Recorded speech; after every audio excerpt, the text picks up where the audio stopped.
Whoa, whoa, whoa, whoa. It's like... It's like OBS fucked my shit up. What happened? What happened? What did they do?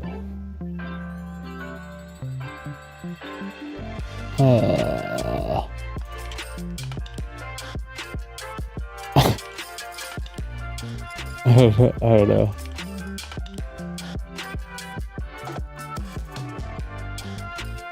That's weird. That's so weird.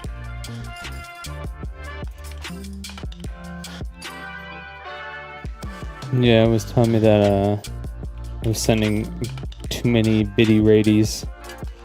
They're like, your bit rate you're sending is too much. I was like, I've always sent this much bit rate? Question mark? Question mark, question mark? I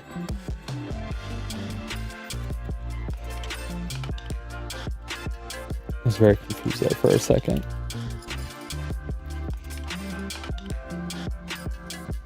For rather, a few minutes. I just hope it doesn't, like, fuck everything else.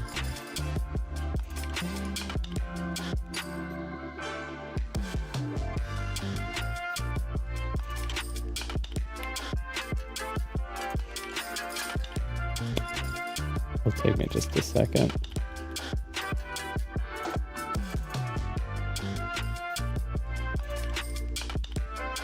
Uno memento for a flavor. How's everyone doing today? I guess I can just do this on yeah, because I didn't like change my scene. So I can do it now. Let's see. Will it do it? I did! Okay, it did change my scene. I don't know if I need to push that back. I don't know what I need to do with this yet. I don't know if I need to like aim my camera higher. So right now I have it locked to where it won't go up or down. I only have it to where it will go side to side. And I had it go side to side because I have my flag over here. But now that and then I just had like an open wall over here. But now that I don't have just like an open wall over there, I don't really know if I need it to go back and forth, but it's not.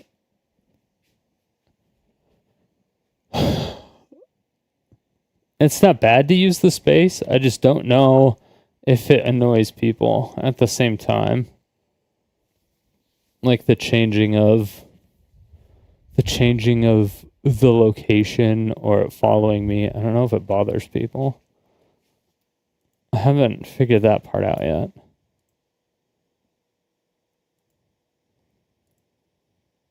I think that's probably... I think it's probably the only part that I'm not 100% sure of. I don't know what... I don't know what I should do about that. Although I want to turn off the face glancing thing. So like wherever I'm looking, it pans to where I'm looking. I don't really like that. I think I turned it on once to test it, but I can't find that setting anymore. And I'm like, where's that setting though? Could I have that setting back really quick? Because if I could find that setting, that'd be great. That would be GR8. Yeah, I would really like that. Okay. Does any describe your content? Makes a real person appear to say or do something they did not say or do. No. Footage of real events or alters footage of real events or places. No. Generates a realistic looking scene that didn't actually. Oh, so is it AI generated basically? No. Okay, cool.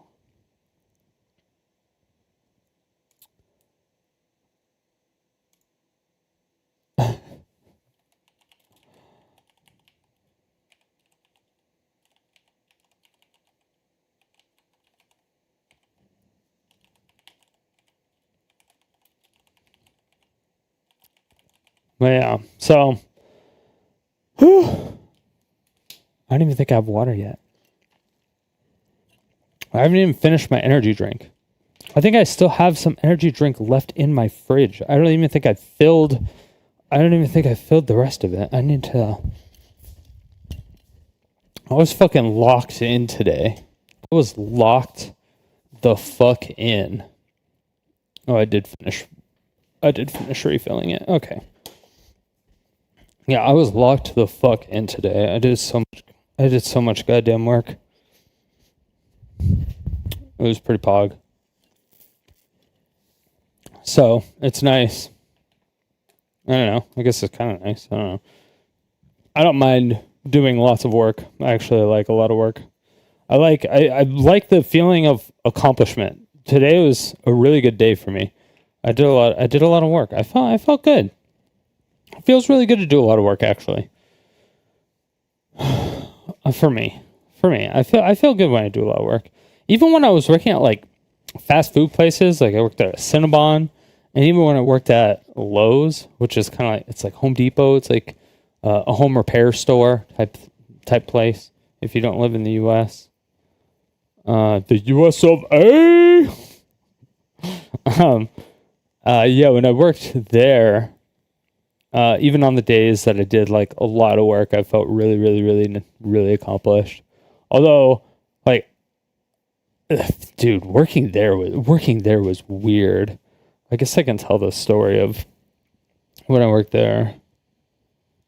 Even though everyone thinks I'm a liar and shit. So when I was working there, it was really, really weird because you get hired in like groups. When you that was the first time I've ever experienced that. There was just like a group of people. It was just a group of people that got hired all at the same time, and I was like, this is awkward, turtle. Like it was a little awkward. It was a little awkward to just try to, just because there was a bunch of people there, and then they had you take like a test. I don't know if it was like an aptitude test. Or like an ethics test. I don't even remember what kind of test it was now, but they made you take a test. And they put me in the flooring department, and I think I did flooring once in my life, maybe. And it before that, and it was minimal amounts of flooring because my parents, I think there was carpet. My parents ripped up the carpet in the main parts of their house and put it in hardware or a hardwood floor. I think that was that. That had to have been afterwards because I knew stuff about it. I don't think I did anything with flooring until I worked there. But yeah, they just put me in the flooring department and they're like, yeah, we'll train you or whatever. And so they started training me. And then like a month later, they were like, oh, yeah, so we actually kind of meant to put you in a different department. The person that was supposed to be in flooring, because there was a guy there that was actually like a flooring person. I guess he just knew a lot about flooring. I don't know if he did it in the past or whatever the fuck. But there was a guy there that did flooring, and they had him do the carts. So he was like rallying up all the carts outside and shit. And I was like, that's pretty brutal. And I was like, that's kind of fucked up. So they gave him a shit job, and then they moved him to flooring. But they didn't need that many people in flooring. So they're like, yeah, we're just gonna have you move carts, do the whole cart thing and stuff. And I was like, I mean, is my pay gonna go down? And they're like, no, your pay is gonna stay the same. And I was like, all right, cool. I'm like, that's fine. I was like, if my pay's not going down, my job's getting easier. I don't have to learn anything. This is like actual brain dead work. So I did that. I don't even remember how long I was doing that. I feel like I don't think I did it during the summer, because I feel like if I did during the summer, I would have horror stories of how hot it was outside. But because, I mean, of where I live, it can get up to like 120 degrees, And so with it getting up to that temperature, there had to have been days that it was that hot if it was during the summer. So I couldn't have been doing that for a whole year. But then later on, I got hired by corporate. So not the store, because there's like store management, and then there's like the corporate office. And I think the corporate office, I don't know if like, I don't know if they do it like McDonald's and a lot of other fast food chains, to where the corporate office is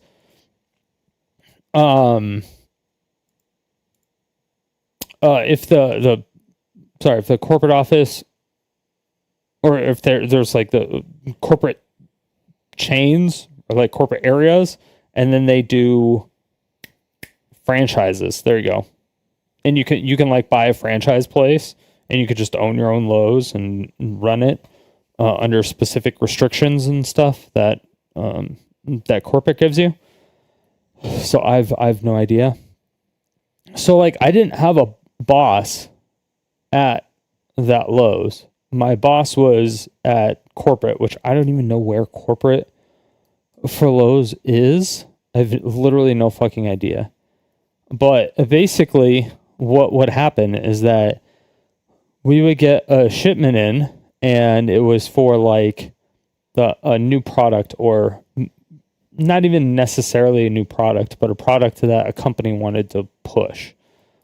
So it was like marketing material and a product. So the high expensive shelf items were all on the end caps. So you know how there's like just the long aisles, and then on the ends of the, like when you're just walking between the aisles, like looking, be like, oh, I'm looking for this product, and you're looking at the sign, you're looking up or whatever. But then like, and then there's the open aisle, and then there's like what they call an end cap that will just have a whole bunch of products there. That's called the end cap.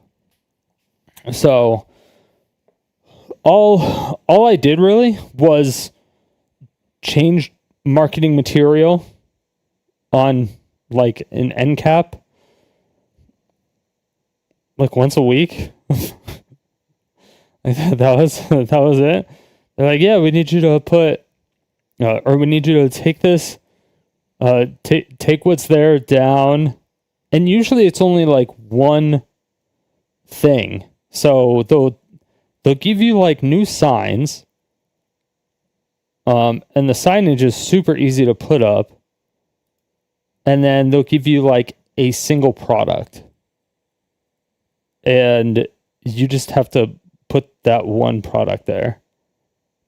And so there's like 20 or 30 products on the shelf a lot of times, depending on what end cap it is.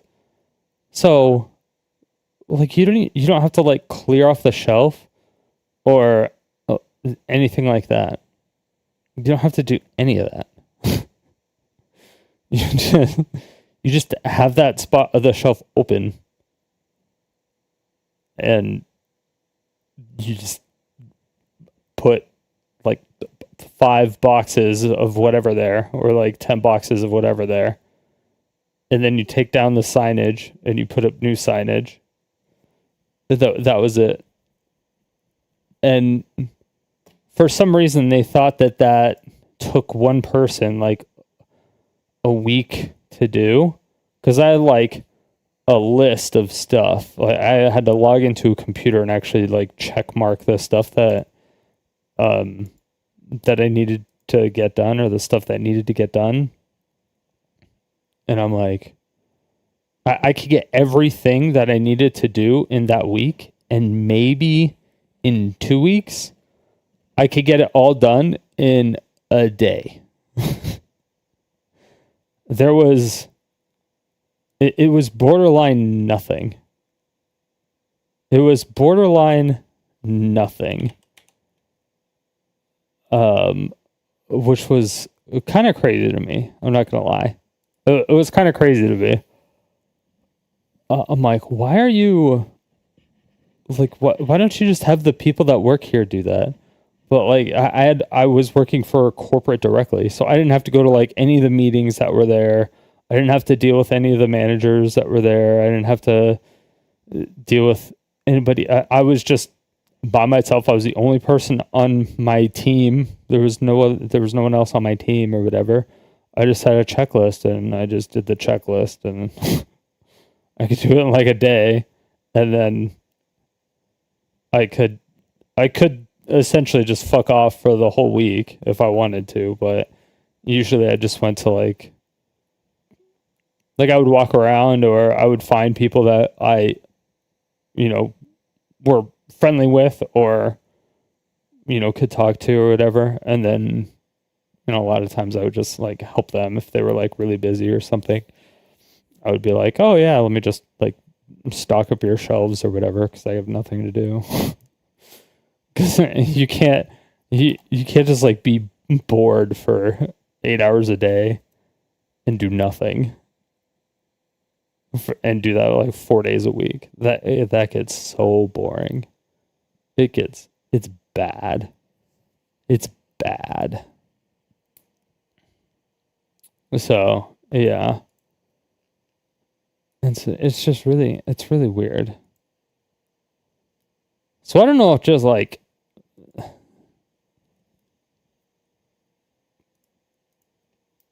they should have just had one person that worked at corporate that went to like all the locations and did like one a week, or went to like 6 locations or 3 locations a week and did it. I mean, every once in a while I would have a full week, so maybe that wouldn't be barely maybe once or twice.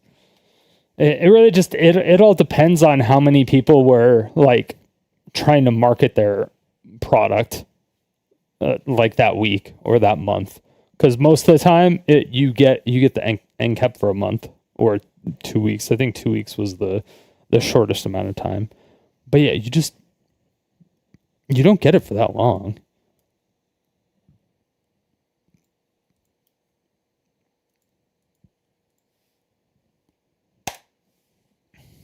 You just don't get it for that long. I mean, you could. You just have to pay a shit ton for it. It's prime real estate. And then you get downgraded.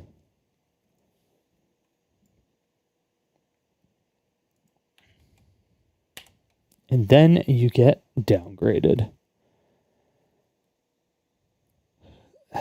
It's sad to see people get downgraded, but What are you going to do? What are you going to do? If you get downgraded, you get downgraded. Do better. Learn to play. That's all I say. Learn to play. L2P. Learn to play. Oh my gosh. Okay. Alright, I think I got everything on YouTube. I think YouTube's done being weird.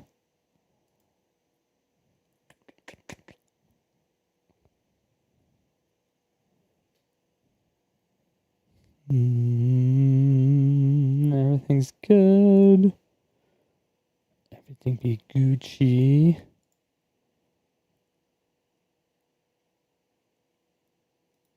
Everything's Gucci there. I think.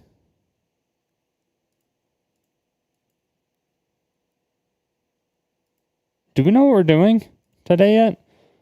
I didn't look at the results of the poll. We had a poll in the Discord of what I should do today. Let's see. It looks like videos submitted by viewers. The BAZAAR. Claire Obscure. And DREAMCON. Looks like that's what has been voted for so far. I don't know what I just clicked on. Sorry. Take that, loud noises. Loud noises! I'm just gonna start screaming into the microphone! I forget that I'm in a house sometimes and I can actually scream and not like fake scream. Cause you know like the fake scream? Have you ever heard what is it? Like English dub anime. English dub anime is like fake scream. Like when they're powering up, they're like, you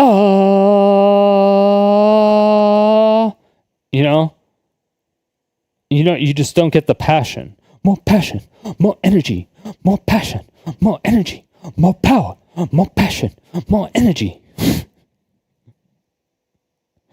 You just you don't get it. You just don't get it as much. You know what I mean? So, but I don't know why they whisper scream. But in the Japanese ones, it's not like that. They're like, ah! They're like actually like scream. And I don't know why. I don't know why people whisper scream. I don't know what the whisper scream is all about. I haven't figured that part out yet. Not that it matters, obviously. But cheers. It is Fucked Up Friday. Cheers. Clangity clangity, everybody. Clangity clangity. Ding!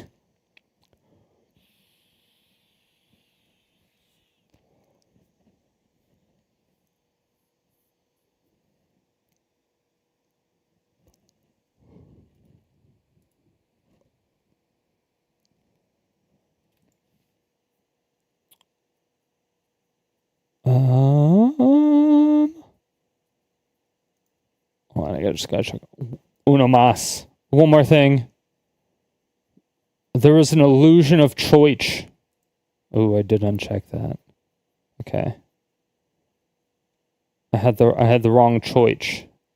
There was an illusion of choice, and I selected the wrong choice.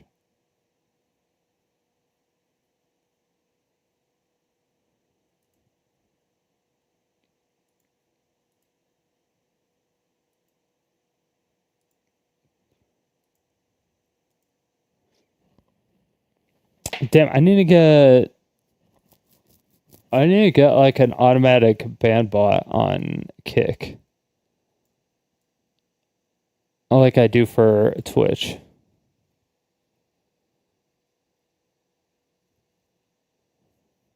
Cause I get almost nothing. There's a website for like Kick tools. So I'll have to take a look at that. I will have to take a look at that.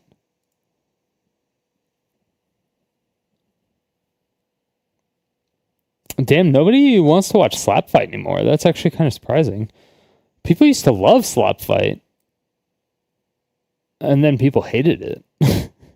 I don't know what happened.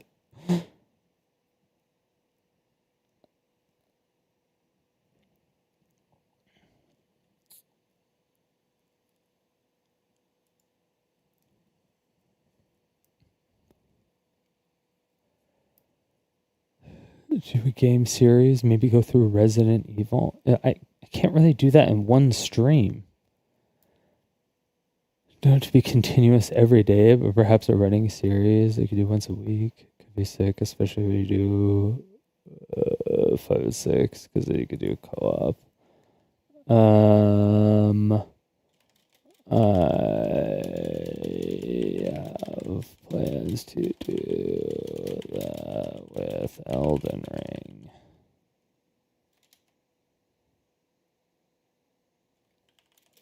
But I did it with Resident Evil.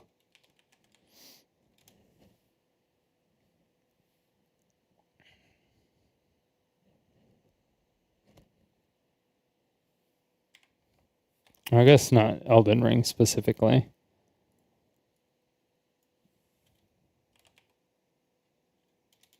The Souls-likes games.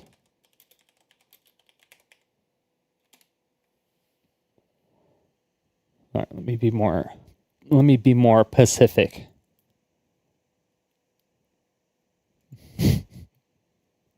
Definitely got to be more Pacific.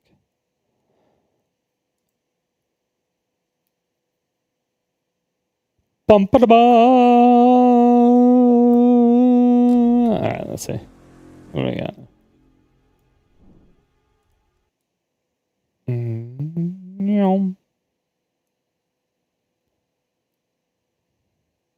Doesn't even need to go that crazy. Shoot. Should I just cover this screen? Say fuck it.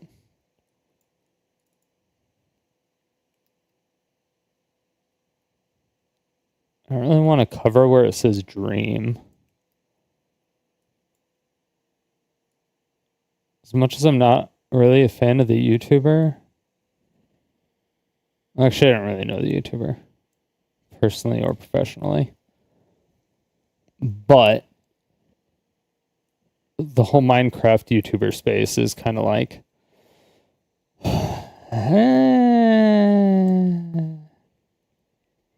kind of reminds me of the Smash Brothers community, where it got like real sketchy, real fucking quick. Like real sketchy, real fucking quick. I couldn't believe the shit that I heard. And I was so baffled of all the stuff I heard with Smash Brothers. Because I never saw any of it or heard about any of it. And I went to so many Smash Brothers tournaments. Like the bigger ones. I went to a few local ones just because like my friends were competing. But like the bigger ones, like I drove my friends there. So it was just weird that, I mean, maybe, but this was back kind of like when it came out, like when MLG was still around. I have no idea if MLG is still around. Fans, where you at? Are y'all ready for another round? So I guess that was like 10 years prior to where the whole Me Too movement started. I don't know when a lot of the stuff like got fucking out of control.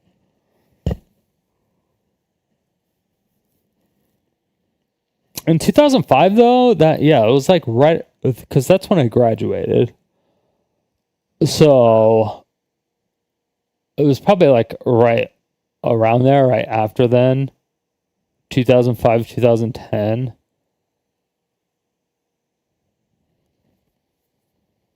It was probably something like that.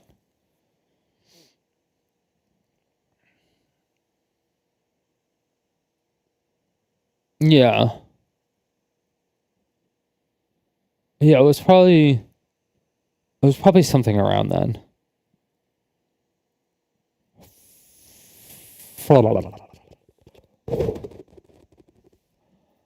Cheers, cheers.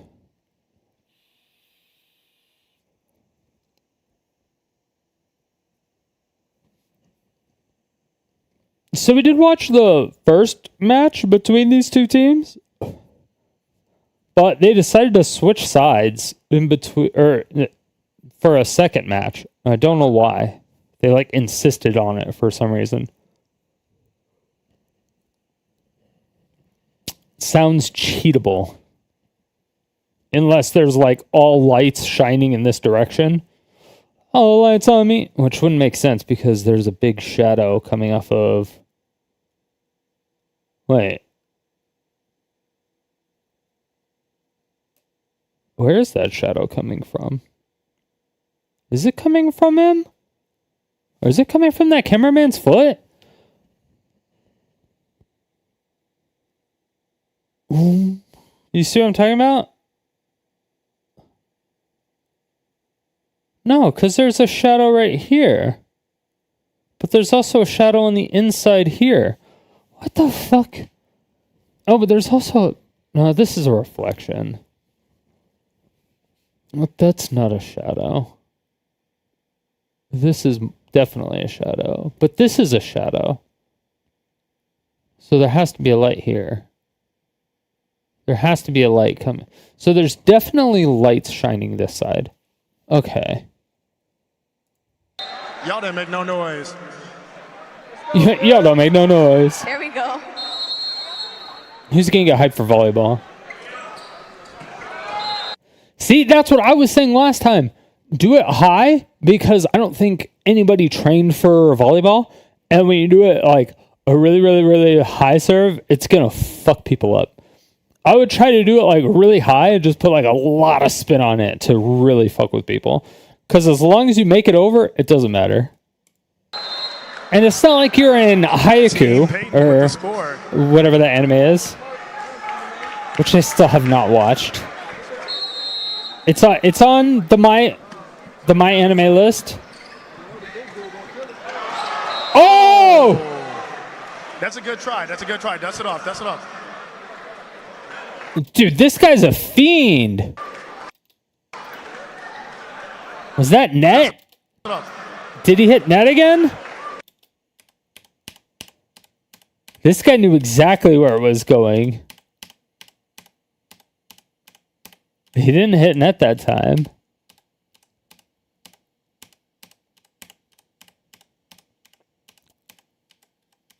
I thought maybe the ball hit net, but damn. He's been a menace.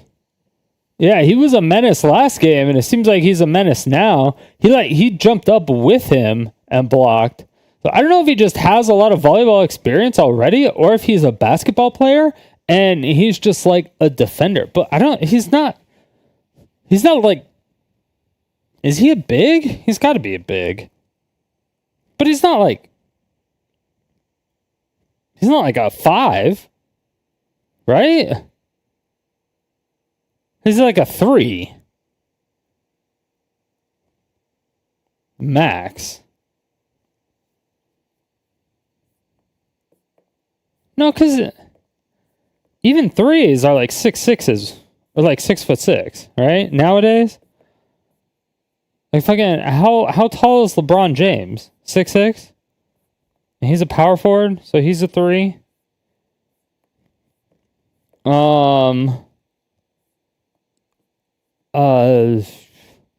Because this guy's probably like 6'3". He might be a little bit tall. He might be 6'6", so I guess he could be LGB. So he could, but I mean, he would be a big here, I guess. But he knows when to jump. But in general, like if he plays basketball and he's going up and blocking shots, he would have to have like huge hops unless he's like 6'8" or 6'9". He would probably have to be like 6'9". Nice. He would have to be a nice height in order to do that. But he's cock blocked like 2 or 3 shots. But like none of these people play volleyball, so I don't expect excellence, obviously. But when you're going up and doing shit like that, it means you probably practiced or at least did some type of research. Or maybe he legitimately has volleyball practice or volleyball experience, or he's a basketball player and just knows how to fucking block shots. He just like little bros people all day, which would be hilarious. There's a little victory. Yeah, because he is a big. He's in the front compared to Agent 6'3", I think he said, or 6'2". I don't know who this white guy is. He's like the only other white guy at this convention. It's Ludwig and this guy. I don't know who that guy is though. Point mark. That's not a point. It's just a turnover. DREAMCON makes okay, Desi, let's go. Let's go, Desi. All right, cheers for a Desi serve. Cheers for a Desi serve. Also, if you don't know who RDC World 1 is, and you're an anime fan or a sports fan, a comedy fan, do they do like other general topics? Like they do a lot of sports, like a lot of basketball. They do a lot of anime, a lot of cartoons as well.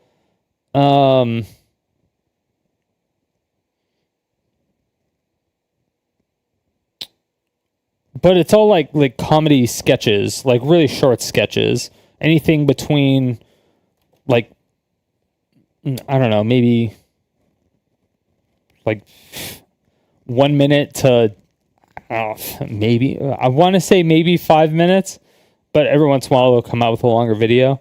And I think they said they're going to do less videos, like less sketches, and try to work on longer videos and more better produced videos, I believe is what they said. Which I think is cool. Because I have done some stuff with Kaisenet, and this is their convention, DreamCon, which is basically like an anime convention for black people. Is like the simplest way to put it, I guess. Because because if you're in the anime community and you're black, you definitely know about DreamCon. If you're in the anime community and you're not black, you probably don't know about DreamCon unless you know RDC World 1. So it's relatively safe to say. I would say it's relatively safe to say that. No cap. Maybe a controversial take, but I don't think it is. Let's go. Let's go. Oh! No! Oh. Is that the net? We got a net call? Wait. No. There's a replay. Let's look at it right now. Yeah. Is that the net? We got a net call? Wait. Oh, there's a replay. Wait, a net call on who?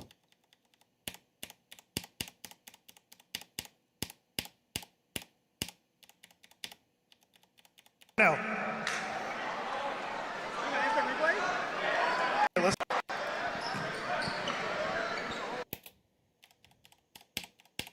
A net call on this guy?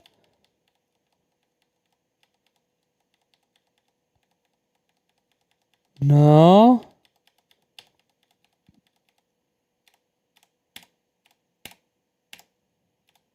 Not a net call on him.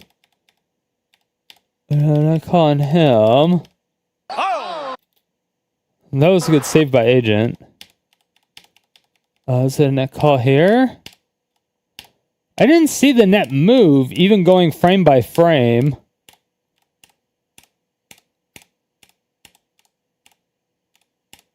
Oh, he ran into the net afterwards. That is true. He did fall into the net.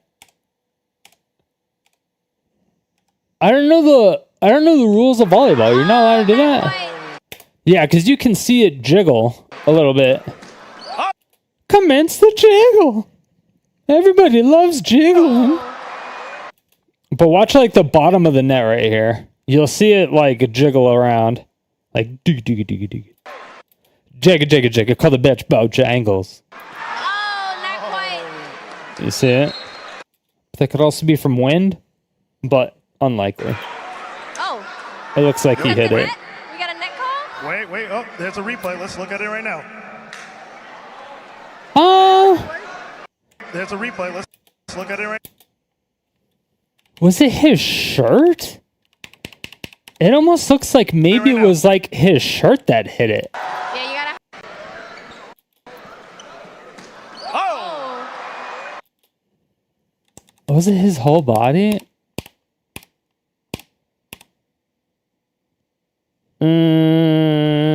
No, his hip hit that. His hip hit that. Oh, not His hip quite. hit that. His hip hit that. Oh. Yep, Is that the wait. net? We got a net call? Wait. No. Oh, there's a replay. Let's Damn, look they're at it being right like stingy about that shit. Yeah. Damn, they're going for the replay. now. So it looks like the referees gave that point to Team Mark. Desmond, you're up to serve.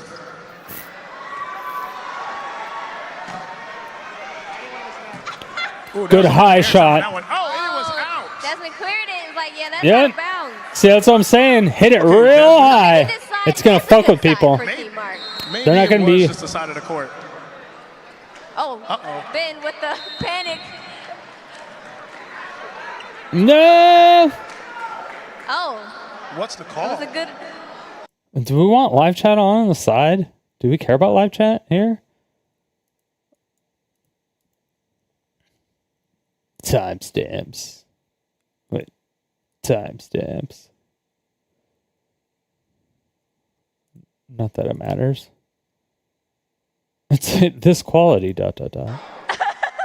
Ben says this is volleyball. He read that correctly. All right, now your score They is definitely- Team Mark 4, Team Peyton 2. They definitely aren't using the correct microphones. I don't know what microphones they're using, but they're not the right ones. They should be using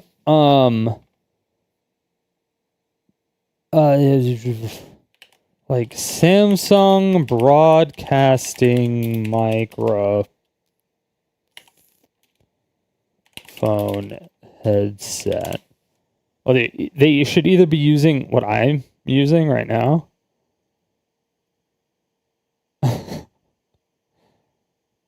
Or they should be using this. Just not the AliExpress version. Yeah, they should be using this. This is what they should be using.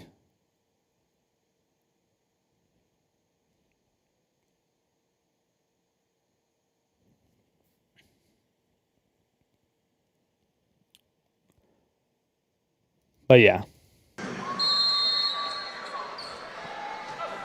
Whoa. Yeah. Wow. Looks like Desmond was getting a little tired. Do-over, That's a lot of do-over, serves. do-over. That's a lot of serves back to No, back. it's okay. You good. That's you what- good. You good. No Yeah. worries. Yeah, it's a do-over. We don't need a sweep. score We just need now. a do-over. Mark didn't look too happy about that serve. Oh, not quite. This is just what we call That was a nice serve with the lift, do-overs. though. Yeah, there was a lot of airtime. All It's right, just what we DreamCon call fans, do-overs. Make some noise. Make some noise. Uh-oh. Uh-oh. Wait, Dylan on the Gotta attack. watch out for Dylan. Dylan is going Watch out crazy. for Dylan. don't worry. I got the noise for you. Not quite. All right. Dylan on the Gotta watch attack. out. All right, DreamCon's fans, make some noise!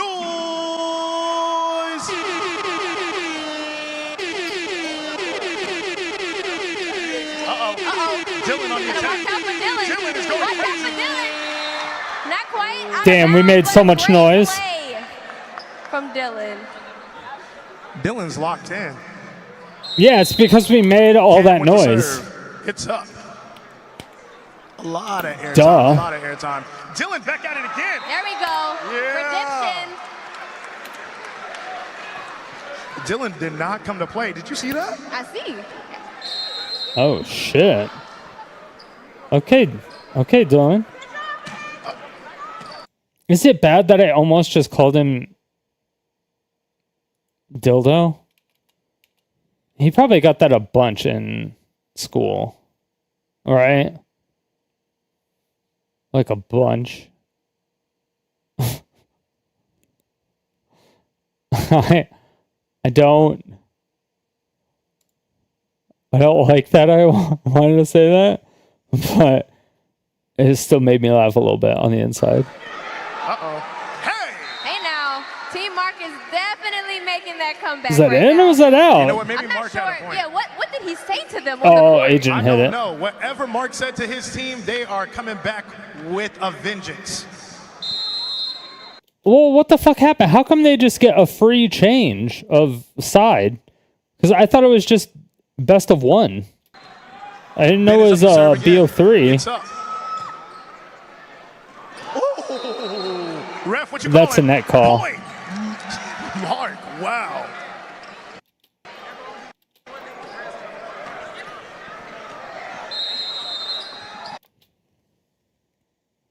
Wait, what? Okay. If the last one was a net call,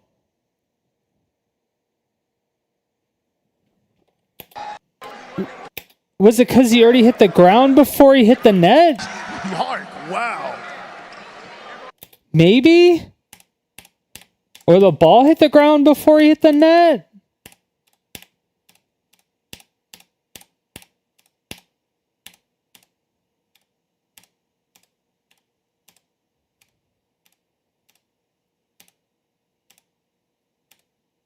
He definitely hit the net.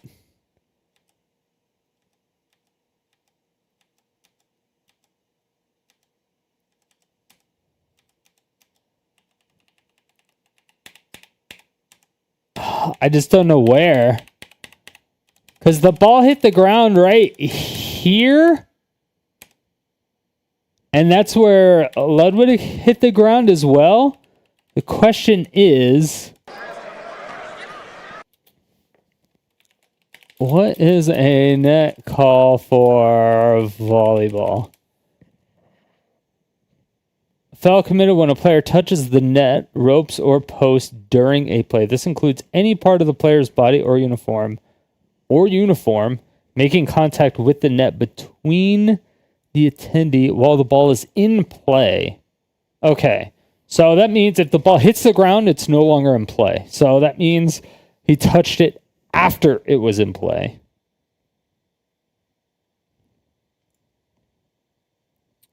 A net call results in a point for the opposing team and a change of possession.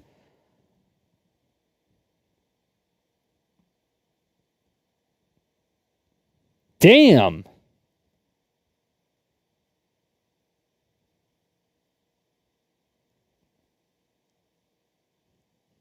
Okay, that's kind of fucking crazy. Team Peyton, I need you. Okay, that...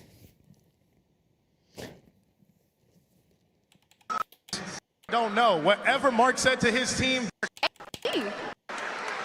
Now I have to look at that other net call again. Come to play. Did you see that? I see. Dylan. Looks like Desmond was getting a little tired. Whoa. 2. Correctly. Oh. For Team Mark. Maybe it was just the side of the court. Out. Up to serve. It looks like the ref. Huh? the Wait. net. Okay. We got a net call. Wait. Oh, there's a replay. Okay, so if the ball touches the ground,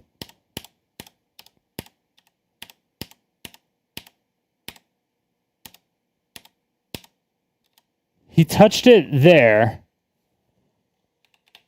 Because right now his jersey's probably just like flapping in the wind, right? From gravity. But there, it looks like it actually touched it. Like, touched. Because you can see it's actually like on the net there. And he hit the net. Yeah. Okay. Yeah. All right. I didn't get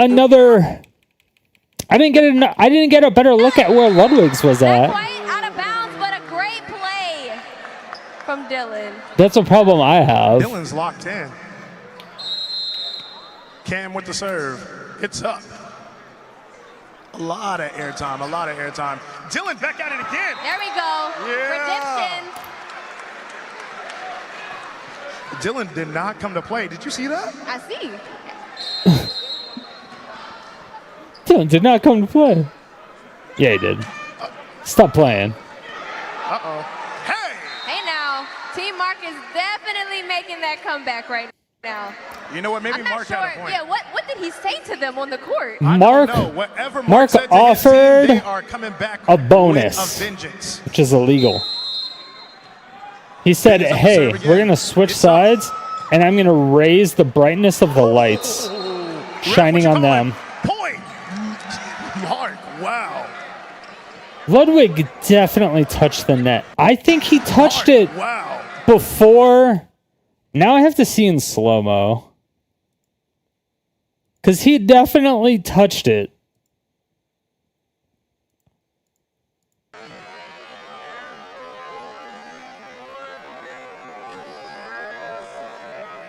God, that's so close. That's like at the same exact time. Team Peyton, I need y'all to rally. What's going on? Oh, they read that. Yep. You good. It looks like the team captain is back to serve. Okay. The ball is up. Ooh. Okay, that one was for the fans. Team Peyton. That one was for the fans. That one was for the fans. That one was for the fans. Don't worry about it. Now 8-6. 8-6. See, look at the backspin on that. A little sloppy, Ooh, but they nice. got it over the net. Nice. A little spin. Do we get it again? Oh, unfortunately, too much momentum for Dylan, and that is a net call, so it will be point for Team Peyton. Now this score, they caught back up. It is 8-6. Oh, another net call? Dylan again. Oh, yeah. That was a hella net call. Hella net call. Not at all. Any part of your body touches it? Yeah, anybody touches it. Oh, a little miss. See, these people, the commentators need to explain what the net call is, how it affects it, like what's going on. I don't think the commentators know anything about volleyball either. Like, at all. And that's a bad thing. If you're going to bring in commentators, even if they're entertainers, like if they're friends of yours and they're entertainers, and they're like, and you're like, hey, I'm going to be, flying you out or whatever, paying you just to do commentary on this stupid little volleyball thing. These people don't really know how to play.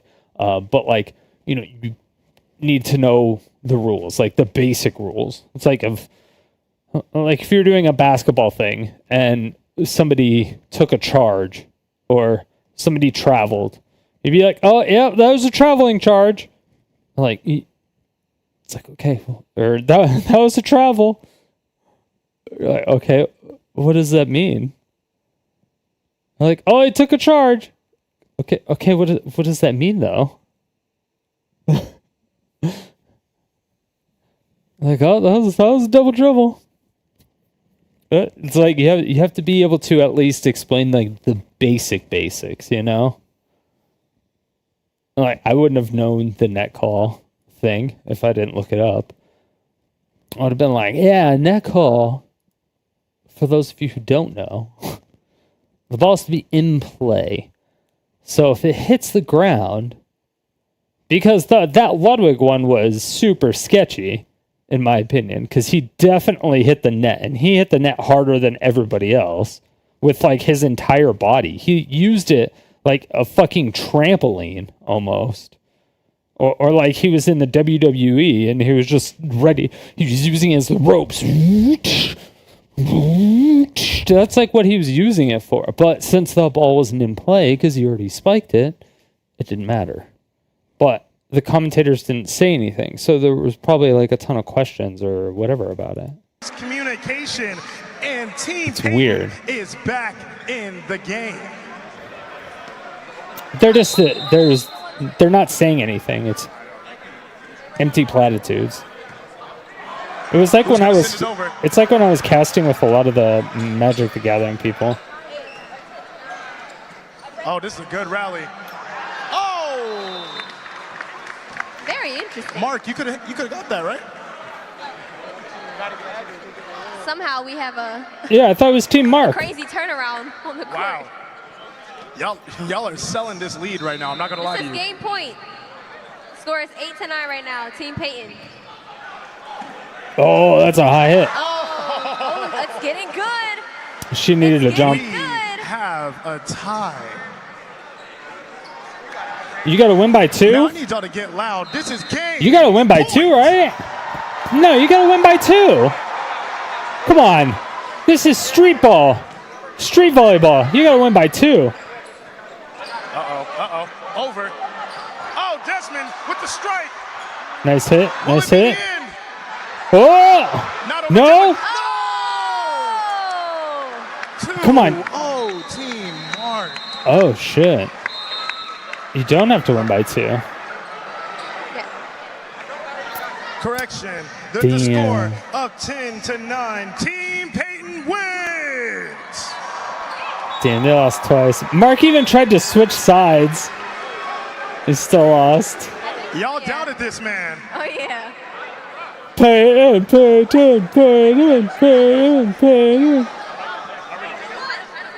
Mark wasn't even playing. Oh, because you can only do 1, and he was on whatchamacallit. We got Team Kalani versus Team Mari. He's doing basketball. I want to know who y'all got in the audience. We got Team Kalani. Who's here for Team Kalani? Right here. I want to know. That Who's want to know. messaging? All right, let's make some noise for Team Mari. Oh, nobody. Okay, sorry.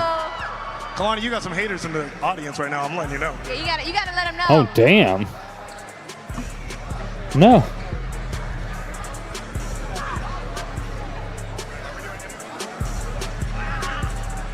Fucking Discord.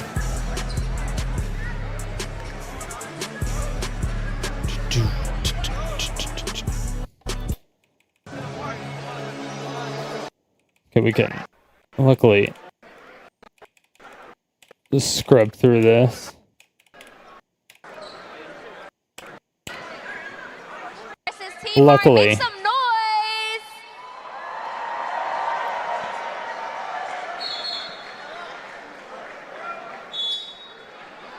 I saw a clip of where Ludwig said he was on his bullshit First serve. when he was playing volleyball. Like, he was going fucking crazy. Oh, a high one. Not quite. Oh, that is 4. That is 4 touches. You can't do more than... You can only do 3 touches. I did not know that. Oh, wow, there's some coaching on the court right now.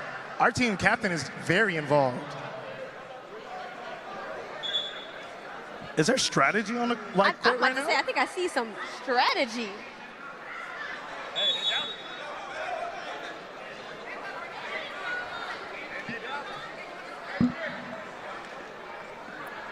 Somebody plays volleyball on this team. That was a Serve is nice... up. Oh! That was a nice fucking serve. again. Pierre is not playing. Yeah. I wonder what the coach said to him. Can you spike off of a serve? Like if somebody serves, can you just like block it right away and have it go straight down? They were Are talking you allowed to smack do earlier. that? The serve is up. Kalani Vader versus Mari. passes it to no one. A little miscommunication. And our score is now. Damn, he was pissed. There's a lot happening with the court Whoa, right now. whoa, whoa, whoa. Get No, he didn't pass it to nobody. He clearly passed it. He clearly passed it to her, and she ran away from the ball. She's not a sports person. Whoever this is not a sports person. She ran away. She literally ran away from the ball. There's a lot happening with the court whoa, right now. whoa, whoa, whoa. Get whoa. Where are the They were talking smack earlier. The serve is up. Vader passes it to no one. A little miscommunication. And our Fucking score Dante. passes it. The serve is up. Oh, wait. Oh, did Dante transition too early? And this guy didn't know that Dante was in the middle. He shouldn't have even been going. He didn't trust his teammate. He didn't trust his teammate.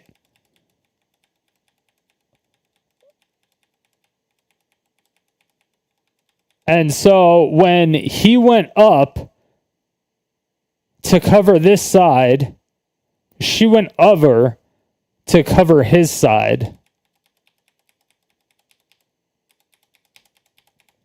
That makes sense. That makes more sense. Dante's fucked up that play. Vader passes it to no Dumbass. one. A little miscommunication. And our score is Dante now. like knocks it out of her hands. There's a lot happening with the court Whoa, right now. whoa, whoa, whoa. Get whoa.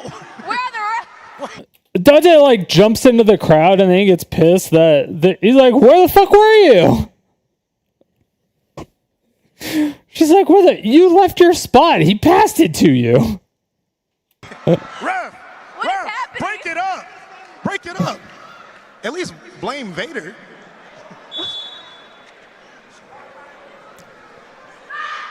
Serve is up. Dante. There's a little miscommunication happening between Dante and Mari right now. Oh, that's the team A lot of captain? excitement over there for Team Why you Kalani. yelling at the team I don't know, captain? there's a lot of doubters in the building. There was a lot of doubters in the building. Did y'all change your mind, Team Kalani in the building?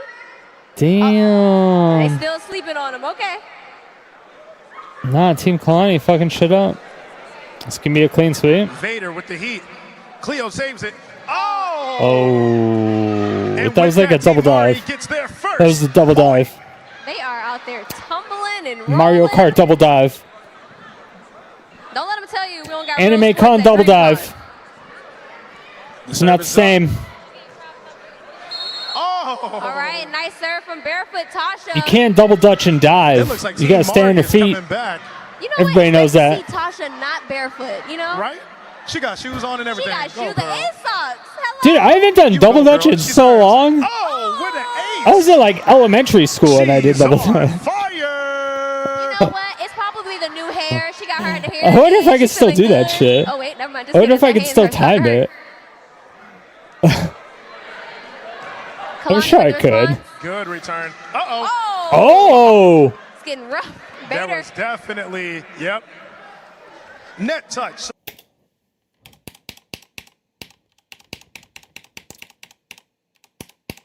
And dude, this guy, like, he didn't know anyone even fucking come close to that shit. He was way over. He was way over. He's like, nope. These guys are just like, I'm just gonna hit over your head. But that was a net hit on both sides?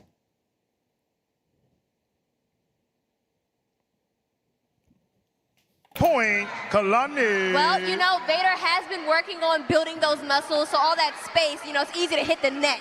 You Hey, gotta watch out for he that. understands it now.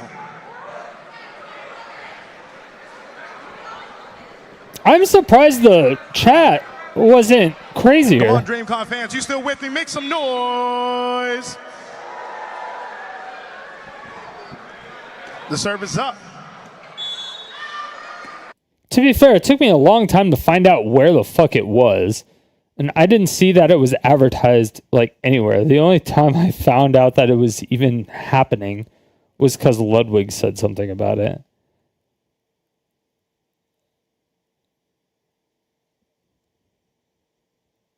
Which I guess kind of reinforces my point where I said it's like an anime con for black people. But I also watch RDC.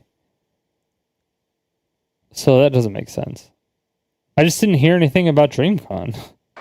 And they literally put on DreamCon. It's their convention. Your score is now 5-4. Which is why it doesn't make sense. And now there's a rotation.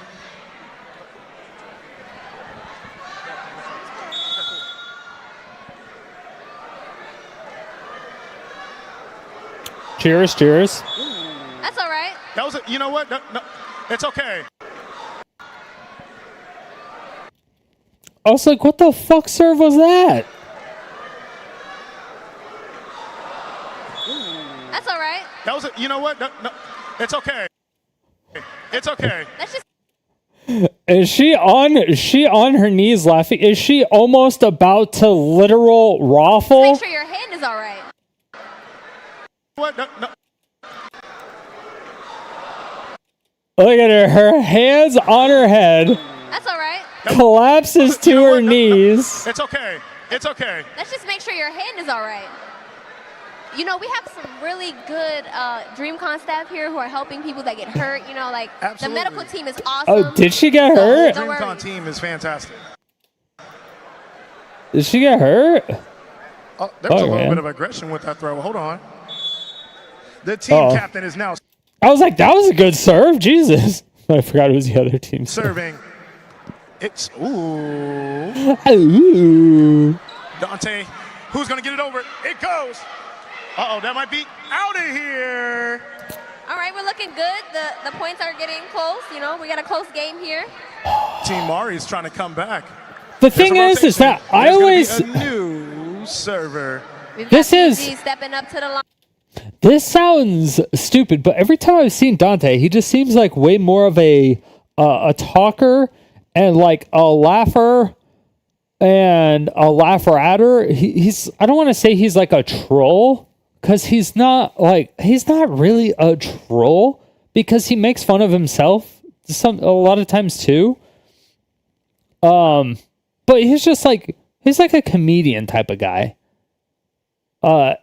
But he does have like some athletic prowess, but he also, I feel like he's not team oriented. Maybe I don't know. I just get off the vibe that he's not a teamwork person.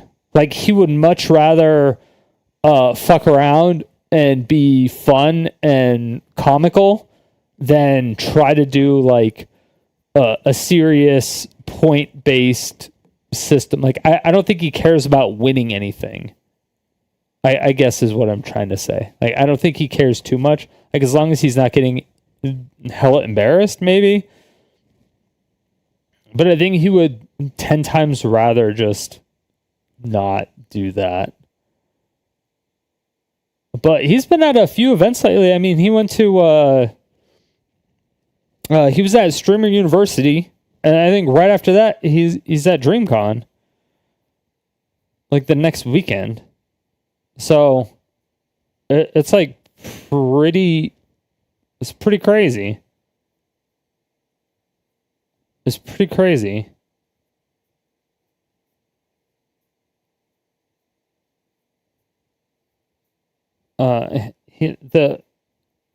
He's doing a lot. He's doing a lot of really good networking, but he's also just a really good entertainer.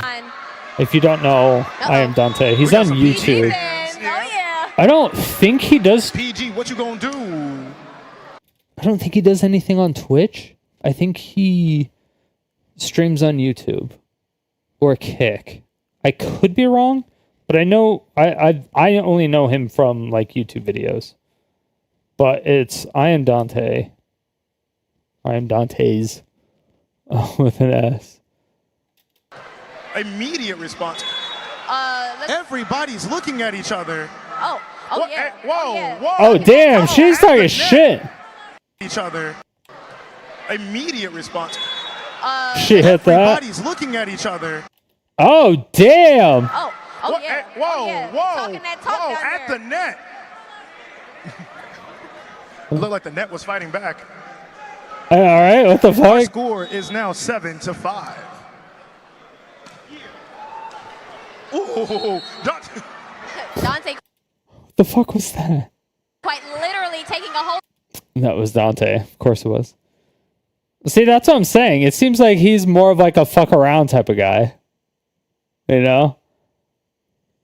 But also, if you put their two names together, it's Team Calamari. Of the net there. You know, just he thought I'd understood say the that. assignment. He just jumped a little too far. Whoa. Good job, though.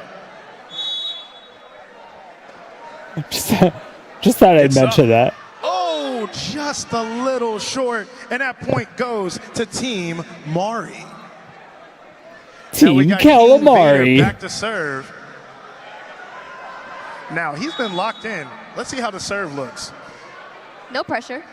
None at all. No pressure, but a lot of pressure. It's up. Ooh, that's a good serve. It's up and over. Dante with the response. Oh, head top, but it still goes over the net. Dante Dante again with the attacking. response. Oh, Big Dante. Dante talking that talk. he talked. Be careful, you don't want another net violation. Yeah, talk to the hand. Yeah. Oh shit. He's going old Team school. Mari on the comeback. Vader is locked in. He When just was had the to show last off that time you Professor Darth Vader to unironically get into that saw or athletic- heard Oh, somebody here we say, go. Another talk to the miscommunication. hand? Look at the walk-off, the chest pounds. Vader is in his element. Uh-oh. Mari down there getting jiggy with it, too. Ooh, it's Like- 8-8. Is he going to go 3 for 3? Hello. That team, That's Talani's point. getting flustered. It's probably because Vader is quite literally serving. Vader, it's... Wait, hold on. That should go that way. That should go that way. Yeah, this, Wait, did I miss something? Vader is in his element. uh-oh. Mari down there getting jiggy Was with it, too. Ooh, 8-8. It's 8-8. Is he going to go 3 for 3? Hello. That team, That's Talani's point. getting flustered. Oh, it's not. Wait, what? It's probably because Vader is... Okay, but that's Mari, and Mari's blue. But they have it as red. quite literally Okay. serving. Vader, it's... Wait, hold on. That should go that way. That should go that way. Yeah, this is a... Wait a minute. That means it's game point. Let's make some noise. I was very confused. It's because where the names are. It's up. Whoa. Cleo Thomas with it. Over the net it goes. PG with passed it. it back, and Oh! not quite. Oh. We have a tie. Now, this is our second tie of the night. I didn't know you got a point in control when you fuck up your own serve. I thought you just lost control. And then they got it. Cleo Thomas back to serve. Or is that just make tennis? some Is that noise the for game difference point. between volleyball and tennis? DREAMCON, I can't hear you. All right, let's not be 0 today and get a point on the board. How about that, Cleo? It's up. Oh, PG with the immediate return. There we go. is that out? But it's out. Oh, shit. And that is the game, first game, right? Yeah. Yep. It's uh-oh. It's time to switch sides. They talking. They talking. Go ahead and they switch talking. the sides. Let's be gentle on the switch, please. Oh, they're both on. They're both blue. Never mind. I was like, why is one of the names red, one of them is blue? They're switching sides right It now. was just weird in the you got UI. one more. Job's not finished. Job is not finished. Okay, listen, Kobe, calm down. All right? You're an announcer. You're not a player. It really is. It really is. All right, Kobe? Fans, how you feeling? Are y'all still team Let's, Mari? let's fucking calm down. Do we have any newer? Hold on. I'm pretty sure Floofs has... He is notable. Okay.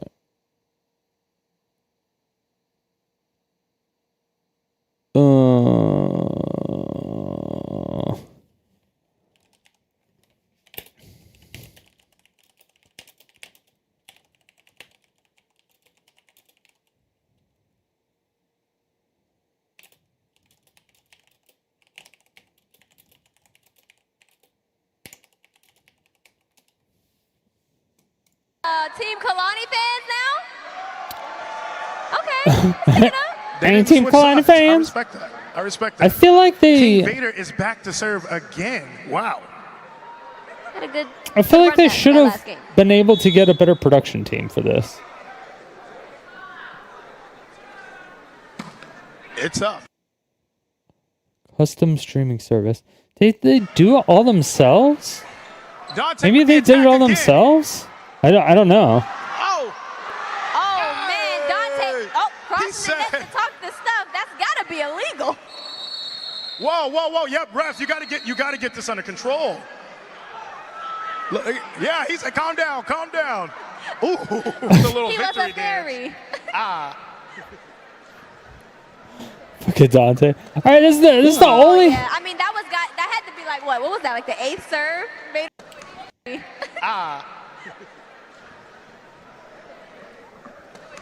Ooh. Oh yeah. I mean, that had to be. Like, Ooh, that was...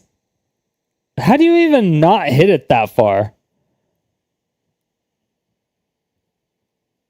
like what? What was that? Like the 8th serve Vader did? You know what? Yeah, you know what? It was Yeah. time. Server fatigue. It's okay. Yeah, he was trying to like That's the karate break out chop on the it. wrist, but we got Pierre back at the serving line. Our score is 1-1. Yeah, it's like he karate chopped it. Y'all can hear that. One more. Una más. 50-50, 100. There you go. Dante taking it over. Whoa! That one might have been going... It was Dante's close. talking That's all his right. No one talk. saw. We didn't see.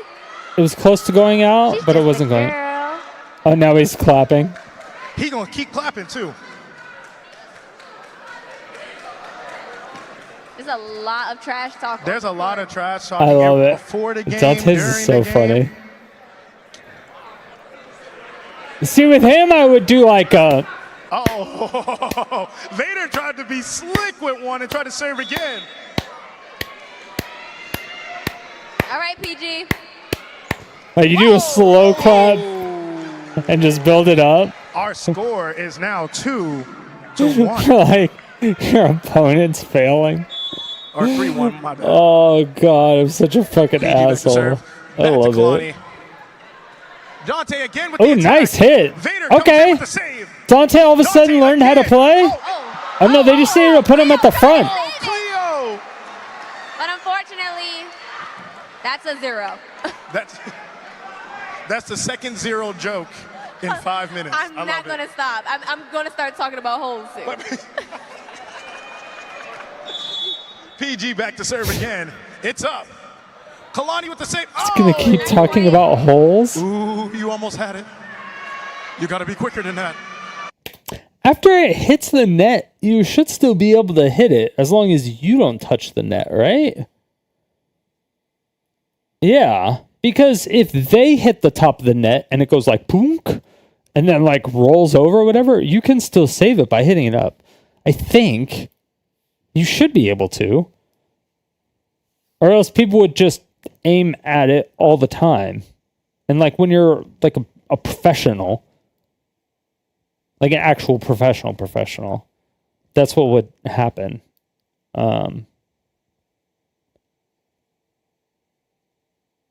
Like if it was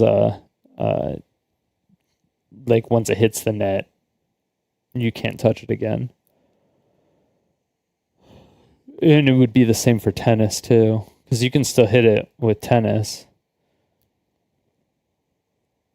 It's just a really low rate of return. You have to have, like, your precision has to be immaculate if you want to do something like that in tennis. Which I'm sure some people probably could. Maybe that's some anime shit.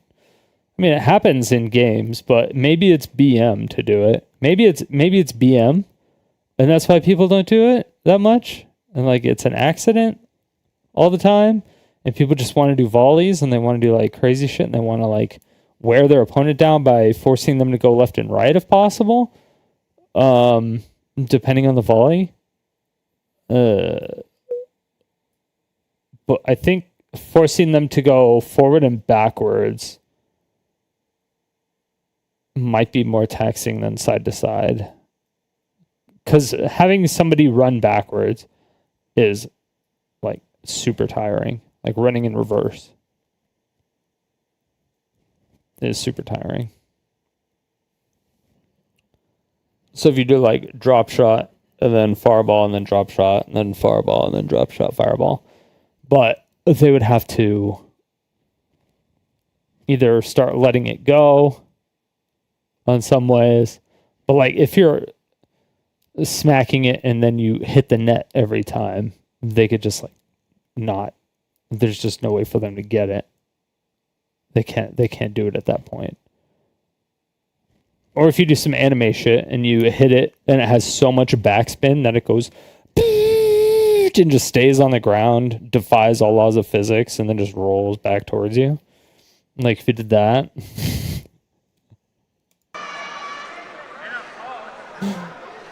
Our score is now that'd be pretty sweet too. 5-1. PG back to serve again. It's up. They're going at Kalani. Oh! Finally, a point for Team Kalani. Let's make some noise. Like missed that completely. Who's up to serve? Cleo, that is going to be your serve. Did she think that was going out of bounds or something? Oh! They're going at Kalani.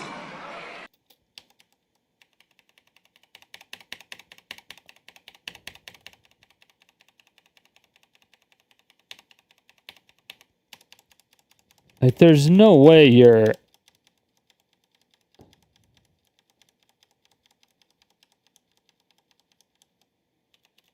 Like, she didn't even get a hand on it. How is your depth perception that bad? Is she fucked up? Is she drugged up right now? Oh! She could be on meds. Finally, a point for Team Kalani. Some meds will fuck up your depth perception.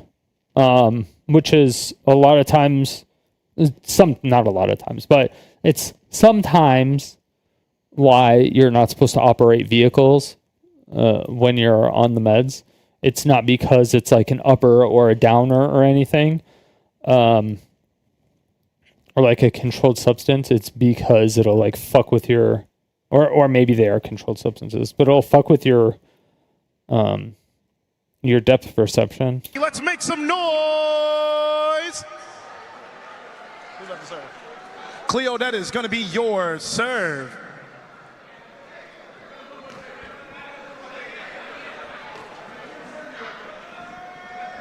Just getting some clarification on the rules here on the court. The serve is up. Dante tried to Dante can't jump. Just wasn't enough. It just came right back. Dante's a white man. White boy can't jump. To serve again. Ooh, it's up. A lot of hang time. Vader with the first touch. There was just no Dude, effort at the end of that. Hold on now. You made a lot of zero. These commentators, man, they're not even like commentating. They're like, oh, it's up. The ball's in the air. Yep. It's up. Yep. Oh. Yep. It's up. Yep. Yep, it's up. Jokes, but that's 2 points for Cleo. Come on now. Our score is now 5-4. Dude, you're like, I get what you're trying to do, and it's great, but if I was at this arena, I would have left already, because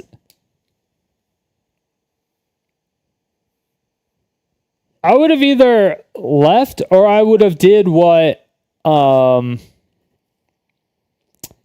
Tasteless did. Well, no, because I don't even know that much about, or I don't know anything about volleyball. But holy fuck, I would have just did what Tasteless did and gone up and been like, yo, listen, you need real commentators. please let me get on there. I was like, let me talk to a ref for like 20 minutes. Let me get a basic rundown on the rules, and then let me be a commentator, please. Because this is really bad. It's really bad. I don't know who's commentating. I don't want to say I'm not throwing shade, because there's no other way to take what I'm saying as not shade, right? There's no way to take it as a not shade. I could say it in a nicer way, I suppose. Say, hey, yeah, they should work on their commentating, and I could like give them tips, but like the tips I gave them earlier, it's like they could very well be very good commentators. They could. It's definitely possible, and they could be very good entertainers, but they have no idea about volleyball. Or if they do, then they're horrible commentators. It's one of the two. It's one of the two. I just don't know what it is yet. Because they're like, oh yeah, that's a net call. Yep, yep. Oh, it's up. It's up. Like after somebody serves, they're like, it's up. Like, oh, that was a high serve. It's like, oh, thank you. Like, could you give us like normies that don't have any knowledge about the game, any like insight? Like you could have probably gotten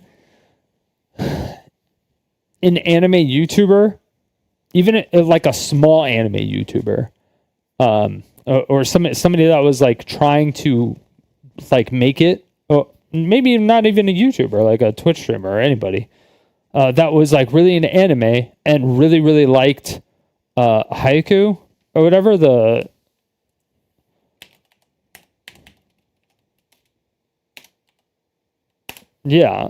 this anime, the volleyball anime. Because at least then they would have a baseline reference about volleyball, number one. So they would be able to explain, like, okay, why, like, should they have two people trying to block shots? It's not a professional, league thing, so there could be some miscommunications here and there, or, blah, blah, blah, blah, blah. These people obviously don't play volleyball. But there would be a lot more knowledge from just watching an anime about the sports. And it is an anime convention, and this was a very popular anime. So when you're at an anime convention and people are playing volleyball, you're not super interested, but if you really liked this anime, you will probably at least come check it out, because you're at an anime convention and it's volleyball and it has a bunch of big like content creators. So you may be a little bit more interested than normal. Because I remember back in the day, I used to think tennis was like hella fucking lame. Like stupid as fuck, right? I used to think tennis was really, really lame. And then I watched Prince of Tennis, and then I started playing tennis and a racquetball. Right? So it's like things can change pretty quickly depending. But all it takes is like one person with knowledge from an anime. So like I know like the scoring in tennis is really weird. When it's 15-15 because it starts out like 1 point to 1 point, it's like 15 all, or if it's 15-0, it's like 15 love. Love is 0, which I never really understood, but it's just either way. It's like, it's things like that. You pick up on like the basics, and then with that, you can fill in information, like basic information, because this isn't a volleyball tournament. I mean, it is, but it's not geared towards volleyball players. It's geared towards like anime people and people who like these particular content creators. Like that's who it's geared to. So they don't really know what they're looking at per se. They don't know anything about the sport. So you need someone that knows something about the sport, at least talking. And not just, oh, the ball's in the air. Ah! Oh, this person tried to hit it. Oh, this person's serving. Okay, this person got a point. It's like, oh, like, dude, you have to have, like, there needs to be something. It drives me crazy. It drives me crazy in esports too. Like, yeah, like actual esports. And like I said, when I was doing commentary for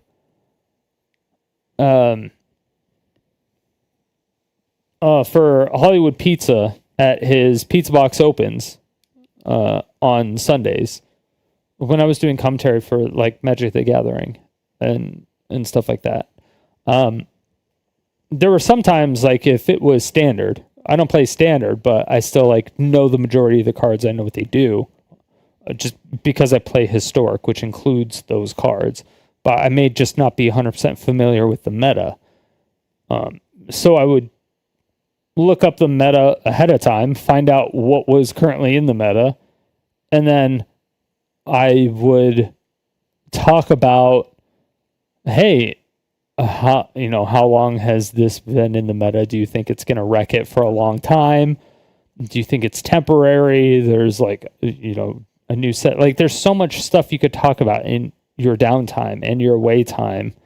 And in between games, if there's no, like if there's nobody on, like if you're not on a big stage, like you don't have somebody actually on stage interviewing people, stuff like that. Like I remember with League of Legends, we had Shocks that was doing a lot of that, which I don't know if she's doing League of Legends still or if she moved to a different game. But yeah, I think she still does a lot of stuff with esports. She was really cool. She was super nice. If she's still doing stuff with esports, I would probably be surprised because I feel like she got most likely more harassment online, like unjustified harassment online than like anybody else in League of Legends for a really long time. It was like just because she was on stage talking with these people and people thought she knew nothing about League of Legends. I think she misspoke once and that might have ignited it. So people thought she knew nothing and that everything she said was scripted. But she did know a lot, at least at the time. but I think it was just a misspeak. But you know how people are with like girls in video games, especially professional games at like the world level stage. It still has that like taboo thing to it. But she was such a good interviewer. She was one of the best. She was really good, and who else was really good?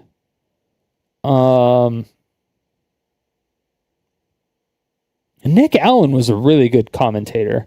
I wonder why he stopped being a commentator. I wonder if it was just because of money or just because it was like unstable or something. It could have been that too. I don't know what it was. Maybe it was just like a more of a passion project thing for him. But Nick Allen was really good. We are gonna 0 He can't hear you. Let's see if he can tie it up here. What? Sorry. What? Oh my Lord. There is a barrier there. There is a barrier there. Just so everyone knows. You know, if you would have let it go, that would have been y'all's point. I'm not exactly sure what the dimensions are of the court, but, you know. Wait. Where does that point go, refs? That's going to go to... Did it hit the wall first? Wow. She said, that's our ball, ain't it? That's our ball. Oh, looks like Cleo. Our game is tied. They're not liking it. Uh-oh. The crowd There's is some not liking it. booing at the refs. Yo, what the fuck is that, ref? Cleo making sure the team is ready. Dante with a serious face. Oh, shit. Not playing no games. Yeah. Handling it all by himself. You can see the fire in his eyes. Look at him. Oh, he Matrix touched that. He didn't want anything to do with it. He's not crossing. He's not crossing the net now. He's listening. Uh-oh. PG. Vader. Oh, well, you know what? The good thing is he didn't do too much with that. Behind if you need to. Yeah, you can. So Vader thought about helping, but he just. That could have been a crazy play for PG. Almost, yes. Can't really hit it twice. Did Vader fuck up his hand? Wait. Because that's the second time in a row that he's hit it where it's just been like a really limptic hit where he's just been like, and it's gone nowhere. Like on his serve, he hit it to here. It didn't even make it towards, not even half court, but it didn't even make it to halfway on his own side of the court. It made it to like a quarter on his side of the court. Like almost like he missed it completely. But he could have hit it with his forearm and made it further. No, that should be Kalani's.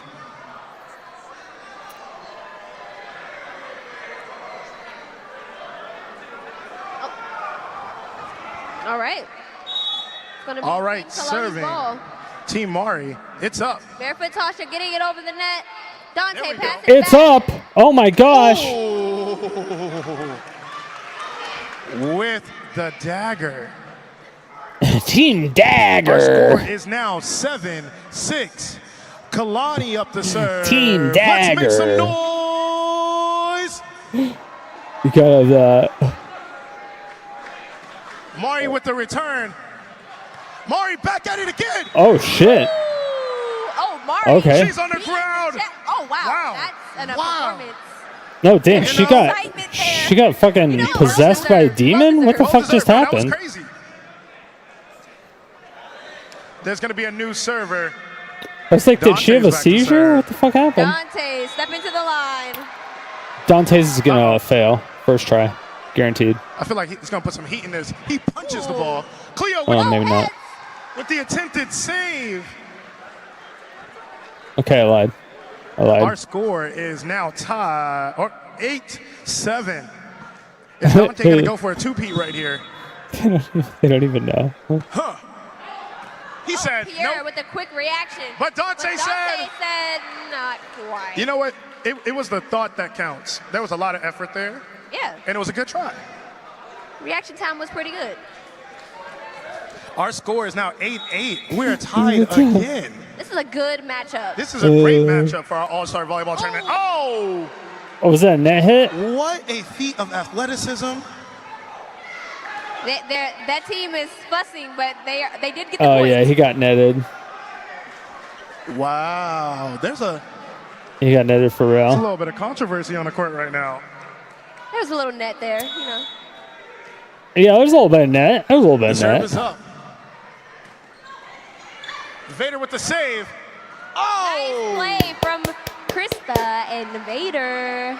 Ooh, you almost had it. They put the point on the All right, wrong Christology, team. We see you. Ah, hit the tip of the net. I like it.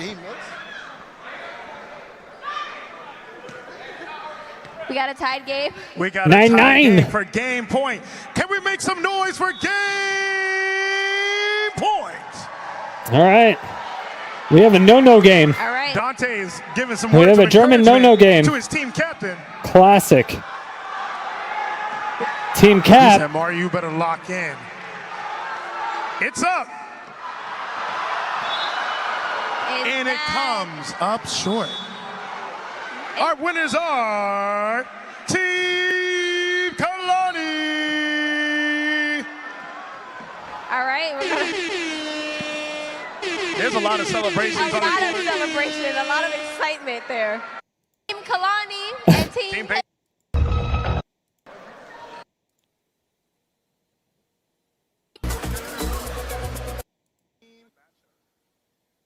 Okay, so this is a restream of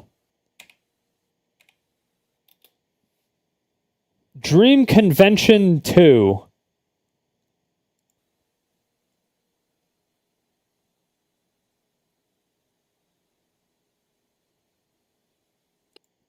So Dream Convention.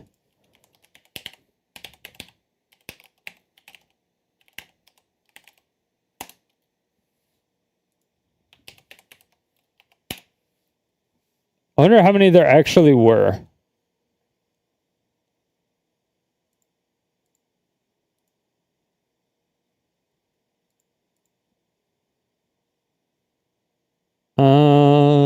Videos, past broadcasts, DreamCon, IRL,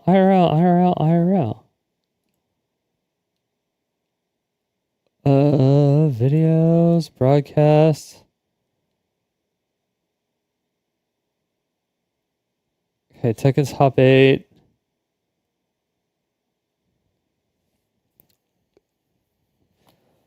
A cuddle cup? What the fuck is a cuddle cup?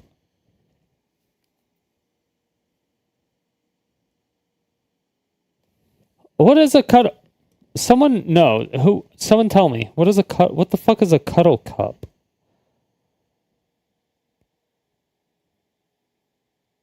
Okay, there's Marvel Rivals tournament.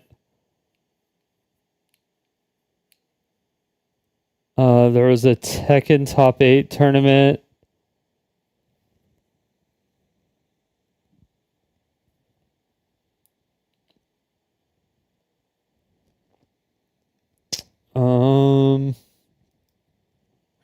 I need to find out whatever the fuck this cuddle cup is. I'm so intrigued. What's going on, everyone? My name is Anthony Van Klein. The Purple Sharpie. I'll be hosting schemers, hustlers, and everybody in between. Okay. Hello, DreamCon And there's- 2025, dreamers, schemers, hustlers, and everybody in between. We are live from the George R. Convention Center in Houston, Texas, and I am the Purple Sharpie. I'll be Scammers. hosting the Black and Gaming panel The today, and I Purple hope Sharpie? that you can gain some well-needed knowledge from this panel. Today we have 3 experts inside of their field. We're going to start over here on the very Gaming left. I'm going to allow knowledge? you to introduce yourself, starting with you there, Crandon. My name is Crandon Dillard. I am the CEO and creative director for Affirmate Studios, and we make a Afro-futuristic RPG called Universe. We've been at it for a while. We're at the Gaming Hall G06 is our booth number. Come check us out. What's going on, everyone? My name is Anthony Van Klein. You can call me ABK. So I currently work for AMD. I am the North American Gaming PC Channel Marketing Manager. So I'm actually the sponsor, or AMD is the sponsor of this panel as well. And happy to be here. Hi everyone, my name is Danielle. I am the founder and CEO of Ebonics. Oh, I'm a okay. creative technologist, self-taught 3D artist, and basically I just like to make games blackety black, black, black, because it's not everyday Killmonger locks. Can we get a round of applause for our panelists today? Now, I want to start off just as a general question here, and I'm actually going to go with Ebonics first. But Ebonics, how did you decide, as someone who created their own company, that you wanted to work for your own company?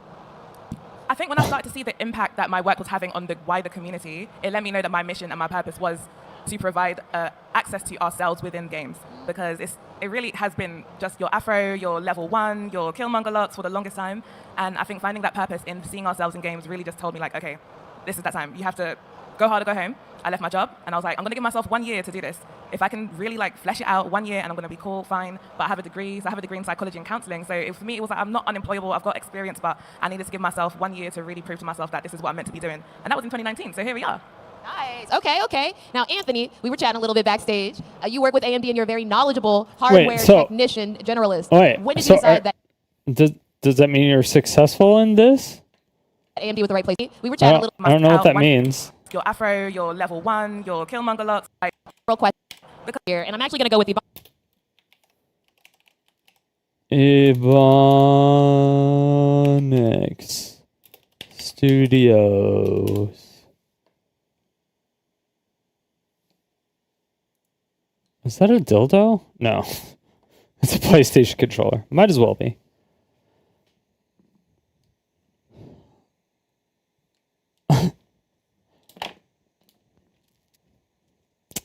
Creative technologist, entrepreneur, specializing in redefining representation by creating nuanced and bespoke virtual experiences. Her mission is providing solutions to lack of authentic representation and digital setting and provide innovative and intersectionality. Okay. Oh, so yeah, what she was saying is she literally is just trying to put black people in video games. It was literally just, that's actually, I thought she was joking. that's literally what she said. And that's literally what she's doing. Okay, got it. Ebonics first. But Ebonics, how did you decide, as someone who created their own company, that you wanted to work for your own company? I think when I started to see the impact that my work affects for you. Since 2005.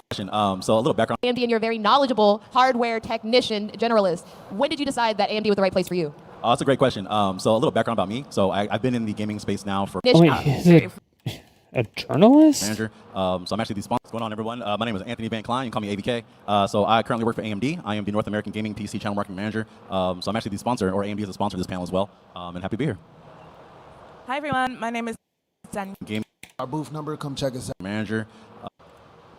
What's going on, everyone? My name is Anthony Van Klein. You can call me AVK. So I currently work for AMD. I am the North American Gaming PC Channel Marketing Manager.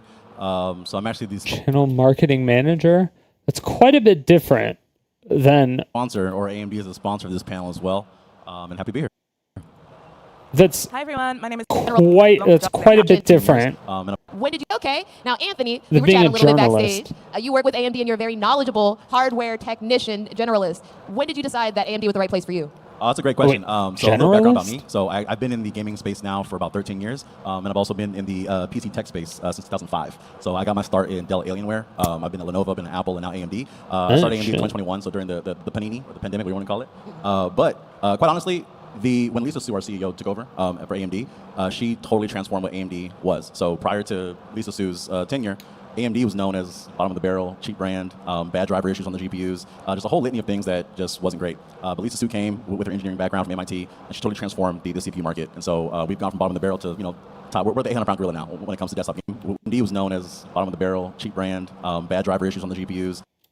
Bad drivers on the GPUs. It's just NVIDIA's problem, but AMD still doesn't really have great GPUs. Just a whole litany of things that just wasn't great. But Lisa Su came with her engineering They're background from better. MIT, and she totally transformed the CPU market. And so we've gone from bottom of the barrel to, top. We're the 800-pound gorilla now when it comes to desktop gaming, right? And just her leadership and the roadmap of products that we're using in the gaming space, it just made sense. So I was like, nah, I have to join, and haven't looked back since. I mess with that. I'm a big gamer, so I appreciate it. Okay, yeah, but the thing is that your CPUs are planned out like 10 years in advance. Like you already have teams and stuff working on, literally actually like actively working on it and conceptualizing it and theorizing it and doing all that shit for your chips that are coming out like 4 or 5 generations in the future, or at least that's how Intel does it. So unless she just like started and then was like, yeah, scrap all of the CPU shit that we have and we're gonna redo everything from the beginning and fuck all your research that you've done, or restarting everything, that would be very surprising to me, and that's probably most definitely not what happened, because they would have lost billions of dollars, and like all of their venture capitalists and backers would have been like, what the fuck? And probably pulled out, and they might have went bankrupt. So like the majority of the stuff that's on the market right now was probably already planned. Sure. Now, Crandon, a little bit of a different question for you here, right? You run your own studio. That's your job. That's a difficult one. How do you make it work? So for me, it's the fact that we are building something that we love. And so work doesn't feel like work.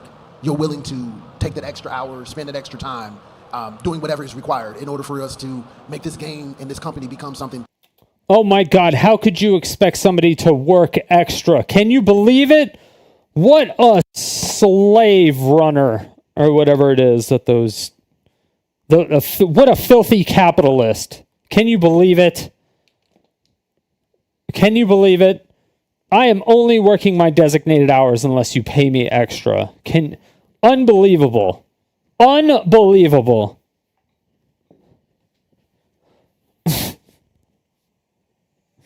If I work extra, do I get any extra money based on how many copies of the game it sells? No.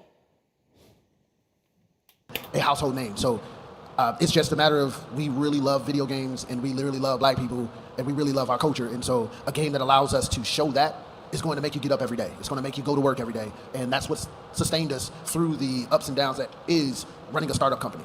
Oh, for sure, for sure. And you know, this kind of tickles my brain a little bit, because now I got another question. Yeah. We're all gamers here. You run your own game company. He goes ahead and develops the video games, and Ebonics is a streamer and a businesswoman. What games got you guys into this industry? We start with you here, Crandon. All right, so I'm gonna date myself here, but I started out playing Michael Jackson Moonwalker. Okay. Sonic, Toe Jam and Earl, all the way back up. I played Fantasy Star when they had Fantasy Star in 27,000 hours. Hit me up on that. It's so good. Hit me up, Sony. Hit me up, Sony and Sega. I played that game. So those kind of games, 27,000 hours. My brother would we only had one sister, so my brother would play the RPG. She was instantly on that. I got 27,000 hours out of that game. Hit me up. Sponsor me. She's throwing out a pitch, trying to get a sponsorship in the middle of a panel while some small studio guy, some indie studio guy is trying to pitch his game and what his studio does. And she's trying to shoot her shot for a sponsorship from a huge gaming studio. That's so fucking disrespectful. That's so disrespectful. And she's hosting it. She's hosting the panel. I get that it's kind of a joke, but you're hosting the panel. You have to have decorum. You have to have something. And then he would only turn and ask us when there was a question to be asked. And so that made me get a love for it. I bet if you took him aside now and then played back this moment on stream and then got his opinion behind closed doors or something, he might have a very similar opinion and be like, yeah, DreamCon is cool because of the people involved, but I really didn't like that. I think that was kind of... It's the stories and just being immersed in games, and that's never changed, and here we are with the studio. Oh, that's beautiful. I love that. Can we get a round of applause for love for video games in here, y'all? Now, Anthony, I know you got some history for us. What's up with your gaming history here? Woo, all right, so I'm similar to you, sir. So I'm in my 40s, so I'm a OG in this game. Black don't crack, Asian don't raisin. Let's go. So honestly, like, so the very first game I ever beat was Mega Man 2. So yes, sir. So much so. Okay, Rockman. You like that? Yeah, on the arm. I lived this life. So Mega Man, I was deep in my bag back then. I remember going to arcades in the late 80s, early 90s, playing Street Fighter 2. Like, you nice with it. You nice with it. You got the Hadouken. It was nice. I retired. I retired. You know what I'm saying? But yeah, I mean that shaped a lot for me, right? Like I come from the arcade era. Like my nickname is AVK for a reason because we used to go back in the day when you had the high scores. Yes, sir. AVK number one. Sir. You know what I'm saying? So that was a thing. You know what I'm saying? But at the crib, dude, I missed that. I missed that when you were able to put in your initials. Toe Jam Monero was on there. Final you were able Fight, to. you know what I'm saying? And then for my RPG bag, FF6, not FF3, FF6. You know what I'm saying? The Japan version. Or, you know what I'm saying? You know what I'm saying? I know this stuff. And of course FF7, right? Like that was awesome. But yeah, stuff like that. It shaped sort of why I wanted to be in this space and why it's so important. Ebonics, now we know you are one of 2 Sims queens inside of the world, and you have traveled the world for Sims. What game brought you here? Before Sims, what was there? Oh, do you know what? So my dad is actually the gamer that raised me. So I think as the earliest memory I have is of his Sega Genesis like blowing up in smoke because he would really be on that thing all day, every day. And I must have been about 2 or 3, and I think that was when I first saw Grain Man Cry too. So yeah, but I think the earliest games that got me into Devil Man Cry all day, every day. And I must have been about 2 or 3, and I think that was when I first saw Grain Man Cry too. So yeah, but I think the earliest games that got me into gaming was definitely Sims, but that's 99, 2000, your Crash Bandicoots, your Spyros. My uncle was a game developer as well, so whatever games that he would make, he'd bring back to the family house. So we always had every console. The first Game Boy that I had was like Pokemon Red. And we're talking the green screen, okay? You know what I'm saying? The little burgundy buttons and everything. Let's go, Pokemon Red. Show my age. But yeah, honestly, I've always been a big fan of like anything RPG, anything like simulation, where I can just get super creative. But I think The Sims was what also got me my first custom-built PC because my dad was like, yeah, no, you're not putting any more viruses on my thing. Okay, because I was real heavy on the LimeWire and, the area. These kids don't know about LimeWire. They don't know about it. The kids don't know. We was in the struggle. We was in the struggle era. It was tough. It was tough. With the dial-up connection. Okay. Okay. Now, obviously. People know about the struggle. People just don't know how to get around the struggle.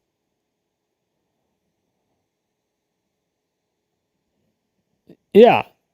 People don't know about like everyone online is selling VPN sponsorships with their code names, but since everyone hates sponsorship and ad reads so much, nobody gets a VPN, and then nobody downloads torrents because nobody is using a VPN from it. You know what I mean? Even though the majority of the VPNs that people are shilling are really just not that great. Just use Proton VPN. Just use Proton. Just use Proton email, Proton VPN. Just use Proton, right? But yeah. Yeah, use that. It helps so that the your ISP won't like track your shit. If you're torrenting, don't seed, because for the most part, if you're downloading it from a torrent, now don't take me at my word, but I don't know what the statute of limitations is on pirating. I know somebody who's downloaded a lot of torrents. Let me put it that way. And that person, if you seed your torrent, you will get a notification from your ISP. If you do not seed the torrent, you will not get a notification from your ISP. So, like, almost 10 times out of 10. Pretty close. So just don't seed if you don't have to. But if you do have to seed, a lot of times just doing it through a VPN is fine because it's going to mask your public IP. It doesn't like save you from viruses or anything. It doesn't like help secure your shit. The only thing it's going to do is enable you to do illegal shit with one more barrier of them to have to catch you.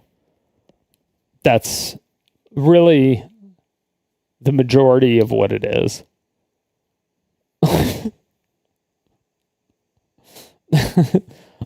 Honestly, that's basically all it is.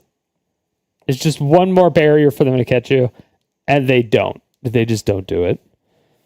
Because what's going to happen is that a lot of times is that you'll put something and you'll seed it, and then the company itself that like owns that product, like whether it's a TV show or a video game or a CD, like it was back in the day or something, the company that actually made it will find all these, and then they'll be able to find who's seeding it just by downloading it, and they'll be able to get their IPs, and they'll go to their ISP, because you can, if you have their public IP, you can go to their ISP and you can talk to their ISP and be like, hey, these people are downloading our music illegally. So, but they're doing it through your service. So we are going to sue you unless you tell them. It's the whole DMCA thing. Just kind of like where the whole thing started. Which is where the whole thing started. And so, yeah, that's where those notices came from. And yeah, so there's a bunch of people that pushed it, like, who is it? Who's that really shitty 80s metal band that people still listen to for whatever reason? Metallica.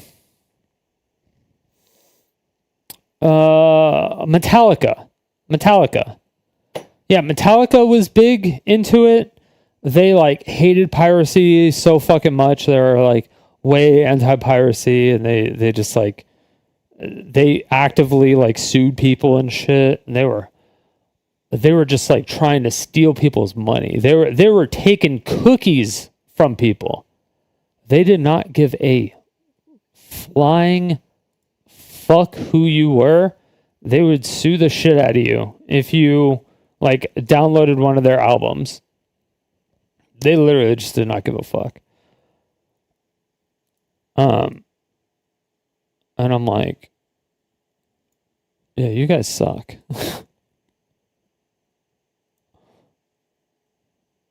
I was like, that's what you get for downloading garbage music. I just wish they would have been able to see those comments, because fuck that and fuck them for doing that. Black representation matters, especially in gaming. How have you found a way to acquire or achieve that representation? We start with you here, Ebonics. I was like, yeah, absolutely. I agree Absolutely, with everything girl. you're saying. Yes. God, so I actually taught myself how to 3D model. Like, it's the reason why I was like, I'm even here today. The aspect of wanting to see ourselves as authentically as possible in games for me was the driving force, was the, yeah, if I can do it, why aren't you lot doing it? It's kind of a bit spiteful in a way, because I was like, well, AAA, what's going on? Because I didn't go to uni, I didn't study for this traditionally, but the fact that I've been able to have such an impact worldwide in order to allow us to see ourselves as meaningfully and as authentically as possible, it's, you know, it's a no-brainer. So the workflows and everything, that was probably the biggest struggle when it came to kind of teaching myself, because traditionally, I think the education system is kind of where it starts, where they're not teaching the game developers who are learning how to. Yeah, the game developers that are coming out of college are fucking robots. They're just they're literal fucking code monkeys. They're not game developers. They're programmers. They're code monkeys. They're not game designers. They're not. They're literally just not. Point blank, they're not. They're just bad. They're just coders. They're just not game developers. And they have no interest in it. They don't care. They just know that it's like a safe. They're like, oh yeah, I'll be a developer because the industry is blowing up, and it'll always be a safe industry because people will always need people to develop stuff, so that they just go into that industry. And it's just happened so much that you get so many developers that hate being a developer, like me, even though I'm not a developer, but I tried developing because I thought I wanted to be a developer, and then I realized quickly after taking classes and doing developing for like 3 years. Yeah. Sophomore, junior high school. After doing it for 3 years, I was like, yeah, fuck this shit. I was like, I fucking hate developing. Development sucks. I'm going to network security. Network security is so much more fun. So I went to, when I was going to college, I went to a private college, and it was specifically for video games. They design video games. That's like what they do.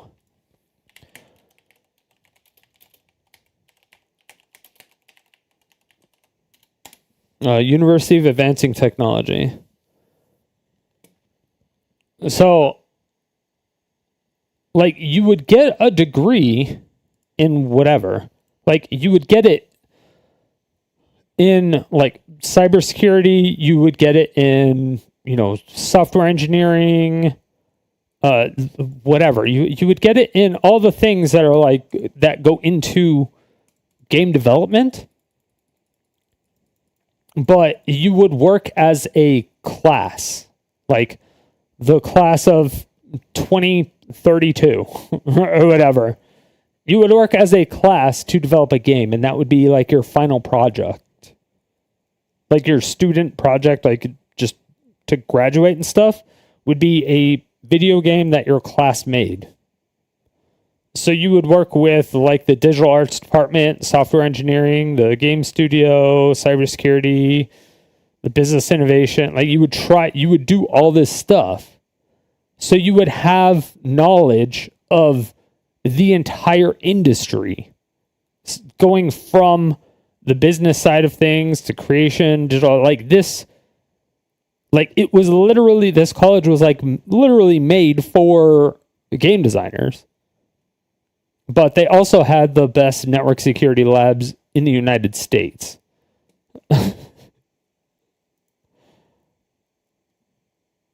But they just don't, like, you need to go to like a private school that, or like a private college that targets what you want to do. The thing is, most people just don't know what they want to do because they've never been asked what they want to do, or they've never tried a bunch of things because they don't get the opportunity to, whether it's financial or whether they didn't get to go on enough field trips, whether they didn't there's just so many things. It's like the more things you try, the more things you find out that you don't like, and the more things you find out that you like. Because that's the only way you're going to find out what you truly want to do in life is by doing stuff, by doing something different. That's the only way you're going to find out. If you're like, oh, I love doing this, and it's the first thing you do, and you love doing it, that would be really lucky, but you may love doing something else more, but you don't necessarily have to look for it. You could just really love doing that one thing. That's definitely very possible. But focusing in on one thing would be way more beneficial than just going to college and just getting a degree in whatever. The thing is that going to a college and getting a degree in whatever is really beneficial still because it looks good on a resume, even if it's just a degree in underwater basket weaving. If you had like a 4.0 GPA or a 4.5 GPA, you were doing extracurricular activities.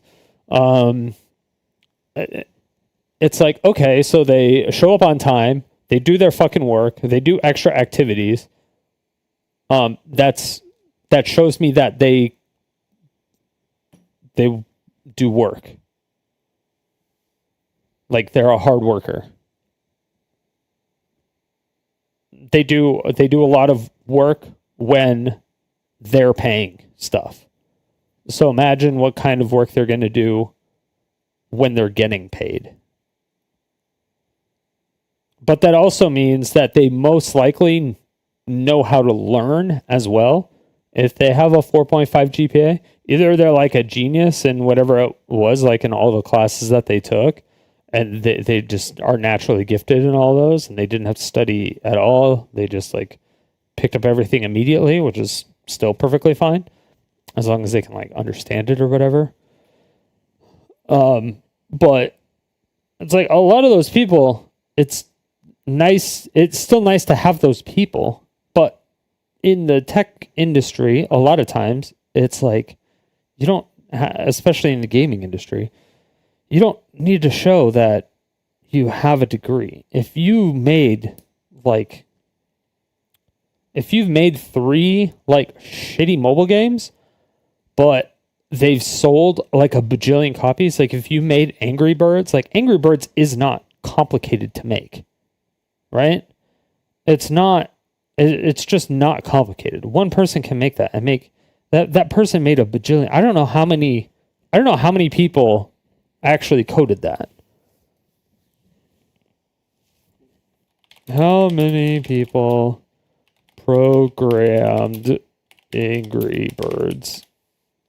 I want to say it was like the original Angry Birds was primarily programmed by this person.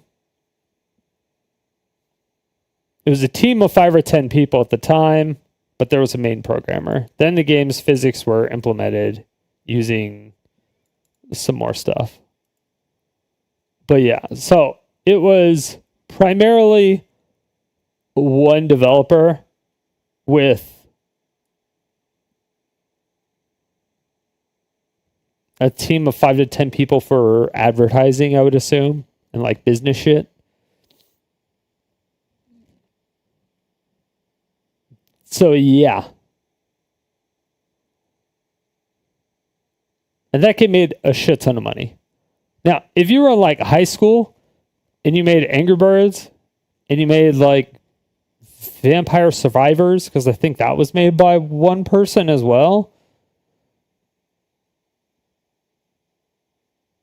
Then you made a few other games. Like, yeah, they're not like super impressive to look at by any stretch of the imagination, but they're very successful games, you know? And if you can show you're like, hey, yeah, you know, I can program at least to the point to where people really enjoy playing my games. So I know about the player experience. I'm very good with the player experience. People enjoy the stuff that I put out. And that's what, like, people like that. People will want your brain at the very least. If you don't have the coding skills to make like a crazy AAA game using some engine that you've never seen before, like if you don't have those skills yet, it doesn't necessarily mean you won't have those skills, but you can be on the UX team, like the user experience team. You can be on the UI UX team until like you get quote unquote fully up to speed, because a UI UX person is borderline impossible to find, like a good UI UX person. So when was the last time you opened up a new game and you're like, wow, this is a really good user interface? On like every window was perfectly there, and it was like none of it was confusing. Like as a brand new player, you're like, none of it was confusing. Everything was perfectly like everything stood out correctly. Like there was no problems. Like it's almost never. It's so hard to find a good UI UX person. It's almost impossible. Do character design and how to make characters, that all of those processes, they aren't instilled in them from the very jump. So when it comes down to them making games and trying to be as representative as possible, they're already at a loss. So it's kind of like extra homework for them to do rather than it being instilled in the core programming that they're learning. So that was the biggest struggle. There weren't any workflows, there weren't any tutorials. So it was about being really creative and finding ways to make, so if you use Blender, you'll know what a curve is. You'll know that a curve is something that you can kind of mold. So that's how I learned how to make braids, and then slapping a texture on it, and just finding really creative ways to make black hair, but make it as authentic and not as janky as we usually see, where it's just a log on the back of the head and the zero hang time braids. So yeah, so it's been a journey. Speaking about representation inside of this space, it's not just that we as black people don't always get representation. Sometimes we just have to struggle, and sometimes we're not treated. Hair is always janky in games, but yeah, braids are notoriously bad. Braids are notoriously bad for sure. The same side of the room. Anthony, I actually want to go to you with the state of the world today. Have you run into any issues, or your team run into any issues at AMD just when it comes to your representation as a black man in the space? No, that's a great question. So let me start off by saying, given that, so I have a background in marketing and tech and whatnot, and there's not a lot of us, right? So I graduated in 2005, and I got my MBA in 2015, but there's not a lot of us like in that space, period, right? So even it starts with higher education. Like, there's not a lot of us, right? So I have to be myself. I have to code switch, unfortunately, but I have to still be myself and be the representative. Like, there's a lot of times, any of y'all that went to a PWI, like, you probably have so many classes where, like, I'm the only black person in that class, right? So I started my journey like that. And then when it came into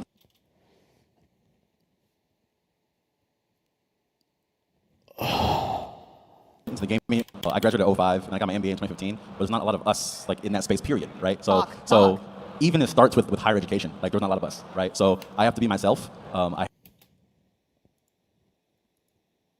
have to code switch, unfortunately, but even it starts with higher education. Like, there's not a lot of us, right? So I have to be myself. I have to code switch, unfortunately, but I have to code switch.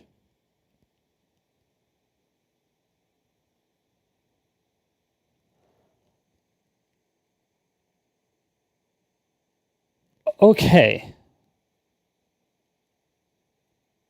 So I don't I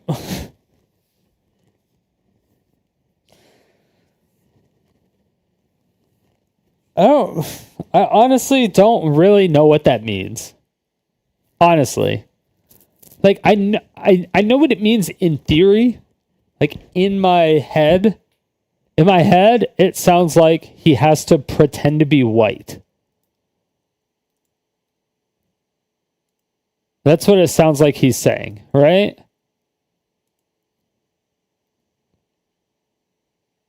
Like that's what it sounds like he's saying. It sounds like that he had to pretend that he was white. But I'm sitting here and I'm like, everyone that works in a professional environment has to code switch. Unless they're like always professional all the time. Or like always in that like super like whatever upper class mindset. Like, if you're in front of the media all the time, you always have to be like really nice and cordial and kind. You can't blow up on anybody. You can't like curse anybody out. You can't say like any swear words at all. You can't you can't and this is hard for me. I have to code switch fucking hardcore at my job. I guess, if you want to put it that way.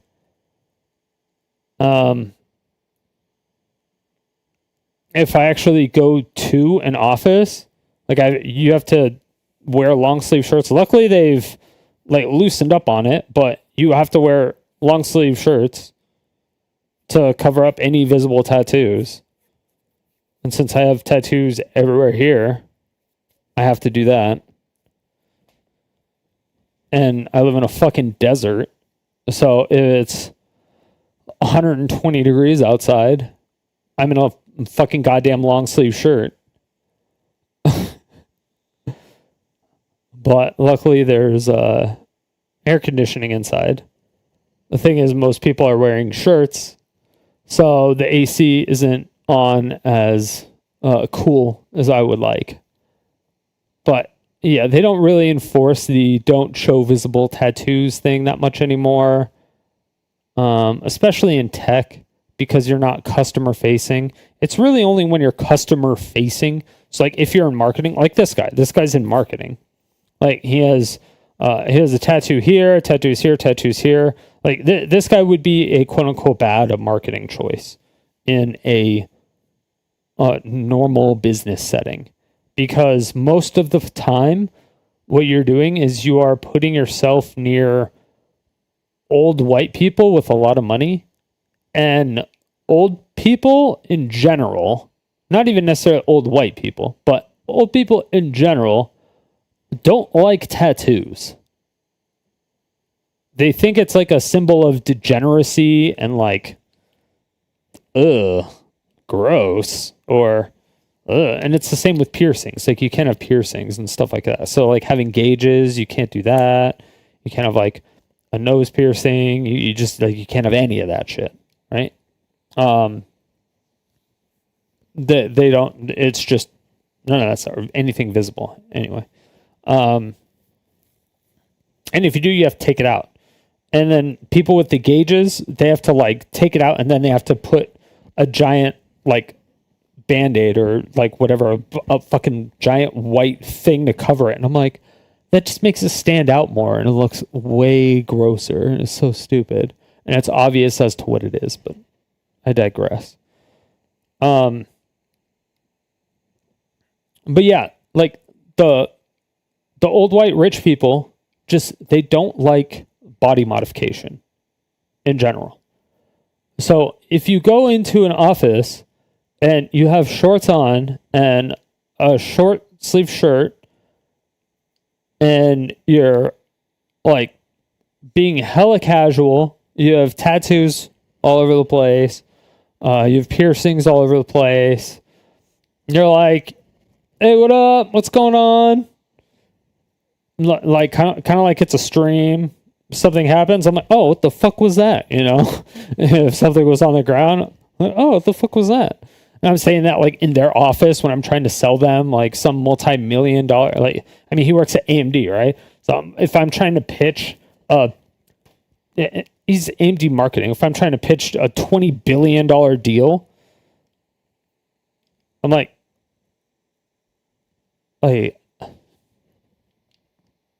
yeah, you're gonna be code switching. Everybody is. Literally everybody is.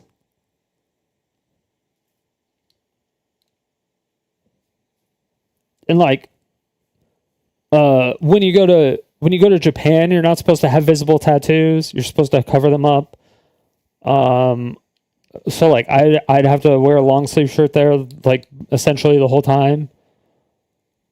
From what I hear, anyway. I don't know if that's like super true or anything, or if it's only in certain regions or certain areas. I don't know.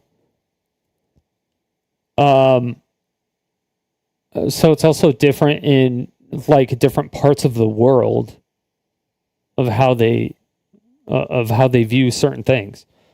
It's fucking weird. Dude, that code switching thing just doesn't make any sense to me.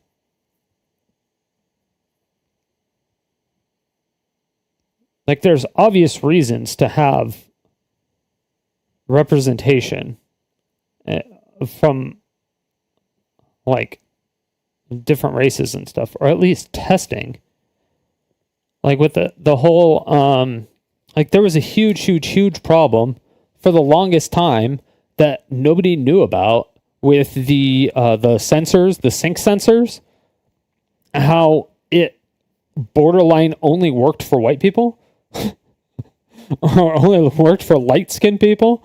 It didn't work for black people at all. It's because they didn't have any black people that worked there. So when they were doing all the tests and stuff, they didn't test it with a single black person because there was no black people that worked there.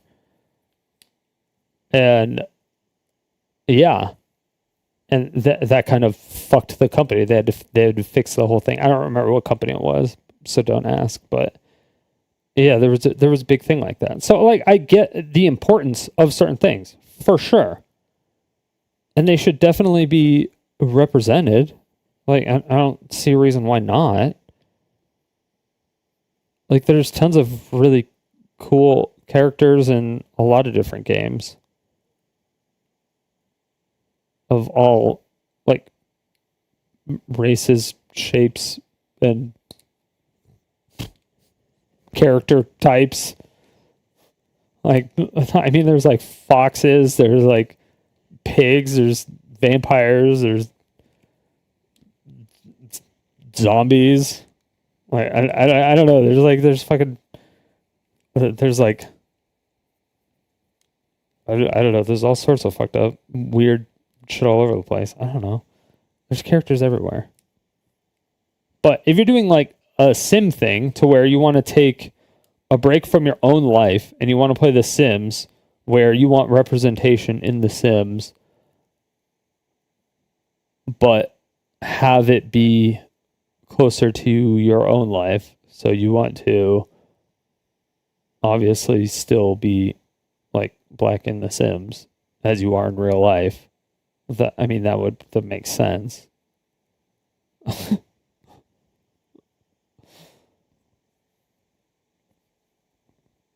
I'm surprised The Sims weren't doing that already, but yeah, I don't know.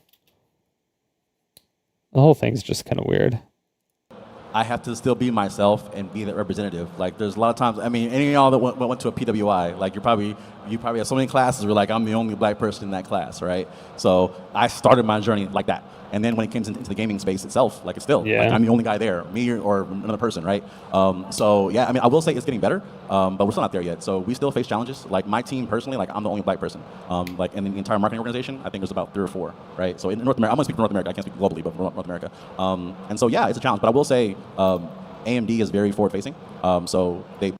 North America or the United States? Wait, also, AMD isn't... Is AMD a United States company?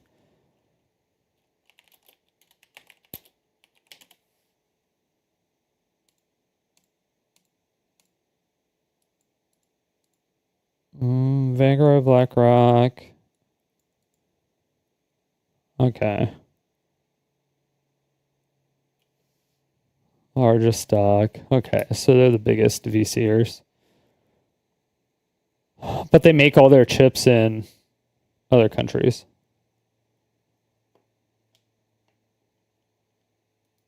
Put me in spaces to thrive, right? So it's not so much that, hey... I don't know how they advertise in other countries, though. Put ABK here because he's black. Like, they don't do that. But also, they make the cheapest and better... Like, their cheapest chips are really good performing for the price. They say, put ABK here because he knows what he's doing, he knows what he's talking about, and oh, by the way, he's black, right? So that's why I love where I'm at. Hopefully in the next 5 years, we'll continue to grow that space, but yeah, it's still a challenge. Love that. Now, Brandon, for you, I want to ask, when you're creating a game, what are some parts of black culture that you're trying to capture inside of that game? So with us, because we're creating a universe built around Afro-descendant people, we get to put everything. So to give you an example, our music is, we look at all the music forms that black people around the world have created. And so like each of the locations you go to will actually have, the music will change based on a music form that we've done. If you've seen anything we've done online, we have our hair, like right now, our team is made up of 18 people across 5 different countries. So when we talk about being able to bring our culture together, I get to talk to Ghanaians, Nigerians, Malayans, Jamaicans, African Americans, and say, what is it about your culture that you would like to see? And so when our artists are creating stuff, they're pulling from their own culture. Okay, what is the United States culture?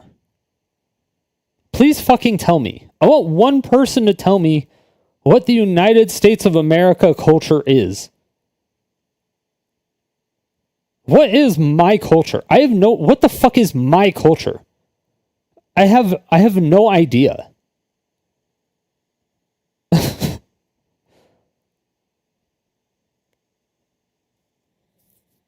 See, I thought I was part of a melting pot to where I could go into a soul food place and be part of their culture and experience their like culture or whatever.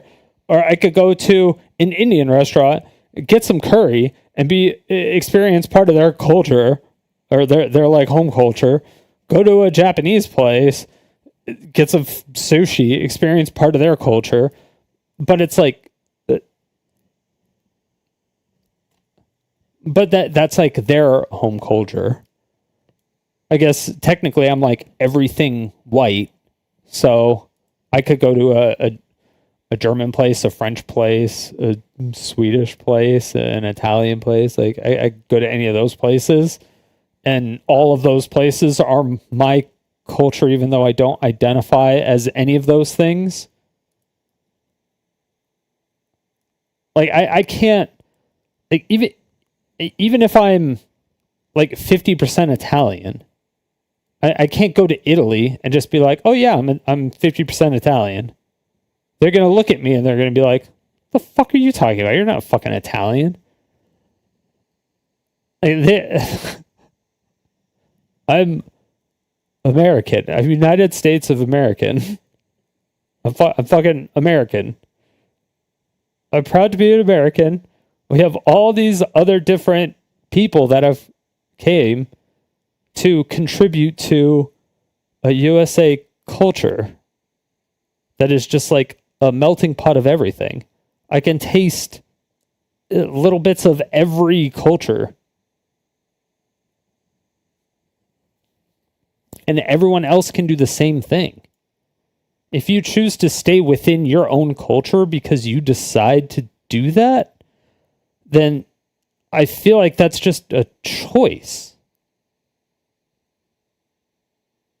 Or of what you think is your culture. Or I guess it is. I guess it is their culture, their home culture. I guess, but I get that. I guess that makes me cultureless. That means I have no home culture. Because I don't fucking know. I don't know how to identify myself as far as culture. I really don't. I want to know what the fuck this guy's talking about.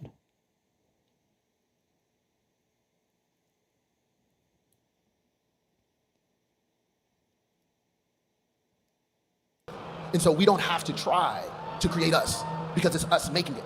And so by us just allowing ourselves to explore what the future in sci-fi can look like from our perspective, it automatically just brings our culture. You automatically see it when you see it, when you play it, when you hear it. All the way down to the accents of the voice actors. Because I always ask, why is it in sci-fi you only hear a British or Scottish or English accent? Where are the Jamaican accents? Where are the Ghanaian accents? The Geechee accents? So for us, everybody in the game looks like you or I. So that means I can just go pull any one of us and say, hey, for this planet, we're going to use your style of talk, the way that you speak. You don't have to code switch because this is you. They're dialect coaches. They're literal dialect coaches. There's a... Oh my god. I'm gonna go fucking crazy. I'm gonna go fucking crazy. You work for a studio?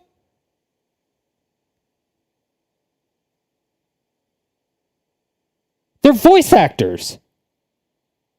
If they can't do a different accent or a different, like, anything, like, anybody from, like, if you're a professional voice actor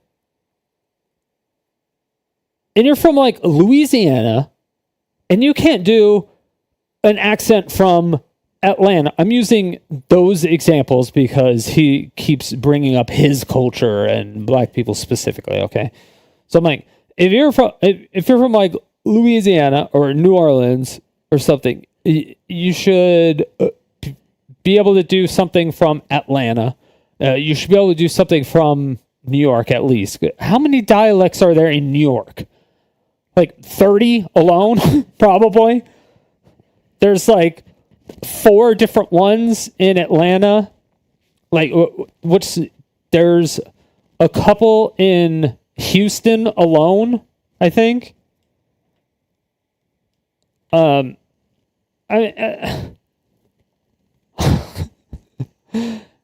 It's like, yeah, it's nice that you're hiring, just black people, sure, whatever. But I mean, a voice actor can do different dialects. That's why you have dialect coaches. That's why they exist. If you're going for a professional voice actor and they don't know how to do another dialect outside of their own voice, they're not a voice actor. I'm sorry. They're just not. And this guy's saying, you don't have to pretend to be anyone else. You're just you. Like that's not voice acting. It's not acting. That's not what that is. And so that's how we make those decisions in terms of what you see in the game. It just flows from us because it is us. Can I just say, if you're ready for a Man's Not Hot region, yeah, we can link up. We can link up. I got you. Yes. So let's actually go to you here, Ebonics. You know, games are an important part of the culture, and as Crandon said, we have to grab all parts of the community. The black community is not a Maybe I'm totally wrong. How has The Sims helped shape the game industry with its continuous inclusion? Okay, no, I know I'm not totally wrong. Because white people do it.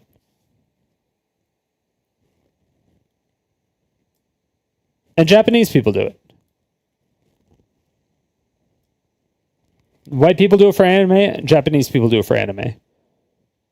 I know that 100%. And I'm 99.999% sure that Japanese people do it for, that black people do it for anime too. They do different dialects. Or different accents. Based on the character. Of whatever matches the character. And they go to dialect coaches.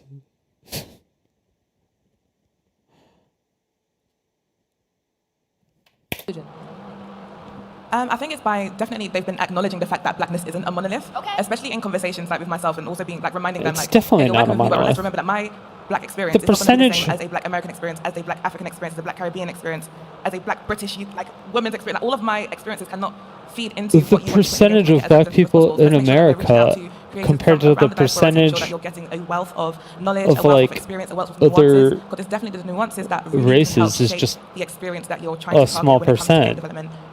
Because I mean, everyone. And So I per I want a capita, pack in the game that's black. you're just Yes, gonna ma'am. have But how black can you get without accepting that you need to also highlight the different blackness that is around the world who want to be seen? a little bit. So how do you do it correctly, ensuring that you're giving different everyone amount of blackness, dude.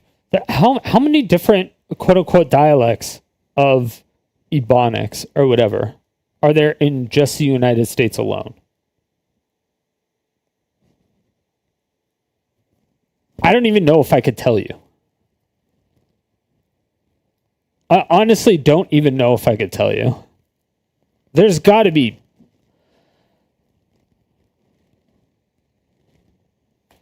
10 at least. Maybe 20? I don't even fucking know. There's so fucking many. black, their black experience, without it just being a black American experience, without it just being a black African experience or a black British experience. So I'm with them. I'm with everyone on I want a black Sims pack. But I want it done right to where everyone who's black and who goes to experience that pack can find themselves and see themselves within that without it feeling tokenistic. And you can still find those nuances in there that you can relate to, like, authentically. I agree. 100%. Is there a furry Sims pack as well?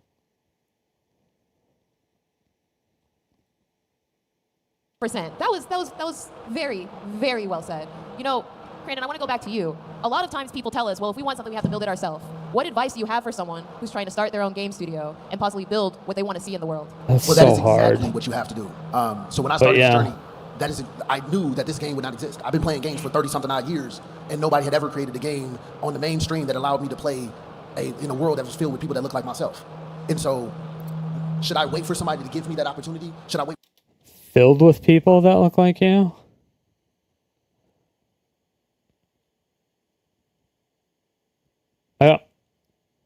Yo, what up, Butter Knives? How's it going, baby? I was trying to think.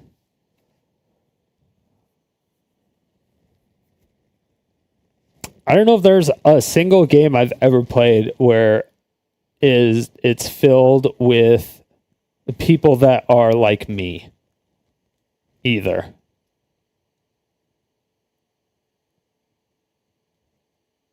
I get where he's coming from, though. I'm being pretty pedantic about it now.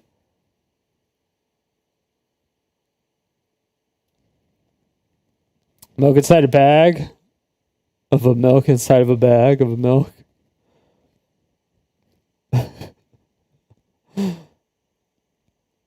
I try to think.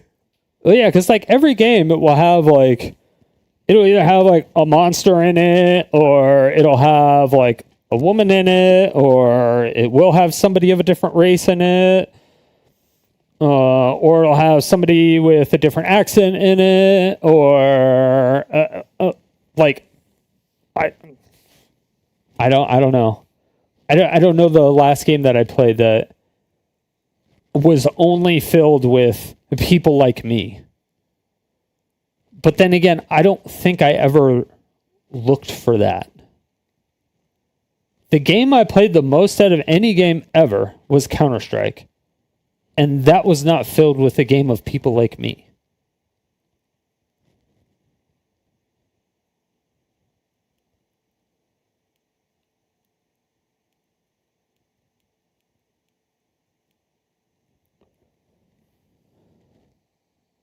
Unless you're saying just white people. But like, I'm not a terrorist. I'm not a counter-terrorist either, but I'm not a terrorist. I'm not going to identify with a terrorist. So I'm not going to say that the game is fucking filled with people like me. Even though they're all guys, and I think maybe they're all white. Maybe. But I think some of them have masks on. I don't even know. But either way, like, it never had... Well, even... Let's see, in Portal, you were a girl. Let's see, I played Team Fortress 2. There was a big fat guy in there. I guess I'm a big fat guy. There was a small, skinny guy that ran really fast. I don't know.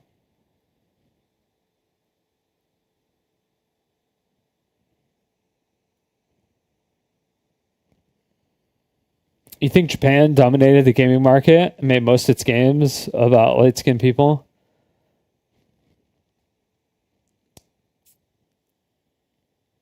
Well, there's legitimate criticisms about other things. I kind of touched on it a little bit, but like, you know, the sinks that are automatic, when you like put your hand underneath it and stuff, like there was no black people that worked for that company when they were doing testing and stuff. And so it just like didn't work for black people at all. You know what I mean? So, I mean, there's obviously reasons to have diversity in a company. You may just not know it until it's too late. So it's hard to say, but that's almost like a company to company basis type of thing. But you shouldn't be hiring people based on that. You should be hiring people based on like their abilities or their accolades. Possibly their potential, depending on what position it is. Or if they mesh really well with the team. That's a big thing.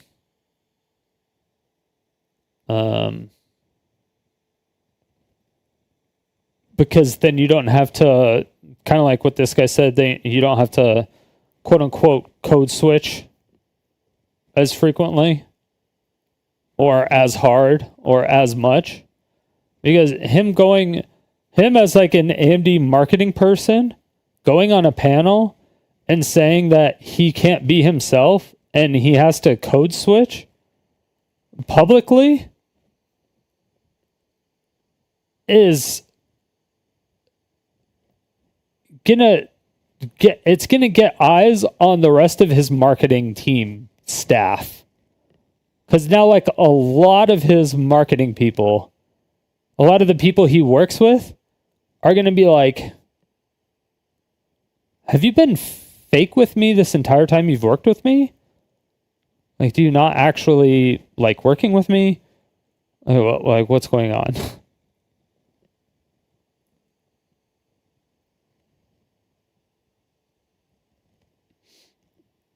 You prefer a unique story over diversity? I care about gameplay. I don't really care about anything else. I feel like cookie cutting diversity into gaming just makes it more boring. Which Overwatch ran into. Overwatch ran into the promising something and then not delivering it. I think that was their biggest thing. I mean, I mained Mei in Overwatch when I was playing. And she's like a chubbier female, which is not what I would identify with personally. But I really liked playing Mei.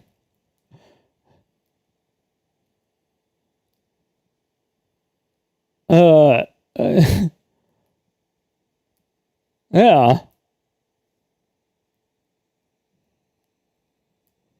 When I played League of Legends a lot, I played Anivia, which is a frost flying bird thing, which I don't identify with.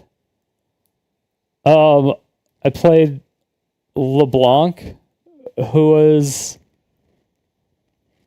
a white female that I don't identify as.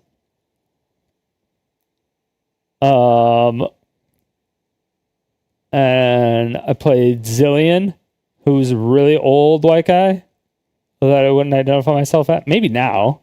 I'm an old white guy. I'm 39. I'm not 40 yet. And even then, that's not old. I'd have to be like 80.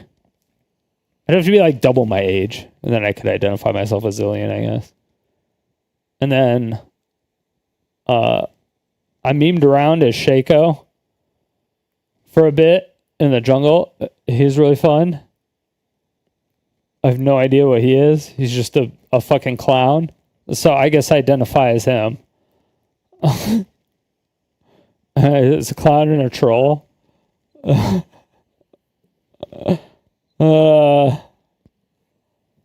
was trying to think.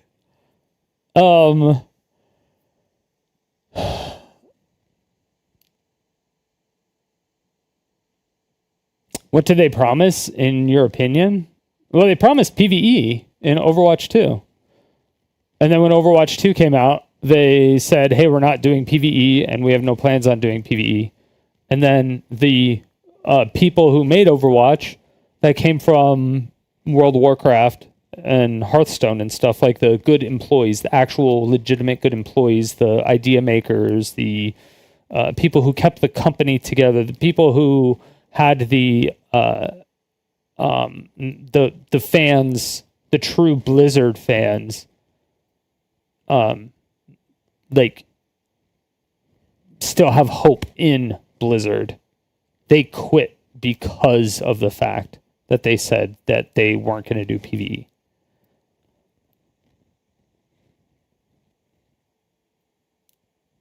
And I thought that was a really, really bad decision, because they said they were going to do PvE, and then they announced that they weren't going to do PvE, like, I don't even know, like the day of, or like the week before.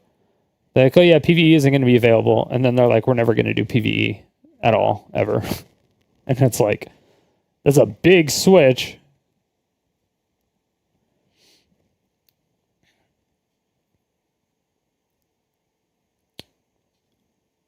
Mario was your favorite character in Overwatch, but you played all of them. You see the decline in the first story as they went further into hitting all of the PC bases. And if you watch the intro vid, Sebastian, versus the one from May. Or were they both out in season 1? Bastion and May? No? Oh. Really? Oh, and then May was... Oh, okay. And then May was after. The season's way later? Oh. Yeah, I don't know. I don't really care about the character's story, because the character's story doesn't affect the gameplay at all. It's not a story-driven game. It could have been a story-driven game, if they put in the PvE mode, they could have made something out of it. But like Riot Games, they added in a lot of PvE stuff. They made a TV show out of it, and they're making an MMO. And then they announced that they scrapped the MMO that they made because they said it seemed too cookie cutter and that nobody wants to play the same MMO that has been around forever.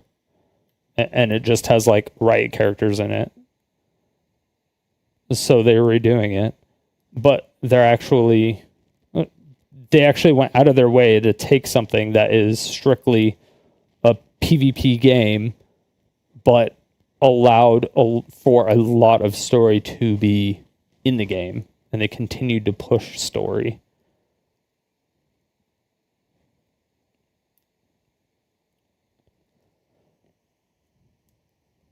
But, yeah.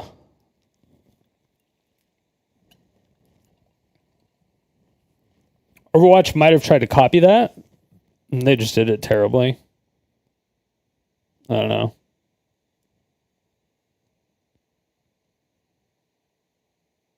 For someone to create that game, or should I just get up and teach myself how to make games? Much like Ebonics, I didn't go to school for this. I watched YouTube, watched tutorials, and started working on the game. And then as I got better over the years, I've been working on this game since 2017. Up until last year, I was a solo dev. So you just have to do it. Because I always tell people, I always tell young guys, because last year, I did a panel talk last year, talked to 2 young guys, they're our interns this year, because they saw this and said, hey, I want to get into space, but I don't know how.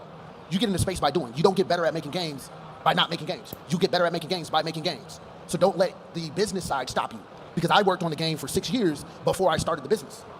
Because I knew, looking like I do, I'm not going to get to walk in the door and just have an idea. I have to have something to show in order for me to be able to get somebody to listen.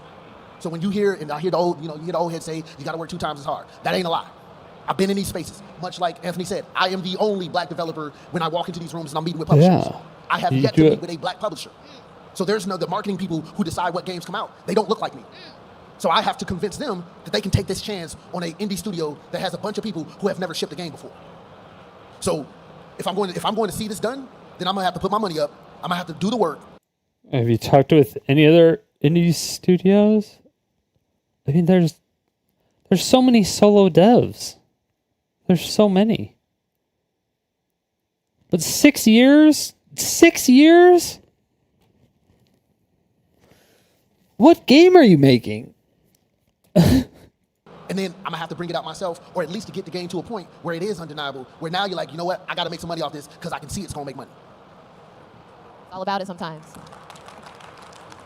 Now, Anthony, Crandon touched on a really important point. Obviously, it's important to have the background inside of gaming and work at some of these companies to get that knowledge. But that's how long Pirate Software has been working on his game that is still riddled with bugs.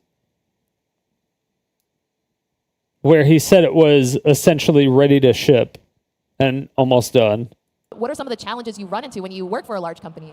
So I mean, one of the biggest challenges is typically in a large corporation, you're a number, right? Wait, hold on. Obviously, it's important to have the background inside of gaming and work at some of these companies to get that knowledge. But because I can see it's going to make money.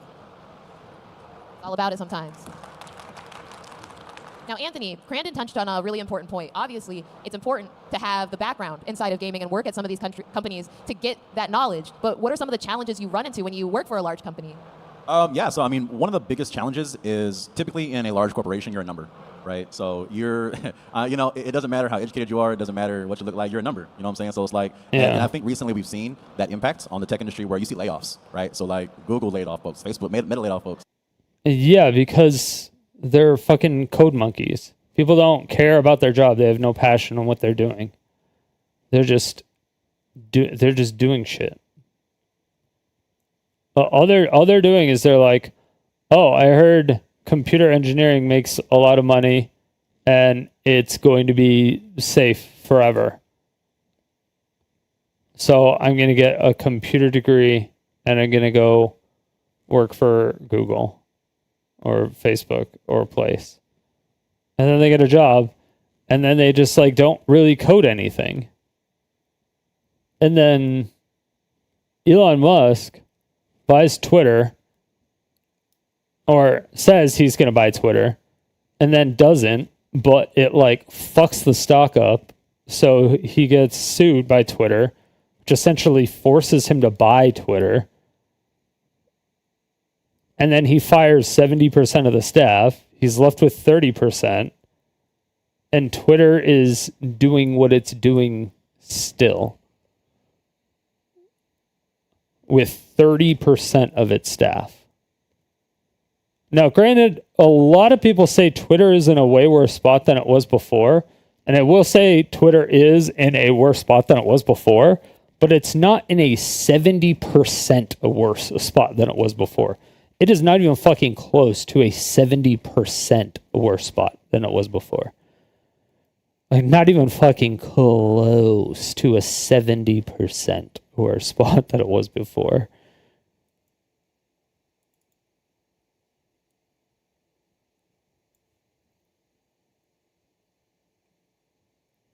Yeah.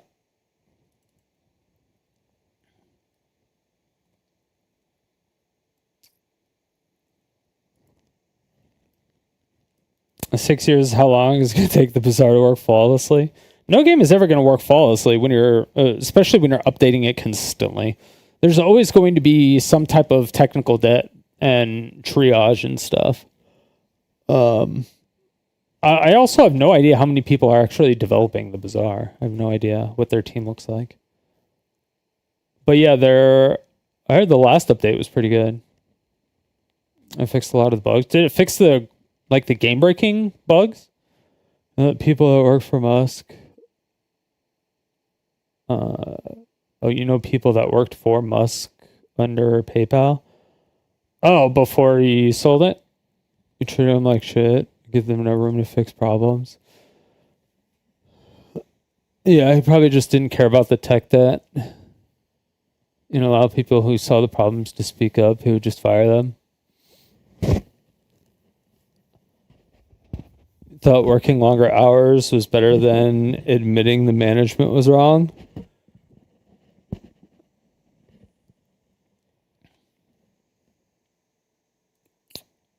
That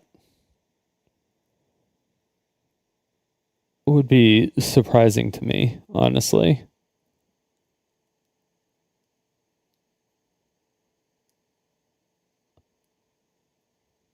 He's smart, but he's the terrible leader. I don't even know. Sometimes I think he's a fucking idiot. He's like the smartest dumb guy I've ever seen. I think that's the best way I could put it.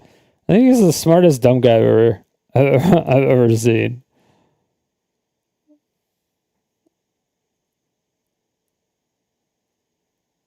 Some people have great ideas but can't lead. Yeah.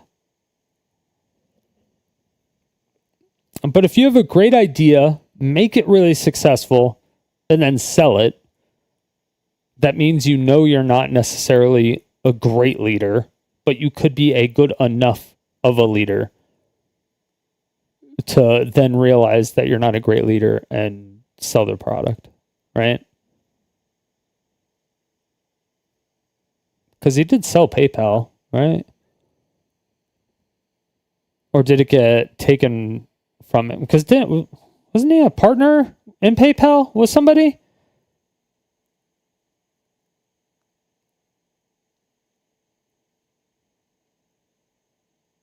Did it get taken? I don't remember now. I don't even remember. But yeah. It's just, there's just a lot of things.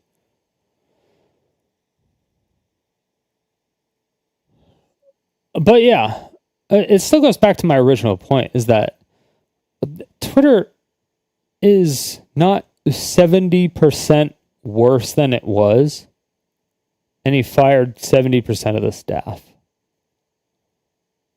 And I was very surprised.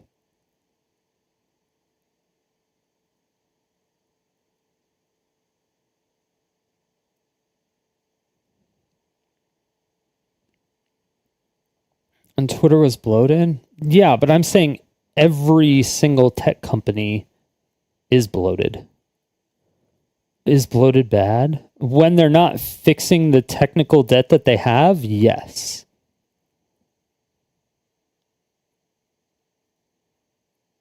When nothing is getting done, yes. When no new features are getting added, yes.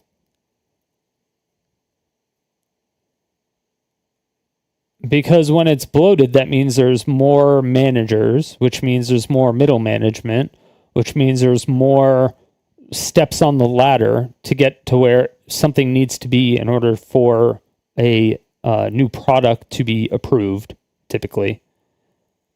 And things of that nature. Which is why Twitch has had such a huge fucking problem. I mean, the guy who made the Twitch clip system, he did it in his spare time, and he got fired. But the person that made Twitch clips did it by himself. It was one person. And he did it forever ago.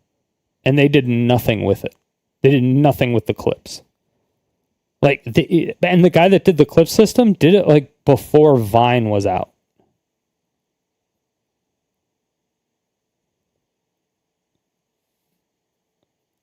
The clip still messed up. Yeah, but they fired the guy that made the clip system, and he did it by himself. And it was like, what, 10 years ago? More than that? 12, 13 years ago? It's like 2012, 2013, something like that. If they actually worked on it, like, Twitch clips could have been American TikTok.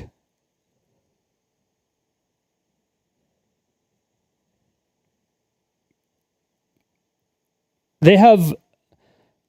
The CEO went on stage and openly admitted that they have not updated their mobile platform in 7 years. And that's 30% of their income.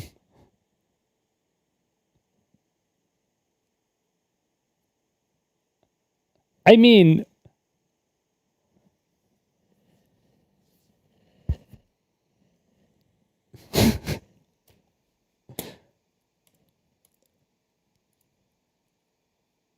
to be fair, that's also not blow. And the person that made Twitch Prime, he also got fired.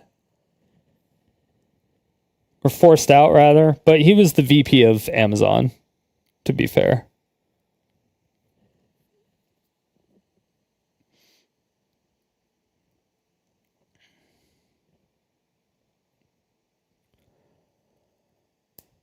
They banned some streamers for minor issues and then throw a pass to Amaranth. Yeah, but the ad revenue and shit is going downhill hard on Twitch. Intel laid off folks. You know, it's like you see these big layoffs where it's like 10,000, 5,000, 100, 1,000. It doesn't matter. Even game devs, right? Like there's game devs closing their doors. But these are husbands, these are wives, these are, you know, sons, daughters, brothers, sisters. That's their livelihood, right? And they, you know, lose their job or whatnot. So in terms of one of the biggest challenges, again, it's like you have to show your worth every day. And yes, of course you have to show your worth every day. If you go to work and the only thing that you do is you do what somebody assigns you to do, and then you do fucking nothing all day after that, then yes, you are going to be the first person I want to lay off. Because you're showing no initiative, you're showing zero interest in learning more, you're showing zero interest in the game. The only thing you're doing is showing that you want a job to provide for your family. And that's fine. That's fine if that's what you want to do, but fuck you, because I want my game to be perfect. I want my game to be awesome. And so what I want somebody who actively wants to learn, because then, in those cases, I'm going to be like, hey, you actually want to learn? That's a job, not a career or a passion. Yeah. But they say it's a career. Just because you get a salary doesn't mean it's a career. Yeah. Just because you finish college doesn't mean it's a career. It's fucking stupid. But people treat it that way. What time is it? Oh, it's med check time. Med check time.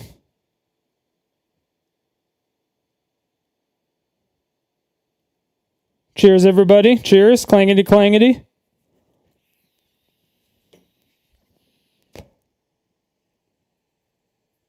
Companies wanted invested people so they could be compensated, so they should be compensated accordingly. Yeah. People don't ask for raises because people are fucking stupid. I don't know why.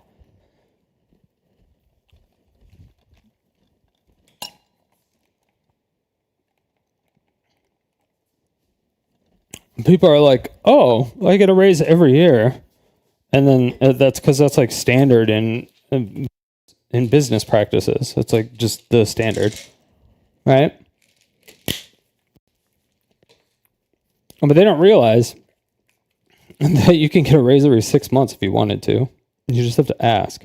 And you have to prove your worth.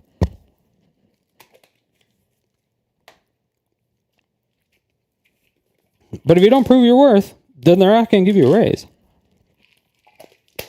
And so what you got to do is you got to meet with your manager and you got to say, hey,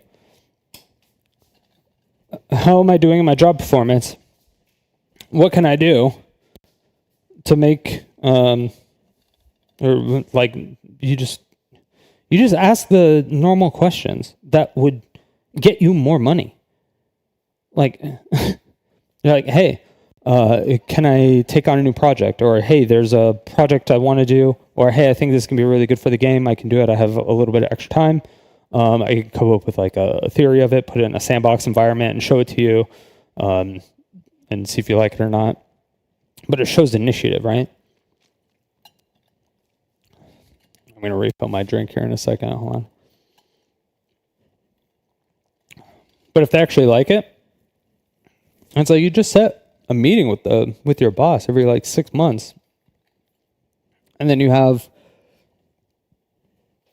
like an email thread afterwards, and you just say, hey, here's what we went over in the meeting. Is there anything else that, I didn't include in here, or anything else you need to add? And just make sure you BCC your like personal email.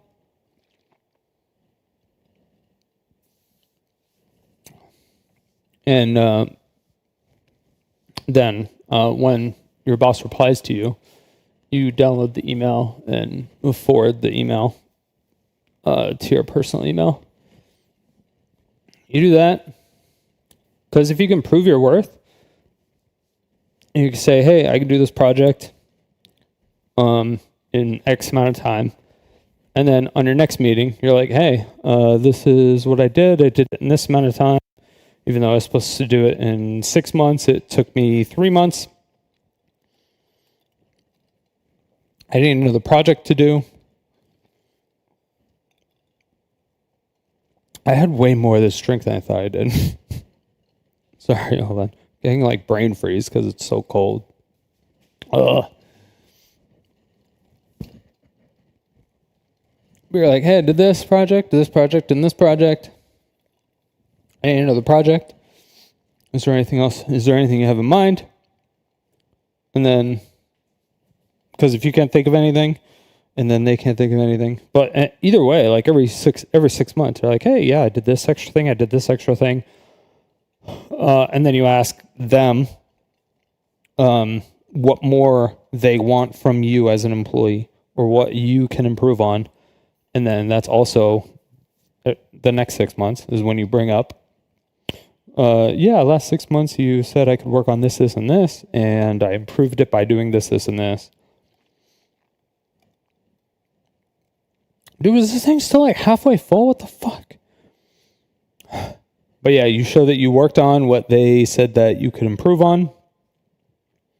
And you show that you did a project that like wasn't on the normal list or something. Once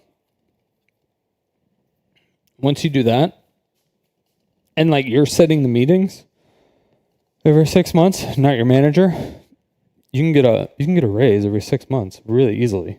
Like really easily. Managers love that shit. If you go to a manager and you're like, hey, I need something to do. Give me something to do. Or especially if you say something like, hey, I noticed that this is like this, but it's broken. It should be like this. I have extra time. I have like 30 minutes at the end of my day that I almost never have anything to do. I think I can fix it with my spare time. Is this a project I can take on? And if it's like tech debt or some like little thing here and there, or if it's like a list of projects that you think you can get done in that amount of time, dude, they'll like love you for that shit. And you'll get compensated for it. Because nobody does it. And the vice president of Amazon,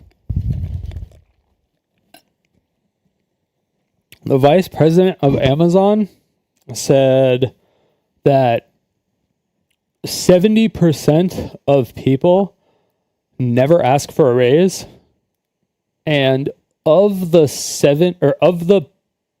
people who do ask for a raise, 70% of the people get it.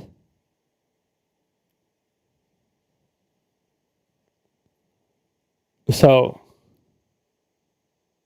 sorry, 70% of people never ask for a raise. So 30% of people actually ask for raises. And of the 30% of the 30% of the people who ask for a raise, 70% of the people actually get the raise. So just let that fucking sink in. You have 28 people under you, and you have to defend all of them against HR because your job is to fire them for stupid shit like 2 minutes late. Somewhere this year, you saved our company like $58,000 just improving SOPs. Yeah. Our last company found 180 of waste per year. Yeah. That's a lot like what I do. Except HR, it's weird that HR would be that gung-ho about firing people. Usually HR doesn't like firing people because it's a lot of extra work for them, number one. And it's a lot of extra work. Because they have to do a copious amount of paperwork, and they have to talk with the government. Because if the person files for unemployment, it's a pain in the fucking ass for them too. It's like, it's better to make their life hell and make the person quit than it is to fire them. You live in Florida, if there's a just cause, yeah, they can fire without any reason. Yeah. It doesn't matter. There's still like a shit ton of paperwork you have to do. There's still legal things. There's still reasons you can't fire people. It's quote unquote any reason, but there are still reasons you cannot fire people.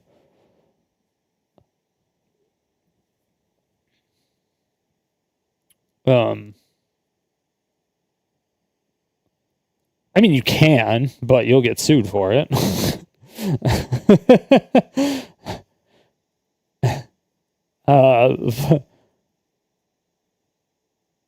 But yeah. But yeah, the right to work states, Arizona's the same way. So yeah. But you still have to do a lot of paperwork.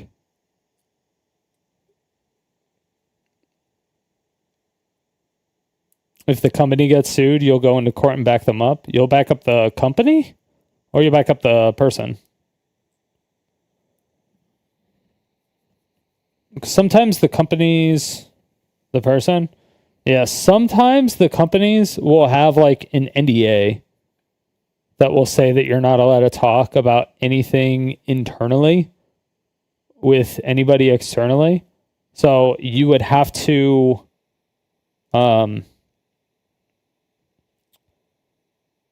like they would have to subpoena you.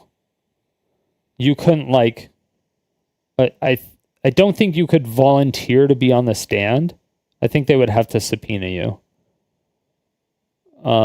So I think you could talk with the person and be like, "Hey, you need to tell your lawyer to subpoena me." And have them put me on the stand. Or enforce them to put me on the stand or something like that. But you can't like just volunteer. I think. Current HR was promoted from temp agency. Only HR they know is firing temps. Yeah, that happens. They don't. Well, have they gone through the process of actually firing someone yet?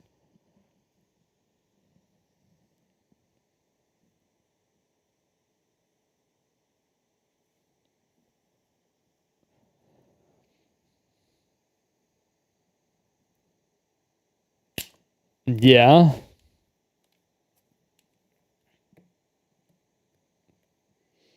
And she was fine with all the paperwork? It's possible that she wants to fire people just so that she doesn't get fired, so it looks like she's still doing work. That is possible.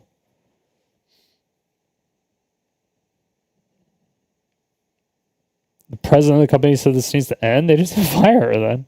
The fuck? It took you like a 30-page documentation to get HR to fire someone who's clearly not performing, most likely working 2 jobs, hiring a new person. Yeah, as an impact, cost, productivity on HR. It's not even just productivity on HR. It's HR, the managers, and depending on what kind of company it is, it's also the team. Because like for us, we have multiple interviews. We have like an initial interview. We have like a skills interview, which might be all wrapped into one. Do we have whole day interviews now? I actually don't even remember now. It's been so long since we've done like an engineer.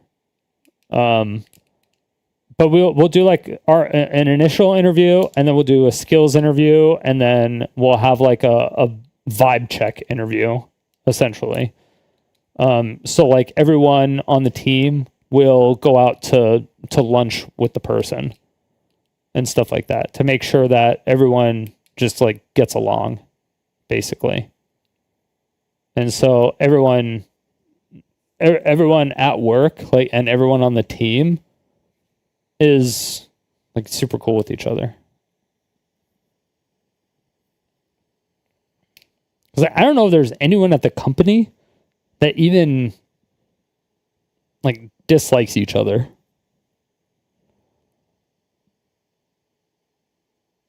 To be honest.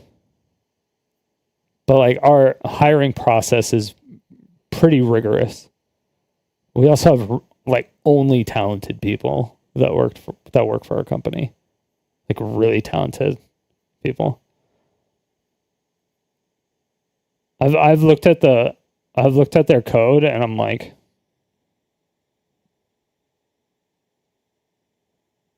what? Usually I can read code and I'm like, I can understand for the most part, like what it's trying to do. But then when a lot of times when I read their code, I'm like, oh, okay, what am I looking at here? Oh shit. Fuck me. What is this? Fuck me, dude. But it's not like it's wall of text, like copy paste. It's not like shit slop code. It's like well written code, and I don't even know. Look, what the fuck is this? like it got to the point where we were doing, because we're all serverless now, and so like Amazon came to us and wanted to put our company on their website. They wanted to advertise our company on their website for how we were implementing all the serverless technology that they use. And we're like, I still don't know why we said no to that. I still have no idea why.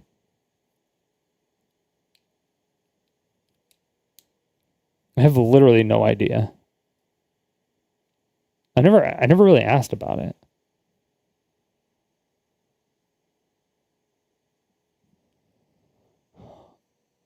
I should ask about that.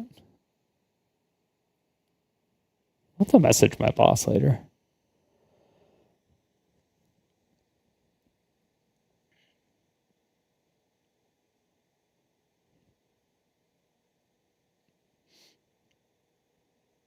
You agree to join this company. It's also an agree to be let go without reason. Yeah, paperwork is minimal for her to fire anyone.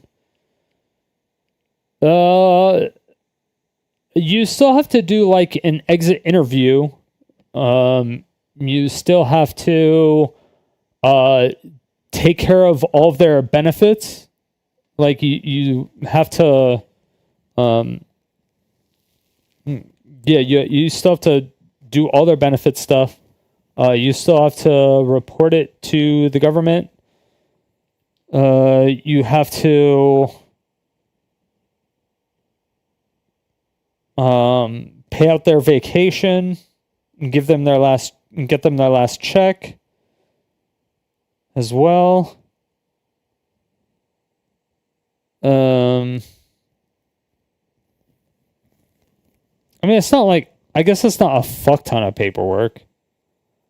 But yeah, there's federal and state stuff that there's a lot of paperwork that you have to do, but I guess if you worked at a temp agency and you've done it a million times, it's probably pretty quick for you to do it. So, yeah. You've probably just done it a bajillion times, so it's just like whatever. It probably doesn't take, it probably just doesn't take that long for you if you've done it so many times. The only thing that might be different, I don't know how temp agencies work, actually. Some states require good cause. Yeah, but they're talking about Florida, and I was talking about Arizona, where they're right to work states.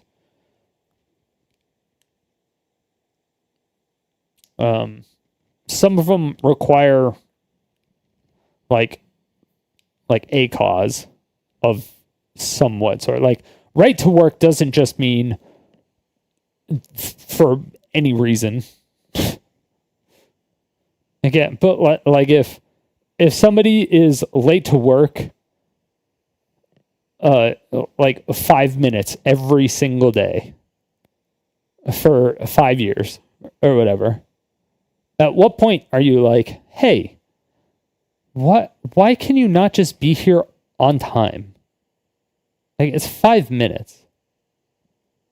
And then that person can just come back and be like, dude, it's just 5 minutes. I'm still doing my work. But at what point in time do you just fire that person and be like, dude, you're scheduled from this time to this time. You signed a contract saying this time to this time. You're not adhering to your contractual obligations. So if you're late one more time, I'm going to fire you. And then the person shows up 2 minutes late instead of 5 minutes late. And so you fire them. Like, sure. Yeah, it's a bit petty, but sure. But do they stay 5 minutes late? It doesn't matter. If you sign a contract saying you're supposed to be there at a specific time, then you're supposed to be there at a specific time. But it depends on the job. Usually it's salaried. If it's salaried, then it's like a suggestion. I mean, a lot of it depends on the company. It depends on how big the company is. It depends on what team you're on. It depends if the manager and the other workers care. Like, if you have a meeting that starts like 10 minutes after 8 a.m., right? And you get there at 8:05 every day. It's like you have 5 minutes to get ready for that meeting. So you have to like get out your laptop and like be ready for that meeting. So you're like, and be in, like, you have to get your laptop out, get set up, or whatever, get your shit ready to go, and then go to the meeting room and be there in 5 minutes and not be late for that meeting. You know what I mean? Although usually it's like 15 minutes afterwards, but still.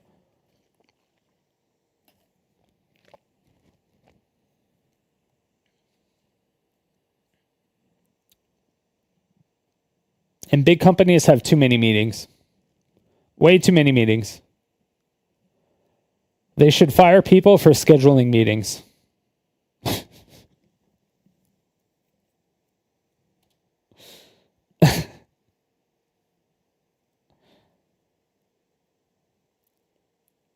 Like, working together is one thing, but meetings are like a waste of time, like 99% of the time.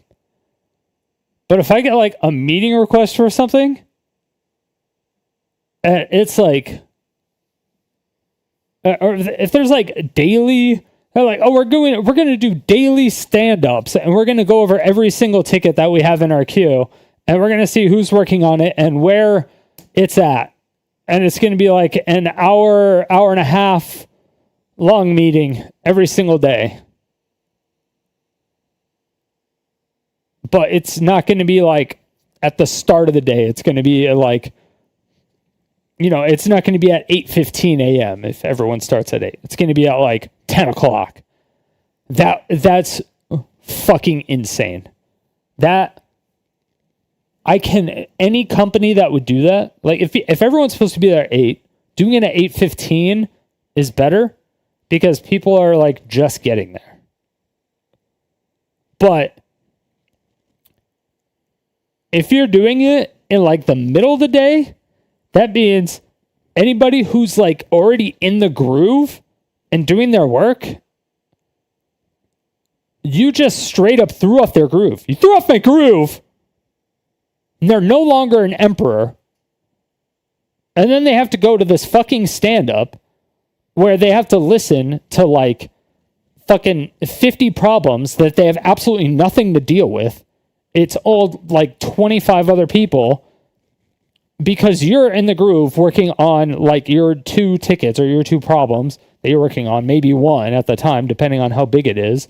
And then when it comes to your ticket, you're like, well, I was diligently working on it and I was in the groove and I forgot where I'm at right now in it because I didn't get a chance to make notes yet because I was in the middle of fixing it. It's like, but they do stuff from like the previous, and I was just like, holy shit. If you're going to do a stand-up, you have to do it at the beginning of the day. But if you're doing stand-up every single day, fucking me. Like, holy shit.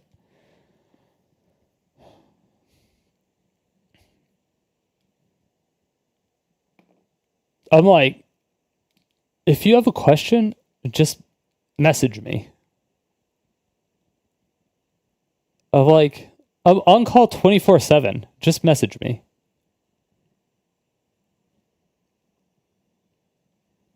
You just do stand up in Slack most days.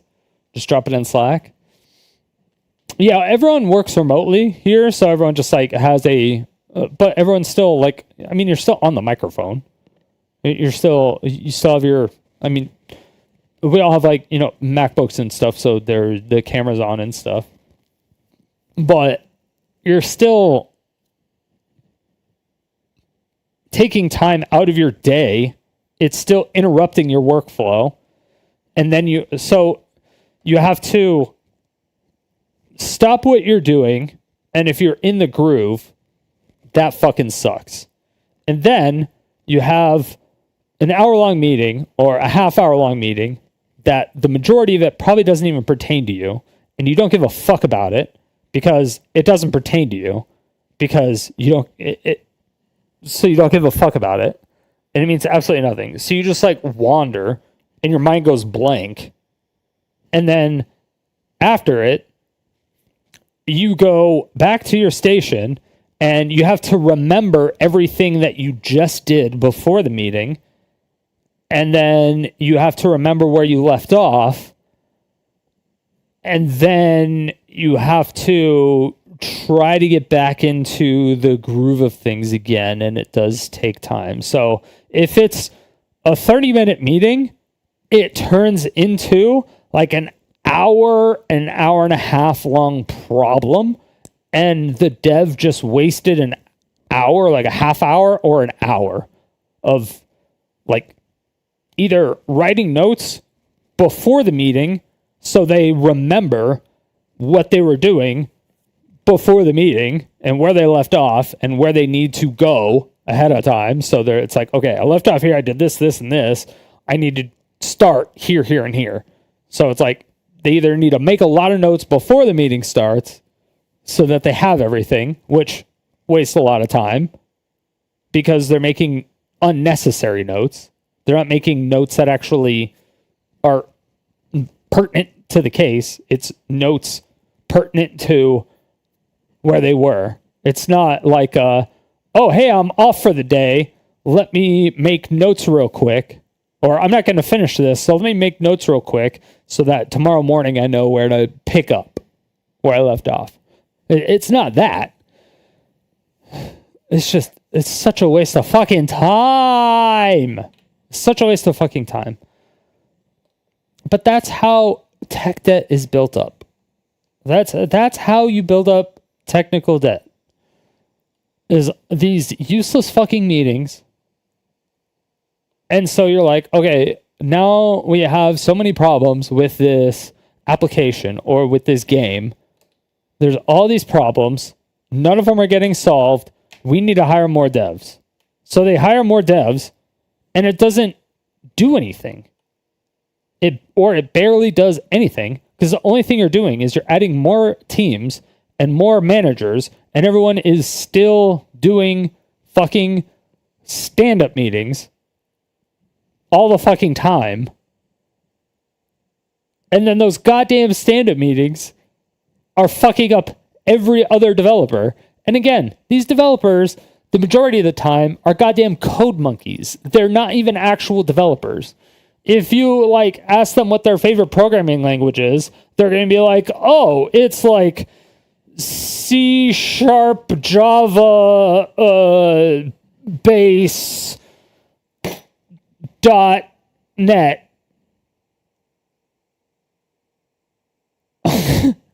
Visual Pro Basic.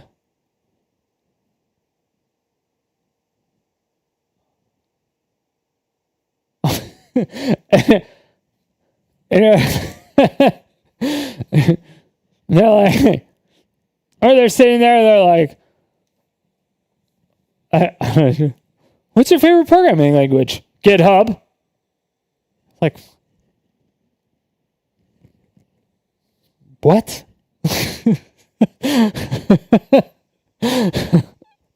That was the most ridiculous answer I've ever heard. I actually heard that in an interview. I just left. I just left the interview.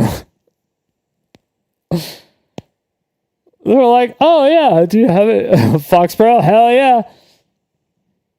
That was the first database stuff I worked in. That was the first time I forgot to put a star, or I forgot to put a from statement in a delete, or I forgot to put a from clause in a delete statement. There you go. So I put delete star, or sorry, I forgot to put a where clause in my delete statement. Jesus Christ. So it was just delete star from, and then I had the table. And the fucking table. So it just started deleting everything from the fucking table. And I was like, I don't know. I meant to do where? How do I stop this? How do I stop this? How do I stop this?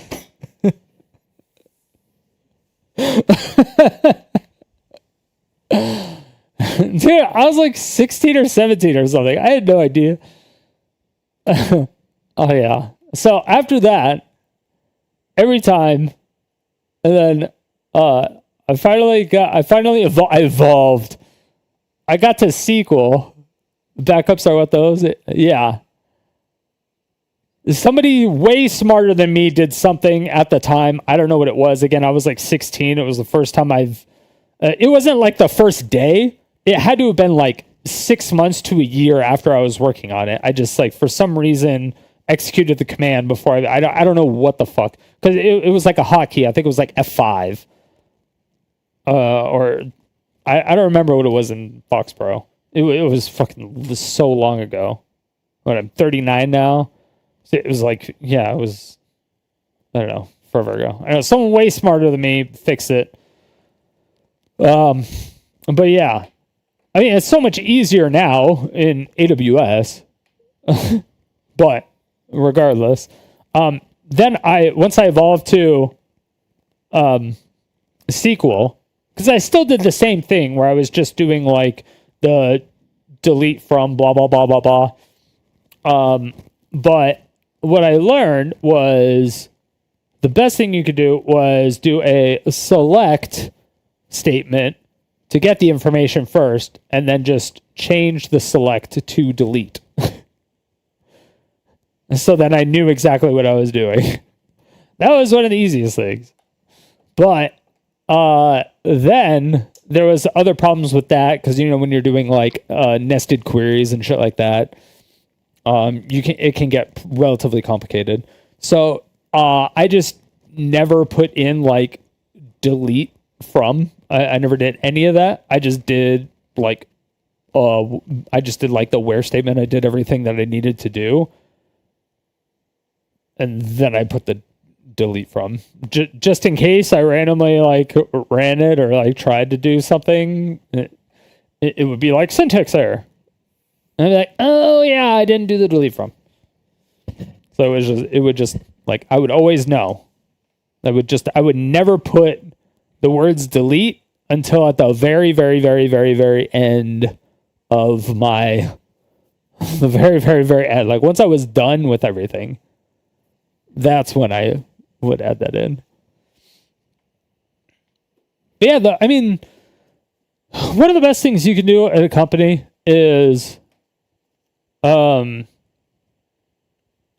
if they won't give you a raise for extra things that you do, like if they're quote unquote stingy like that,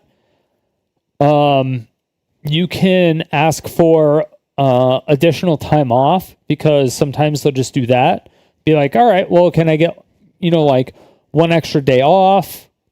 Or can I get like, one Friday off, or like every other Friday off, or every 3 Fridays off for doing this? And so it's like kind of like a raise, but since you're on salary, you're doing that. You're just not working those days, but since you're already doing so much extra, they just give you the day off essentially.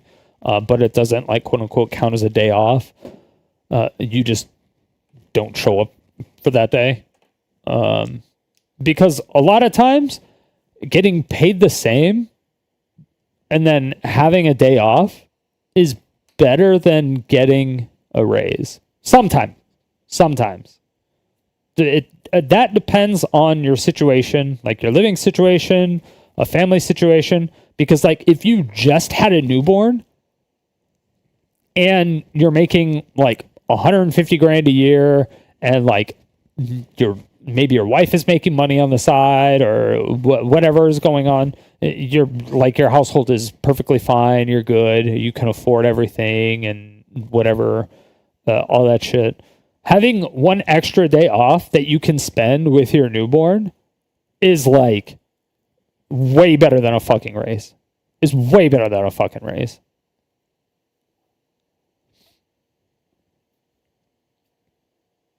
once there's no growth within a company, most people just find another job eventually. Yeah, when I was working at Intel, what people would do is they would work at Intel for 2 years because that was kind of like the base thing that people just did. They would work at Intel for 2 years, and then they would go work for Google for 2 years because they're just relatively close in proximity. So they would get a job at Google for 2 years, make more money because they worked at Intel. So they would go to Google and say, hey, I made this much money at Intel. Are you going to give me more money? And they'll give them more money. And then they'll work at Google for 2 years. And then they'll come back to Intel for 2 years and make even more money because like Intel wasn't giving good raises at the time. They were giving like no raises basically. They ended up combining the SoCal and the Chandler office. So yeah, and then they have a policy that I actually kind of agree with, I think, which prevents that kind of behavior. It's like a last in, first out. So if you're most recently hired, you'd be the first one to be laid off type of thing. So they show loyalty to the people that have shown loyalty to the company. So even if there's like a really, really, really, really, really smart person, if they just started, they're like, hey, we appreciate it, but we have to lay you off because we have to do layoffs. We want you here. Sometimes they'll try to put them in a different department to save their job, if they can. But yeah, a lot of times they don't do that. Job hopping is a fast way to grow your salary. Yeah, job hopping is also a really easy way to find out what you want to do and what you don't want to do. They're like, yeah, I don't want to do this. Or like, yeah, this is fine. Or yeah, this is cool.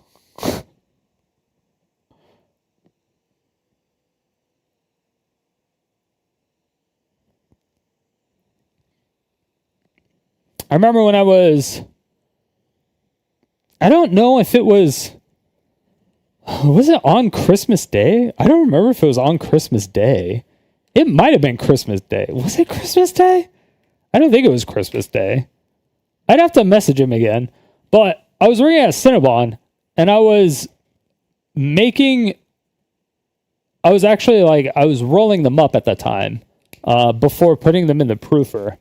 And my friend came by, and he was just like, yo, you should just like quit. And I was like, all right. And so I just like took off my apron and I just like quit. I just like walked away. And I want to say it was on Christmas Day. But yeah, my friend basically just convinced me to quit.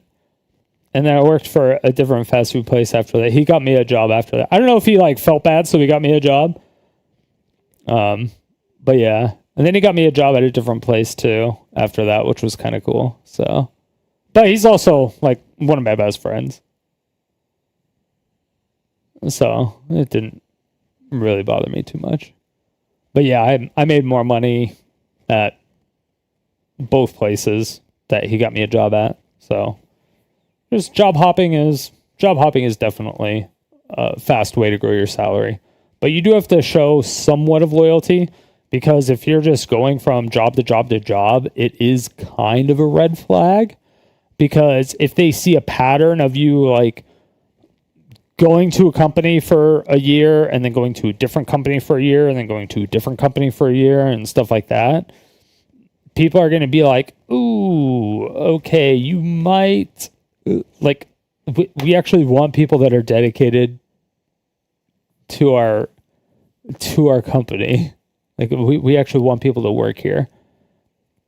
But yeah, after I worked for Intel, that's when after my fallout with Microsoft was when I pretty much decided to work with smaller companies. Essentially companies under 100 employees. Probably companies under 50 employees. Yeah, I think it's like customers under 50 employees. But yeah, but if it's like different jobs, then job hopping isn't bad. So if you go from like being a waitress and then you finished your degree in college and then wanted to get a job or an internship as like a structural engineer, for instance, that's like perfectly understandable. You know, you're like, all right, yeah, well, you have to have at least a master's for it. So small companies have their perks and challenges. Yeah, definitely. I mean, I got, like I told I think initially, I was supposed to have people working under me. 1, maybe 2 people initially.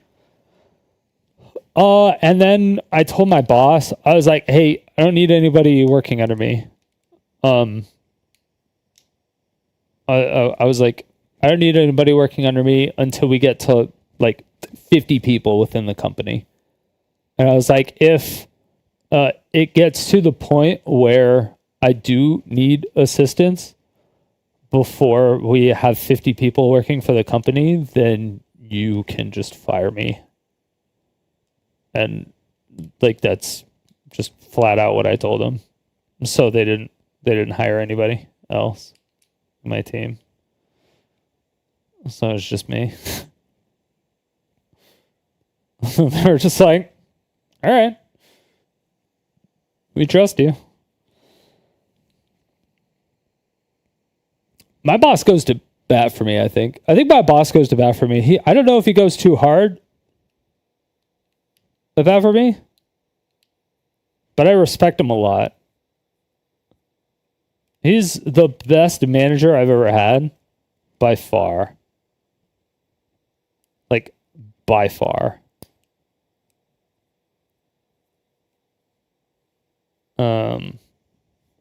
Yeah, and there's a lot I could learn from him, for sure. And it's crazy talking to my CEO, because I can talk to my CEO about business stuff. Like when I'll talk to him about like Sodium City stuff, and he's like excited to talk about it. Like he really likes talking about just stuff like this. Like when I had an editor, like when I was playing Magic the Gathering, when I was big enough to have an editor and was running a successful YouTube channel and stuff. I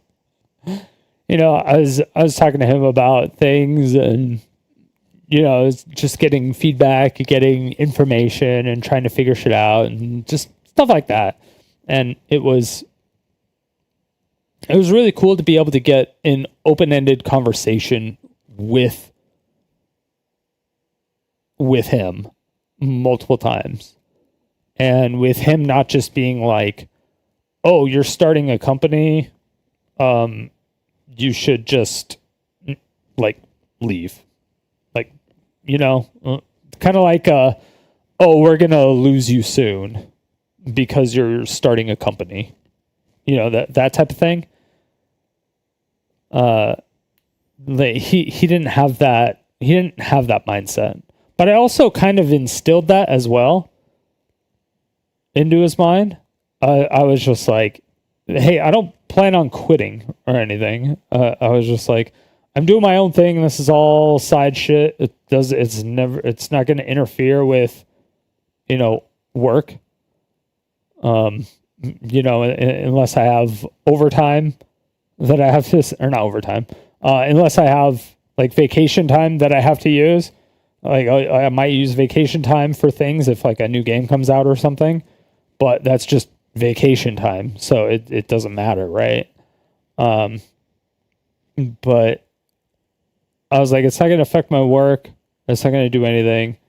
I'm just doing it. And then, once the company is successful, and you end up either going public or selling it, I'll sell the phantom shares, get the, fucking millions of dollars from the phantom shares.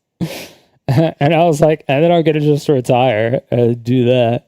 I was like, unless the company still needs me, I was like, and then I'll, still do stuff. But, this is more of a long-term retirement. It's like a hobby for, not really a hobby. It's a job that is like, I'm training for a job for after I retire, so that I have something to do for when I retire, so I don't end up being one of those people that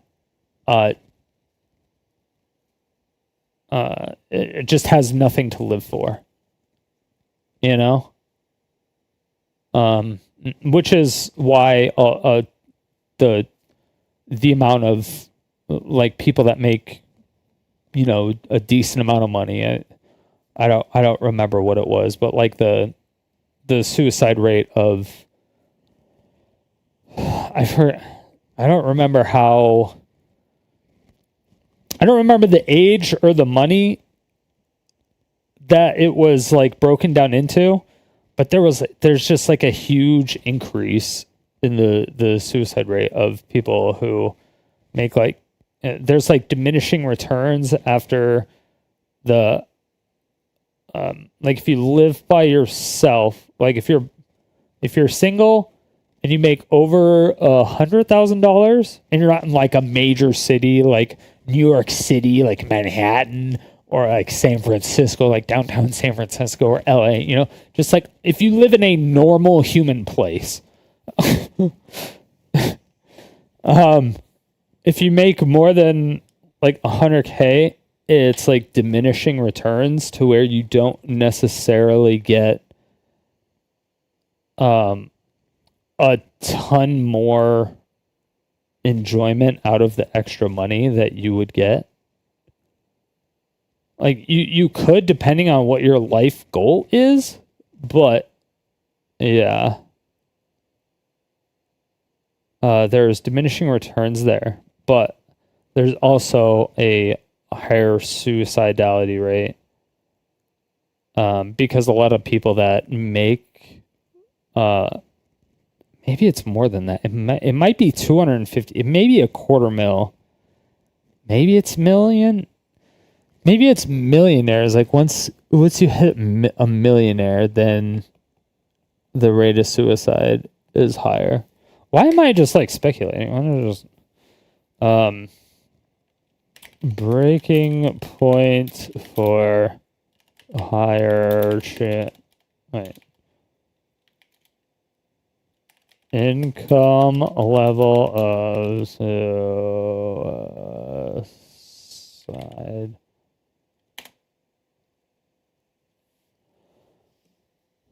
Median household incomes of less than 30 years were more likely than residents of higher income.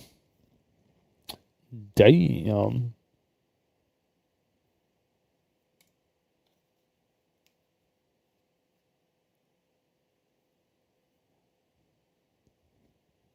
You have a household income of 30K?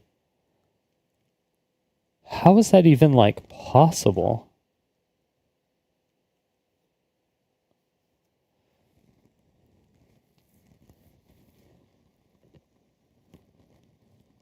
That's rough. Like if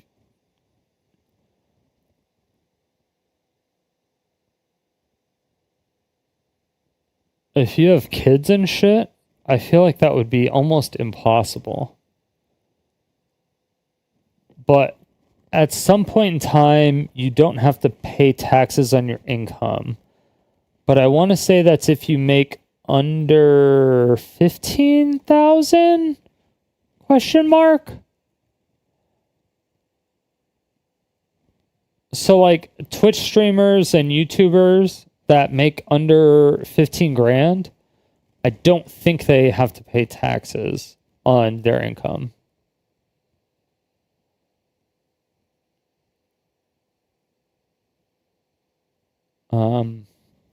Or on that particular source of income. I think. Because I remember the year that there was it 1 year? I want to say it was 1 year. There was 1 year that I made like just above.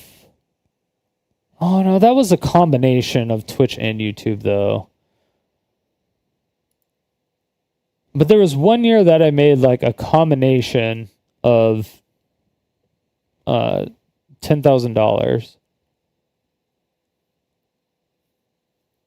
And I mean it all went to my editor, but I mean it was only $10,000.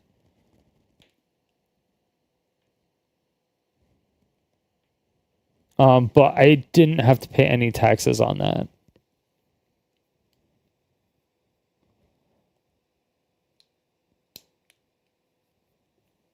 Income versus suicide rate.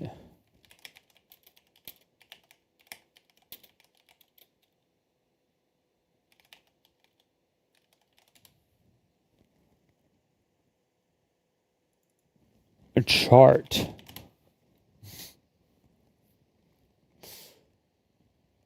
I don't really want world data.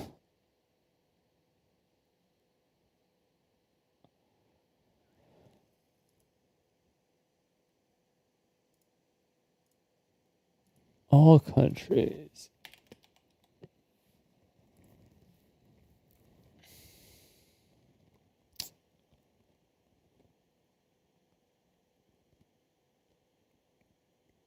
Data not available for 2022, showing close available.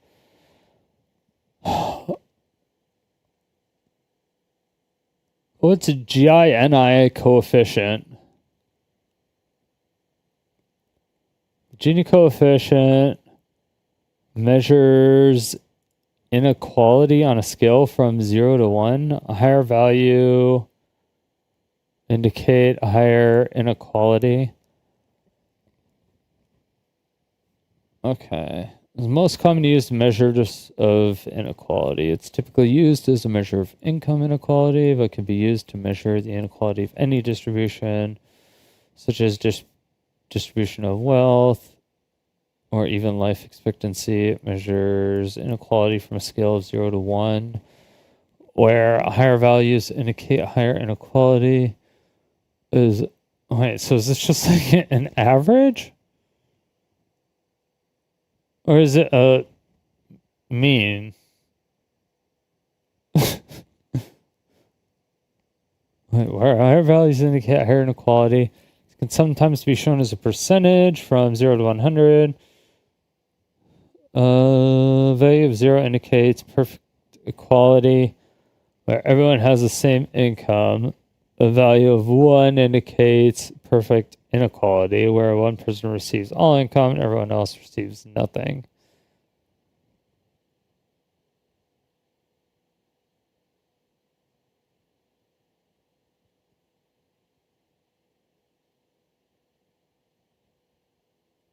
Okay, wait.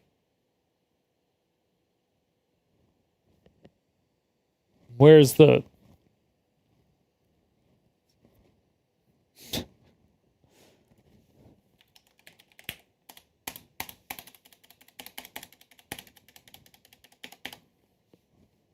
Where's the other value?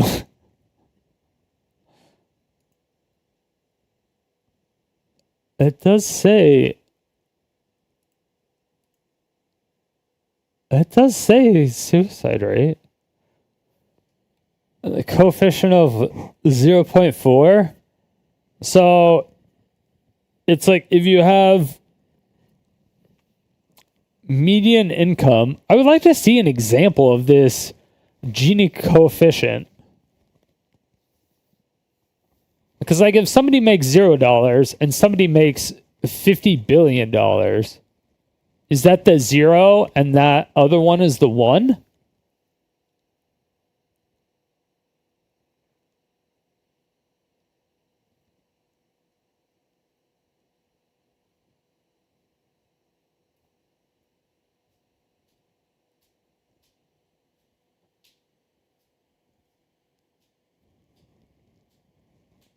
Because that's just that's the inequality coefficient. That's just suicide rate versus income inequality. I don't really care about income inequality. And I also don't know how they're defining income inequality. World Bank, Poverty and Inequality Platform, learn more about this data. No, depending on the country and year, inequality data relates to income measured after taxes and benefits. Or to consumption per capita. Suicide is age standardized. Age standardization is an adjustment that makes it possible to compare populations with different age structures by standardizing them to a common reference population.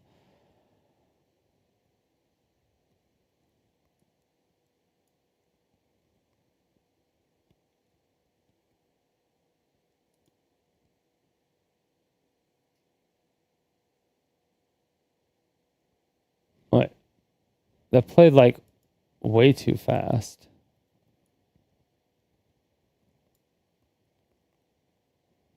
Okay, so 0.495, 0.496, 0.497, 0.498, 0.499, and 2000, 0.41. Oh shit, 2001, shit got crazy. Then it went back down. 2002. Does it 2000? Was 2005 the crazy shit? When was the market thing? It was like right around here, right? The big housing bubble was like right around here.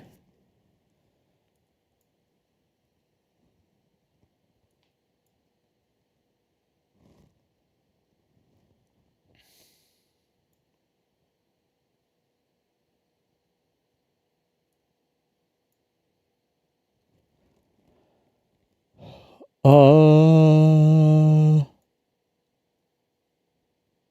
0.42. Okay. So 2014 is when a lot more people decided to kill themselves. Why in 2014?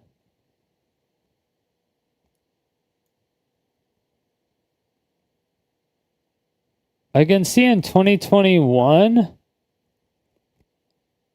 and 2022 because those are like the pandemic times.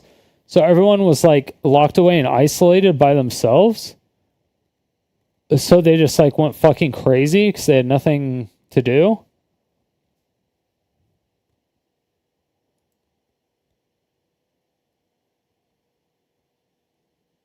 But yeah, it seems like it's middle class. It seems like it's middle class people that are just killing themselves. But I don't know what age. They looped it all in with age. Oh, there's a table. This might help. Just for 100K.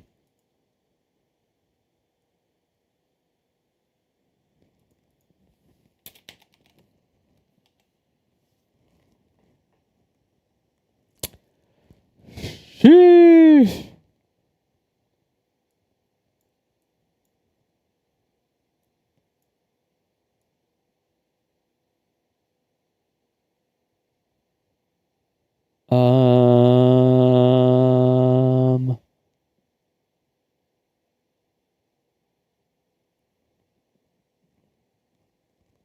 we just jump up like a lot of like our population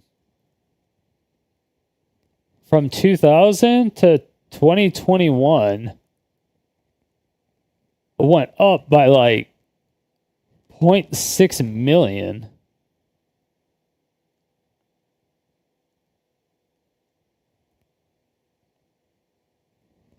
I would kill myself if I had a kid too. I'm kidding.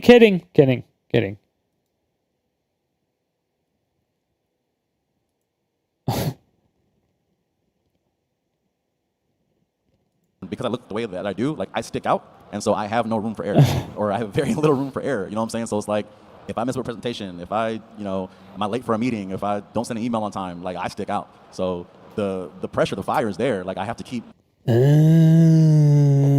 Okay, I can see that. I guess I can see that, but yeah, I can see that. I can see how there's more pressure on him to perform, but the fact that I don't perform that way anymore,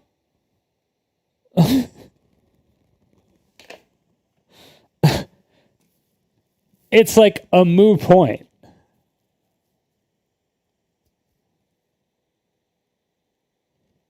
Grinding, I have to keep pushing, I have to keep showing my worth. And it's just exponentially that harder in a large corporation.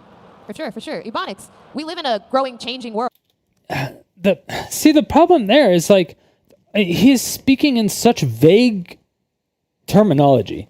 He's not giving any advice on how to help these black people in the industry. He's like, oh yeah, if I'm late for a meeting. He's like, yeah, basically don't work on CPT. That's like his only advice, and it's vague. He's just not saying it directly because he's on the marketing team. CPT is color people time because there's a whole meme to where like black people are late all the time. And that's essentially what he said. He's like, yeah, I have to work hard and, there's a lot of pressure of me not being late for meetings and stuff. It's like, so don't operate on CPT. That's what you're saying. And he's like, you have to show your worth. And it's like, well, yes, so does fucking everybody else. But I do see that he may have less chances. It's definitely possible that he would have less chances to fuck up.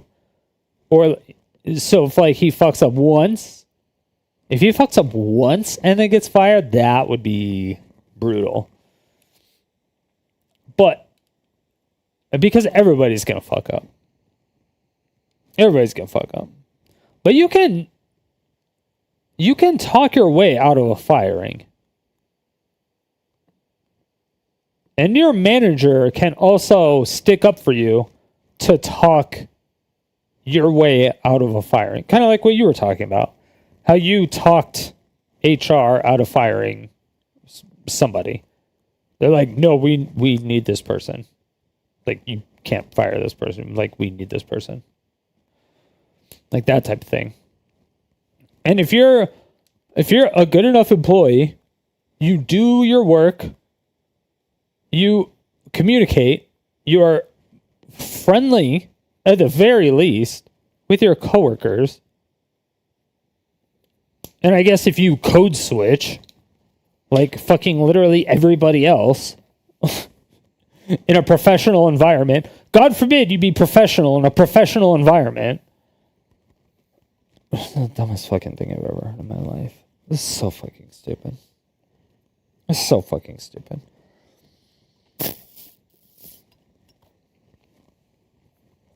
So,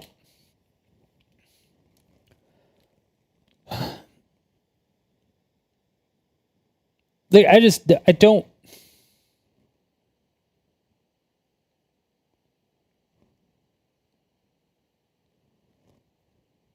want to have a talk with this guy because I don't think he's saying anything of actual value.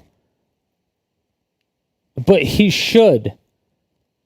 He should have so much more value than what he's saying.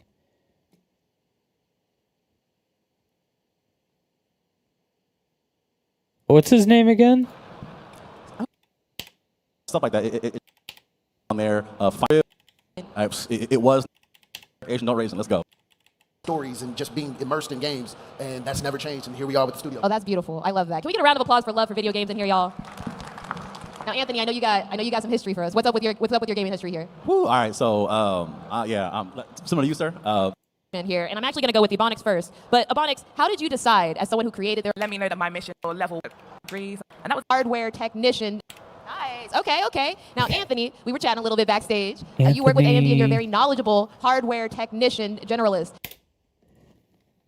Anthony, AMD marketing.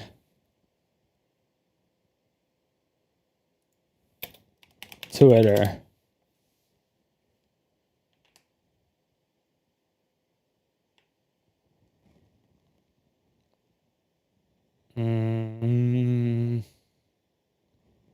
Blue Sky?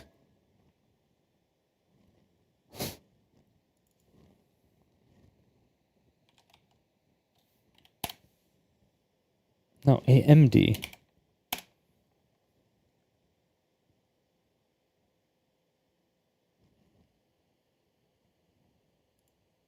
When did you decide that AMD was the right place for you? That's a great question. The North American Gaming PC Channel. Check us out. What's going on, everyone? My name is Anthony Van Klein. You can call me ABK. Anthony Van Klein.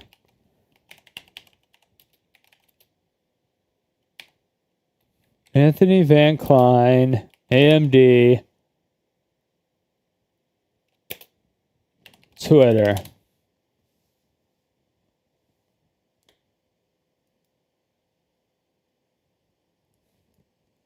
I'm going to put that on a different screen. I found his LinkedIn.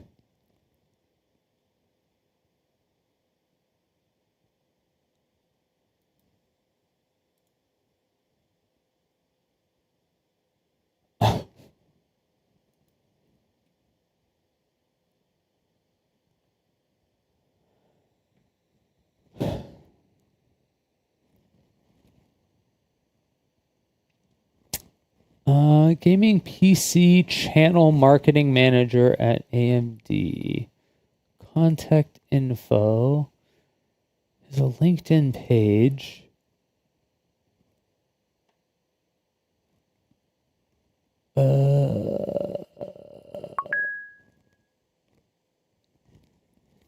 Let's see.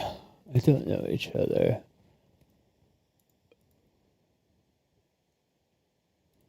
Can I add a note? Where we know each other from? Hey,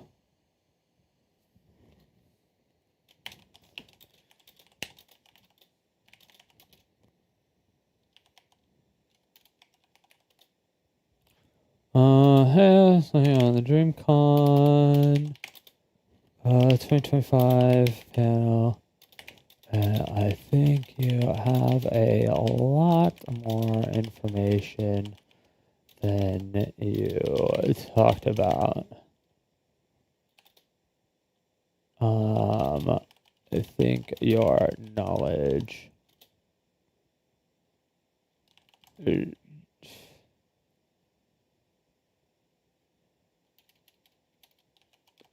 be better used in a real conversation. I'd love to have one. Sure. All right, we'll see.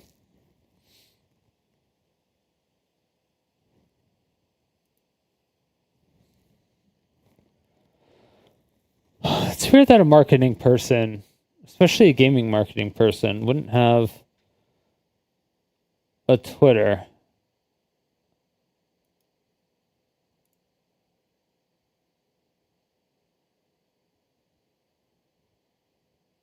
Dude, that's sick. Who is this? What's his name?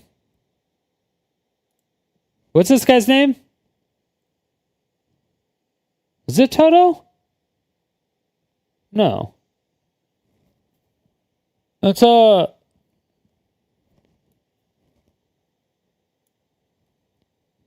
Tekken? I haven't fully watched the anime. Yeah. He cuts off that one chick's head. In the upper sixth. Right? That's this guy?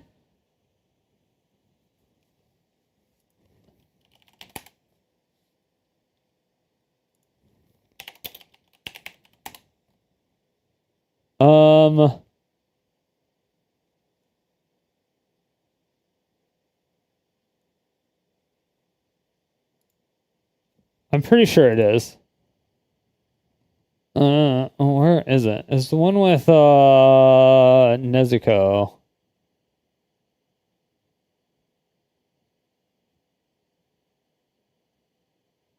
Where is it? Where is it?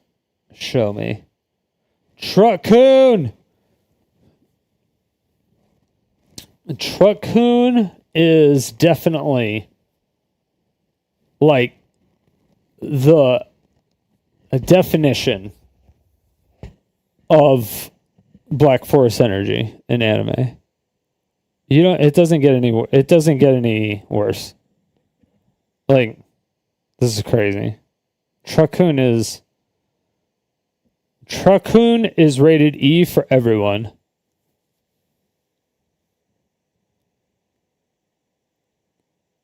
Ah. So then he throws a punch for bro. No, it's this.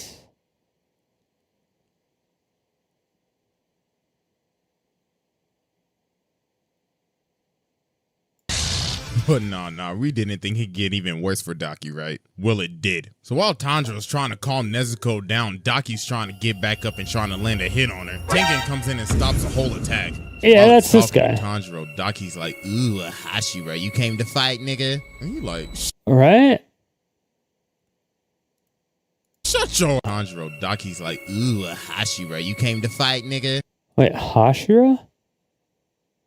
But it said Tengen. And you like, while Daki's trying to get back up and trying to land, well, it did. So while Tanjiro's trying to calm Nezuko down, Daki's trying to get back up and trying to land a hit on her. Tengen comes in and stops the whole attack. He said while Tengen. He's talking to Tanjiro, Daki's like, ooh, Hashira, you came to fight, nigga? Is Hashira just like a different name for it? Yeah. And you like, shut your ass up. I ain't got time for your weak ass. So then she starts talking, and then her whole Kind of head just falls off. ridiculous. In just a split of a second, this man stopped her whole attack and straight up decapitated the bitch. So while she's complaining about why she's an upper six, and Tengen like, so why is your literal head in your fucking hands right now, you sorry ass bitch? And then she started crying. Hey, yo, this girl was talking all this like 10 minutes ago, and now she's crying her ass off. Hey, but you know what? Watching this ass whooping taught us all a lesson, though. Never judge a book by its cover. True. Because that one quiet nigga in the class could have some hands and some black forces in his backpack. All right, next up on the... True.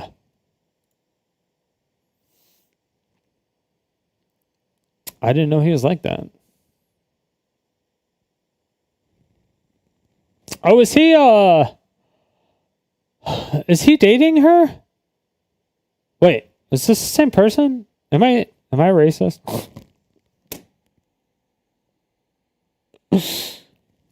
Oh, he's a poker player too? Oh shit.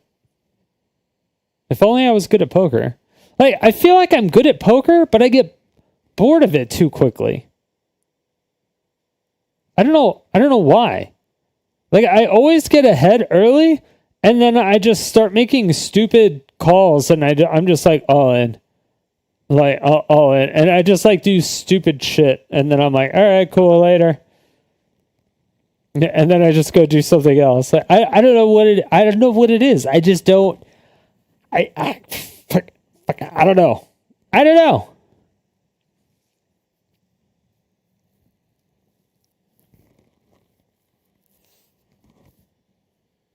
Southern gentleman with an MBA. Sigma man. Isn't it Sigma male? I guess man.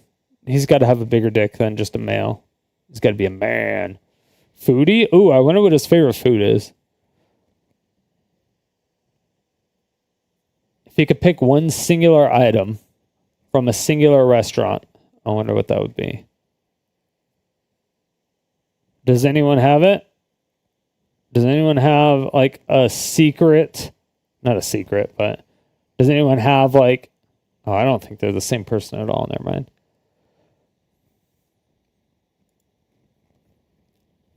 I thought this was Ebonics at first.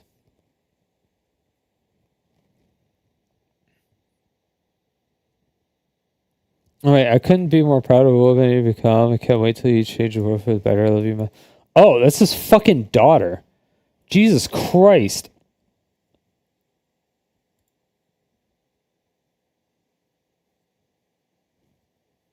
Wait, happy birthday to my beautiful better half. Wait.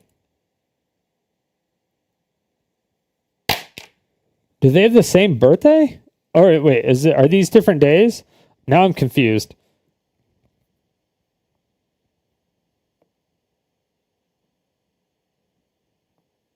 I don't think it's the same.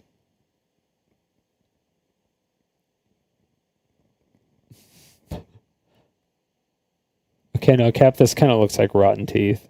I'm not gonna lie. Regardless. So I currently work for AMD. We look at all the music forms that black people around the world have created. And so like each of the locations you go to will actually have, the music will change based on a music form. It's weird because like, if you've seen anything that you've seen, black people online, we have our hair. Like right now, our team is made up of 18 people across 5 the different most countries. influential so when we talk about being able people to bring our culture together. I get to talk to Ghanaians, on the Nigerians, planet, Koreans, Jamaicans, African Americans, and say, what is it about your culture that you stop you? Because that's why it's so weird. Before I started the business, because I think the growth in technology has helped with the constant growth in creating games.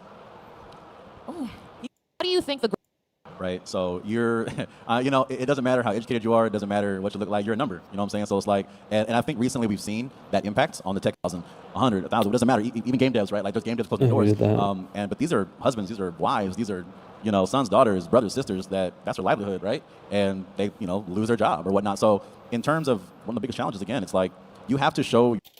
I mean, you have to show a good game.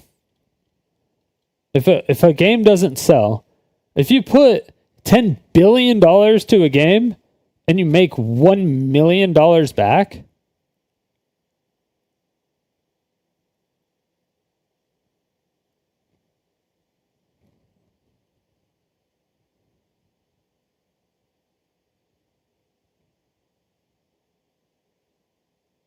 and then you do it again,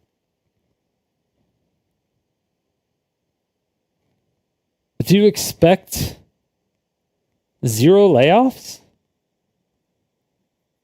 Or do you expect them to just keep losing like $10 billion every 3 or 4 years while they make games that nobody plays?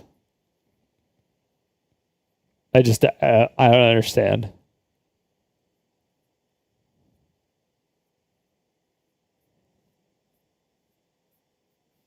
Your worth every day. And because I look the way that I do, like I stick out, and so I have no room for error, or I have very little room for error, you know what I'm saying? So it's like, if I miss a presentation, if I, you know, am I late for a meeting, if I don't send an email on time, like I stick out. So the pressure, the fire is there. Like I have to keep grinding, I have to keep pushing, I have to keep showing my worth. And it's just, you know, exponentially that harder in a large corporation. For sure, for sure. Ebonics, we live in a growing, changing world. And that's what I was going to do. I was going to link. Okay. So, if you want to know about... Welcome, everyone. I'm really excited to put this together. If you want to know about some business shit,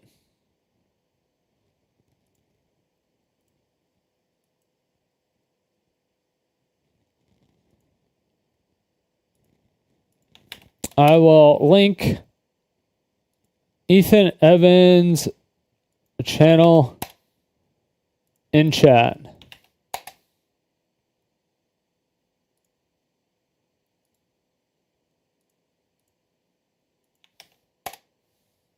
He is the retired Amazon vice president. And if you're more into the like content creator kind of side of things, but still very business heavy, Devin Nash is going to be your go-to as well. And I will also link his channel in chat because you'll learn a lot about business. Devin Nash, he was the coach for Team Dignitas in League of Legends, and then he was I don't know if he ended up being the co-owner or if he was the sole owner or majority owner, but he was one of the owners or the CEO of CLG. And he was the one that made the deal to sell it to Madison Square Garden. And now he owns a couple other companies, right? But he's talked with a lot of business people. He's talked with a lot of streamers. He's been around since like 2010. He was the co-host of the Scuffed podcast with Trainwrecks. He like picked out the topics and he did a lot of the like business side and more like the commerce side of things. But he's like really, really smart. He's also really into tea. So if you're a tea person, he'll talk about tea forever if you bring it up.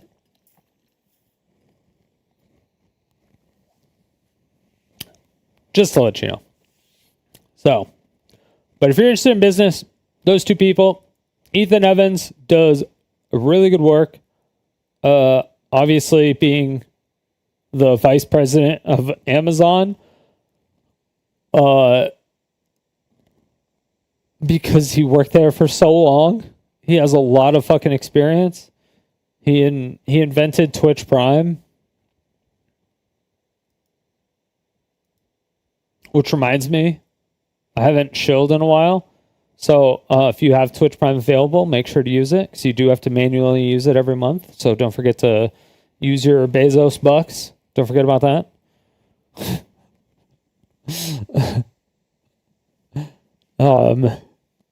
And don't forget to like the stream if you're watching it on YouTube and subscribe. Those are always nice. And if you're on Kick, make sure to follow. It doesn't slow down for us just because of our skin. How We're do all you think over the the growth of place. technology has changed gaming? And what do you think that has helped with the constant growth of, you know what, let me rephrase that. One second. Y'all, this is live. How do you think the growth in technology has helped with the constant growth in creating games? Oh, you say helps, and then it's like you look at the state of Wait, the Growth, what? you think that has helped with because of our skin? For sure. Ebonics, we live in a growing, changing world. And as Anthony just said, it doesn't slow down for us just because of our skin. How do you think the growth of technology has changed gaming? And what do you think that has helped with the constant growth of, you know what, let me rephrase that. One second. Y'all, this is live. How do you think the growth in technology has helped with the constant growth in creating games? Oh, you say helps, and then it's like you look at the state of the industry, and it's like, No, talk about it, because the truth is, a lot of people look at just the year over year and they see big and big and big. But what's the truth here? is it getting better? Like, I think realistically, yeah, technology is getting better. So even for me, when it comes down to like making certain hairstyles, making black hair, like, oh yes, that process that used to take me like 5-6 hours, it's only an hour. So for me, the advancement in technology is better if you have had to struggle to really make, the assets and everything that you need. But I think in terms of, I mean, I'm not anti-AI, but I'm anti-AI taking people's jobs and taking the creativity out of the love of the craft. Like, it can help with productivity, but when you're taking the craft and the love and the humanity out of art, which is a game, and, games have to come from, especially your lived experiences and who you are, you have to feed yourself into that. And I think AI might have been given to these lot too soon, because it's really a bit of a shaky time in the creative side of things as well for me. It's like, not for me personally, because I'm still that girl.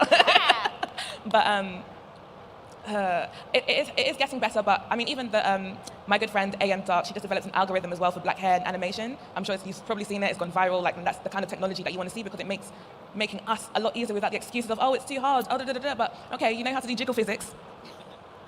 Okay, you know how to do jiggle physics, and now there are tools and everything that's going to allow you to make blackness feel more. Okay.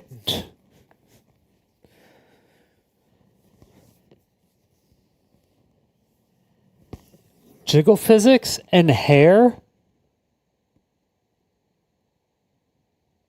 are wildly different. Wildly different. Like, you have to do like individual strains of hair and stuff.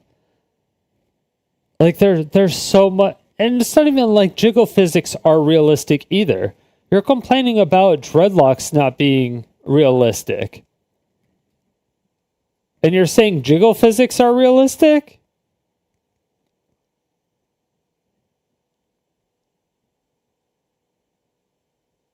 Do you want your hair to look like jiggle physics? What are we talking about right now?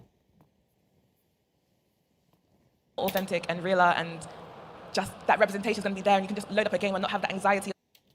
And also, jiggle physics was made by Japanese people.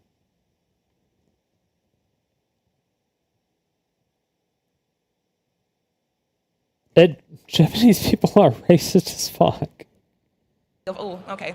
Where's the 3 options that, you know, they usually give us at the back of the bus? So it's getting there, but I do think there does need to be a really clear definition as to Maybe not racist as fuck, but how much it feeds into the processes, how much it should help the people creating things.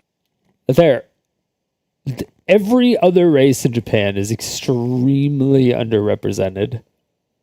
There are like signs on certain places that say no white people and like no black people and no foreigners and stuff like that.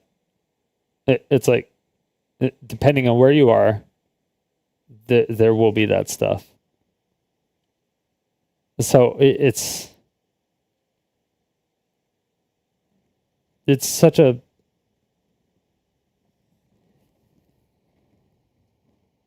like I haven't done any 3D modeling since 3ds Max. Whenever is that even still around?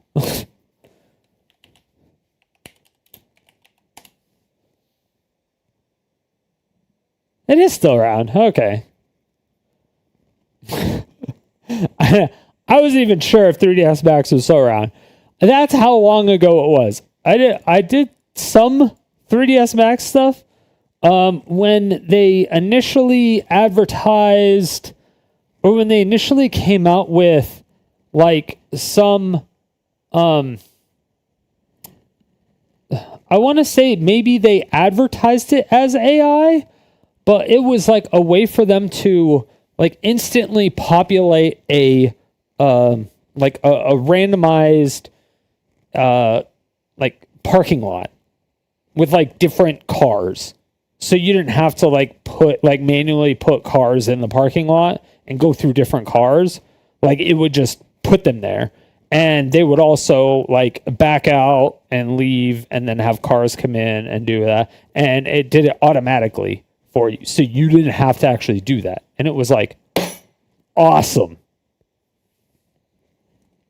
And I messed around with that feature for like maybe a week. And that was like all I did with 3ds Max.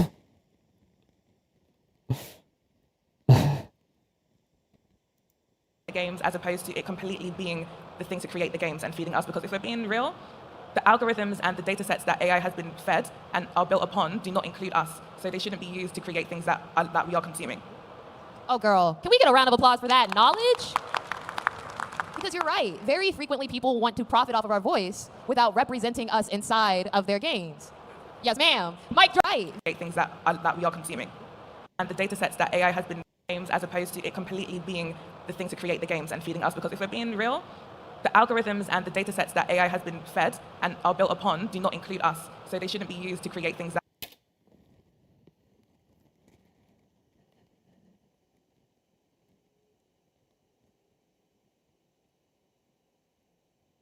What?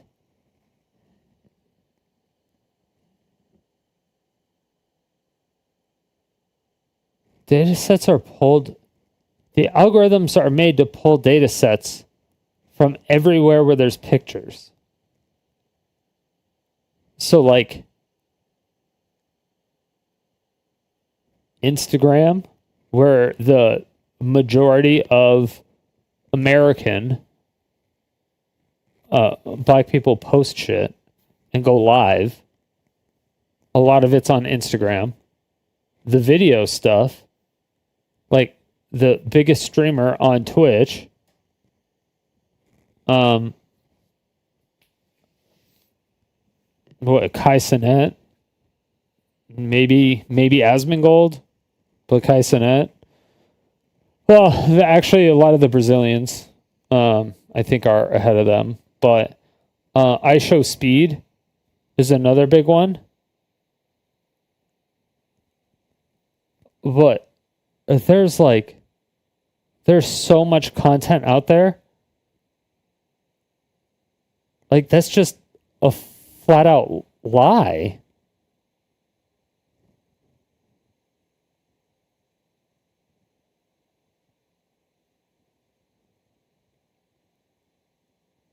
I mean, unless every website that has black people on it are restricting all AI access, then yeah, it wouldn't have a data set for your people or your representation. But then that would be the fault of the people that own the website. And it has nothing to do with AI or anything like that.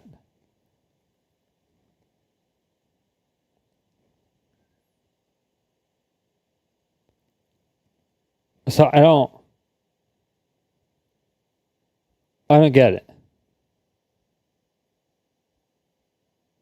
I don't get it. That we are consuming. Oh, girl. Can we get a round of applause for that knowledge? Okay, what is this round of applause? What is this? What is this? What is it? What are we doing here? What are we doing here? What is this round of applause here? Because you're right. Very frequently people want to profit off of our voice without representing us inside of their games. Yes, ma'am. Mic drop. I see you. No, Now, sorry, there's a game, respectfully, it looks amazing, but there's a game called Spark of the Tenant, or Tenant of the Spark.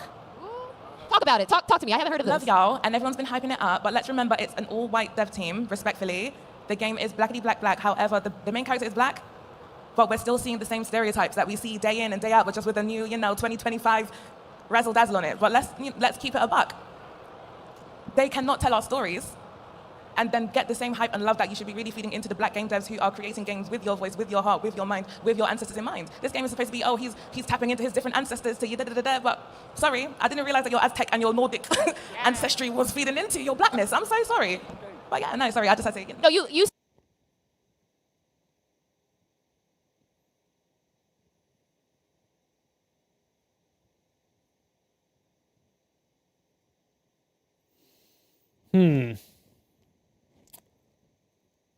I don't know my ancestors. So I don't know.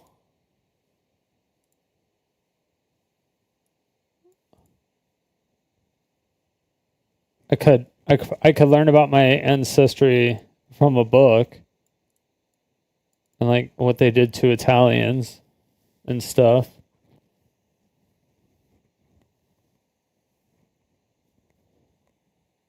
You think they could make a game that had a Jewish person as a main character and not have any Jewish representation?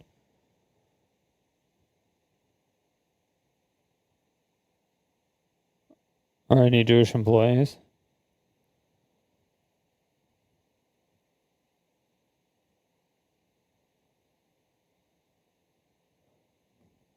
You think a Japanese company could make a game with all white people and no like white people that only speak Japanese and no white people on the dev team or art team?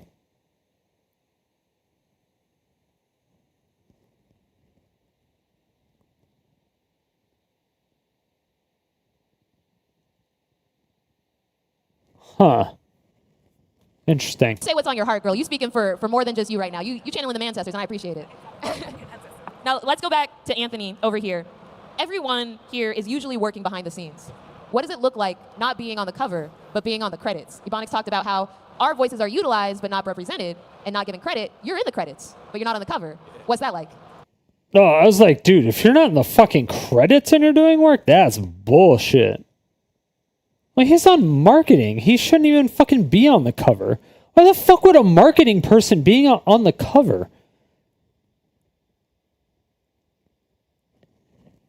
Why would you even be in the credits? You're selling shit. You know, I'll say this. I think earlier in my career, working on campaigns, working on product launches, you know.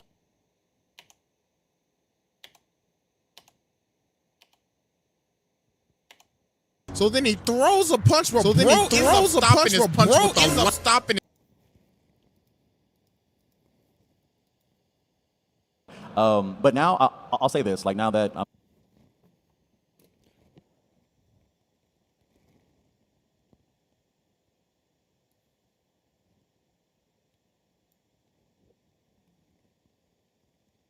Giving PC channel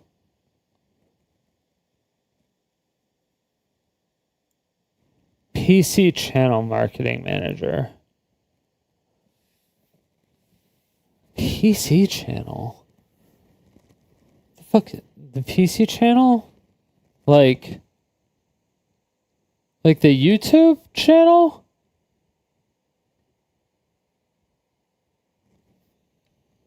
And about trying not to become a man of success rather than become a man of value. Alright, son. Marketing professional with experience as strategic member of fast-paced e-commerce marketing team. Proven success in global implementation of marketing programs. Driving for results. Highly effective project management and results tracking skills. A versatile team player, able to function as project lead or core team member. Specialties: social media marketing, product launch marketing, survey data analysis, user-generated content management, and e-commerce management. So yeah.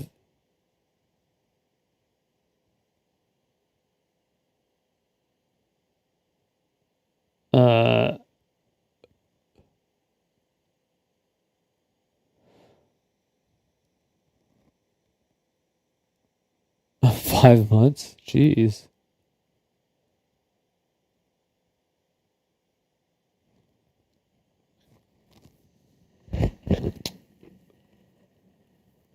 Senior manager in gaming, Lenovo.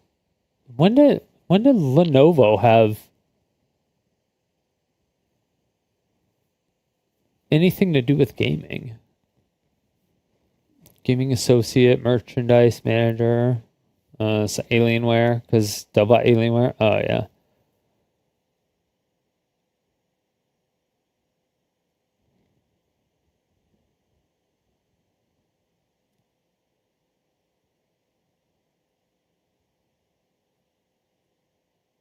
I mean, he's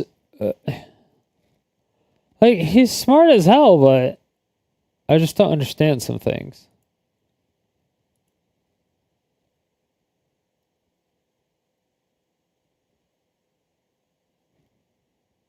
Why would he be on the cover?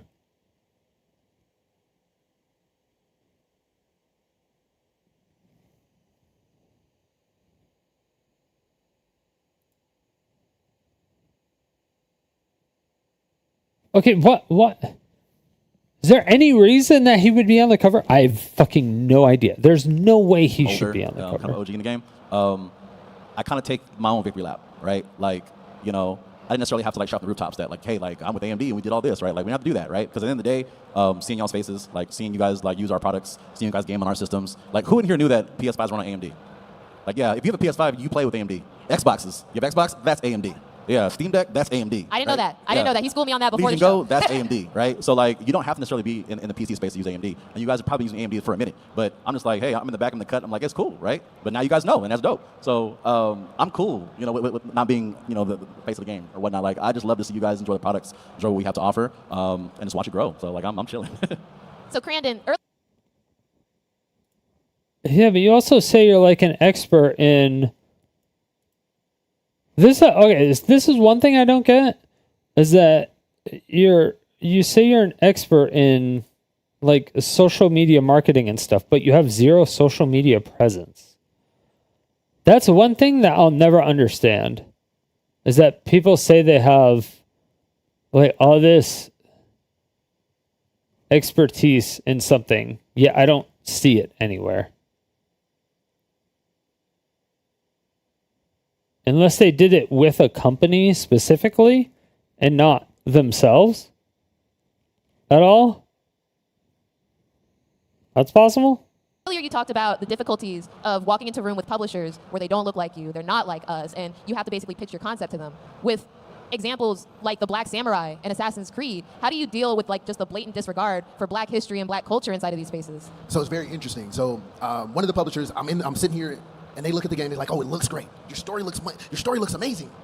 But is there a market for a game like this? And so in me, I'm thinking about it. We're making a sci-fi action RPG. There's probably one or two that comes out every year. So when you ask me, is there a market for a game like this? What's the only... I like how he completely ignored the Assassin's Creed question because he knows that it was a dumb fucking question. difference that my game has from any other sci-fi game that came out? Literally the only difference is the fact that it's a universe filled with Black folks. So I don't understand why she keeps asking the guy that owns a studio and is developing a game about other games. It's like so disrespectful. Why does she not ask him about his own fucking game and his own studio? That's that coded language that you have to get used to hearing. And then you have to work double time to say, this is why we're interested. So then I have to point out all the largest streamers in the world and what they look like. Then I got to go ahead and show them videos and pictures of us being at DREAMCON, and look at how many people came by the booth. Look at how many people enjoyed to play the game. Then I have to qualify why a game like this should exist, because there has never been a game like this that has existed. So when you talk about supply and demand, why would I want to make a game that everybody else already made already, or would I want to come in a market that ain't nobody else in? So when you're talking about, and the publishers are like, oh, now that makes sense. It makes sense now. There are 670 million gamers. Okay, there's something called a niche market. You have to advertise to a certain number of people. But the majority of people who play video games are white males. So people are going to target white males.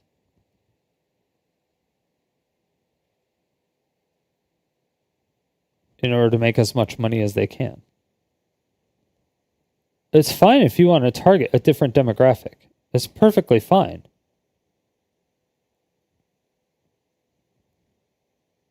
You just have to know that there's a lot of people that are going to rather put their VC money into a project or a company that is being marketed towards a larger market because it has a larger chance for success, which is going to get them more money. Because that just makes more sense logically. Instead of putting something in a niche thing. Like it would have to be another passion project, I guess, technically. But you can be your own publisher now. You don't have to go to another publisher. You just go to Steam and you put it on Steam. You don't have to go to another publisher anymore. The color around the world. But my game is a niche market because it's targeted. Wait, hold on, bro. What have Black folks created that everybody else ain't wanted to get their hands on? Let's talk about all the popular music forms out here. Okay. Who created them? Yes, I don't have to create something that people don't want because my culture is what y'all want anyway. Okay. And so when I create a game that allows you to live in a world that is surrounded by my culture, who ain't gonna want to play that? And a lot of your culture are fighting games. They were majority created by Japanese people?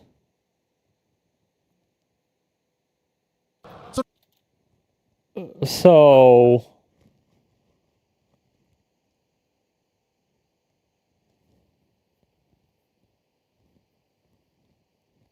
yeah.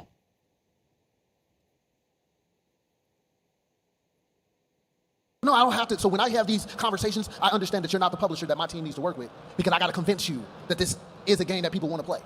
Now, if you come in and tell me that my game is just boring, then that's cool. If you say you don't like my art style, that's cool because it ain't for everybody. Why are you going to a publisher on your very first game?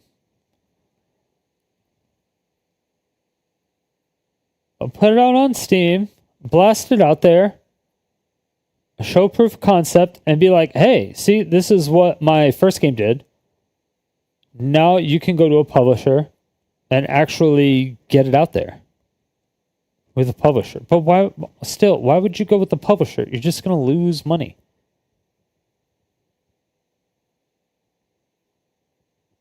But if you're asking me, is there a market for a game like this, then I already know you ain't on the bus. The last time I checked, Black Panther did $1 billion in the box office twice. Yes. So it sounds like Afrofuturism is something that people like. Talk about it. But now I'm telling you that you get a game, and you're not sure if people want that? Okay. And now? Yeah, but wasn't Black Panther just objectively a good movie? I don't know if it necessarily had,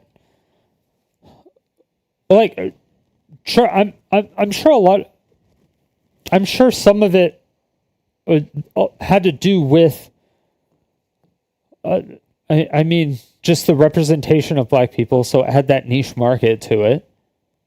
But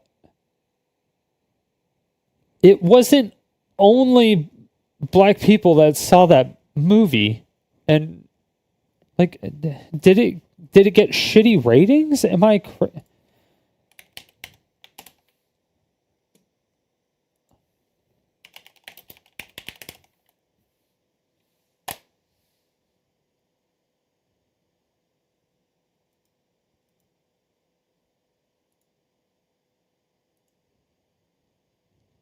$7.3 and a 6.6.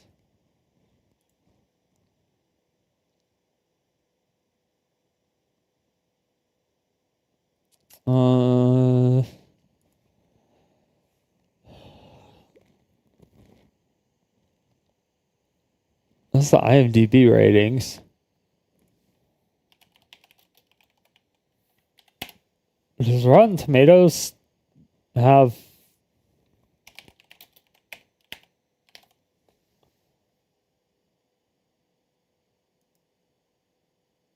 Yeah, they do.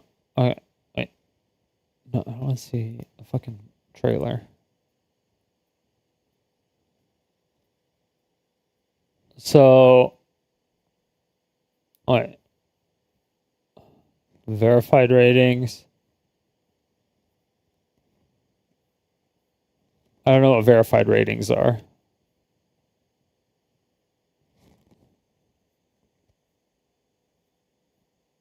It was like people who verified. How did they verify that they watched it? Either way, it was like. So the second one was shitty, according to like IMDb, and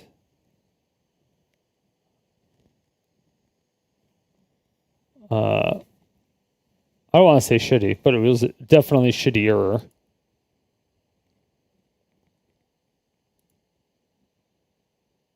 Oh wait, no, the first one has a 79, and the second one has a 93. But in IMDb, the first one has a 7.3, and the second one has a 6.6, which is opposite.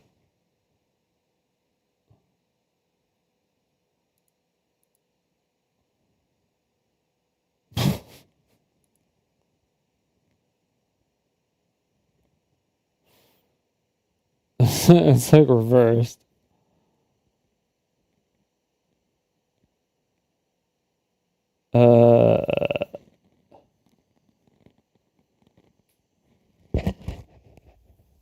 says a solemn goodbye to one of the MCU's most beloved stars.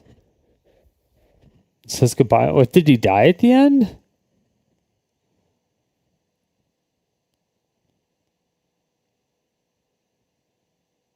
Like, what the fuck?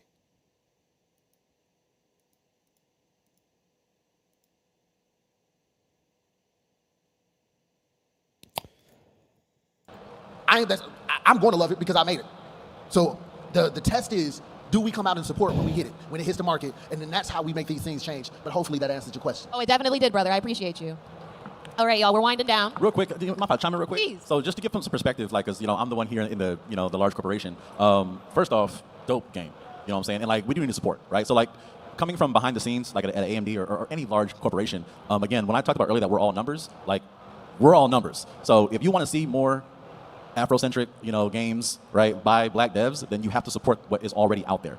Because at these big corporations, all they look at is like, well, what's the player base, right? How large is that player base? How often do they play? How many hours do they put in? How much money are they spending? And it's all just an algorithm. They're just like, okay, well, let's put these KPIs up, key performance indicators, and if this is what I'm seeing, then I'm going to support, I'm going to invest in these games, right? So if you want more of this, then we have to play that. Like, we have to. That's the only way that we're going to see more of that. Yeah. Can I just... But the only reason people are going to play it is if the game is good.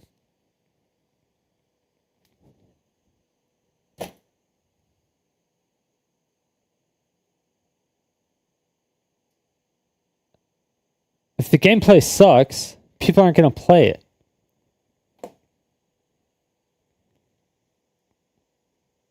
I don't... Like, it's a relatively simple fucking concept.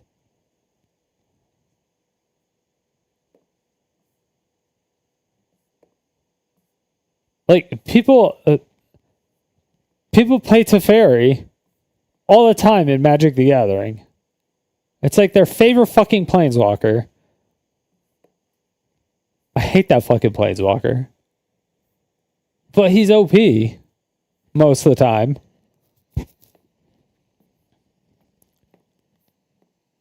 But I'm like... And then he has like a wife and a kid.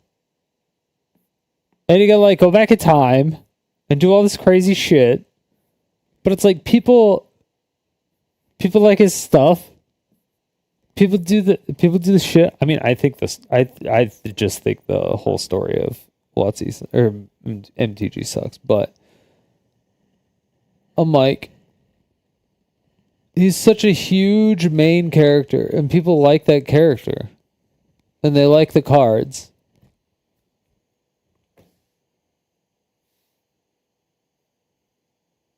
Like, if the game is good, it doesn't like it doesn't fucking matter. It doesn't matter. People don't actually care. I don't know how to, like, there of course there's going to be like some racists out there, but if the game is good enough and all the people are playing it because the game is so good, for the most part, the racists are still going to play it because the game is so good.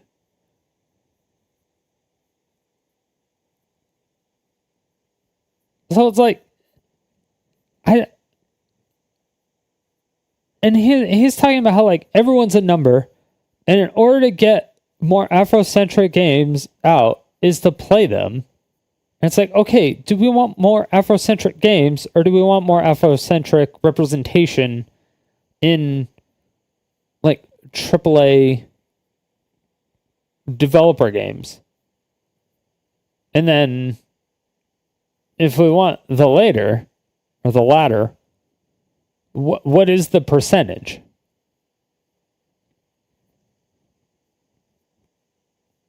And then do we need a percentage of every single culture and every single race? Or does it depend on the game that's being built at the time? and be like, oh, this one won't require your culture, so we don't need you developing this, so we're firing you for this game.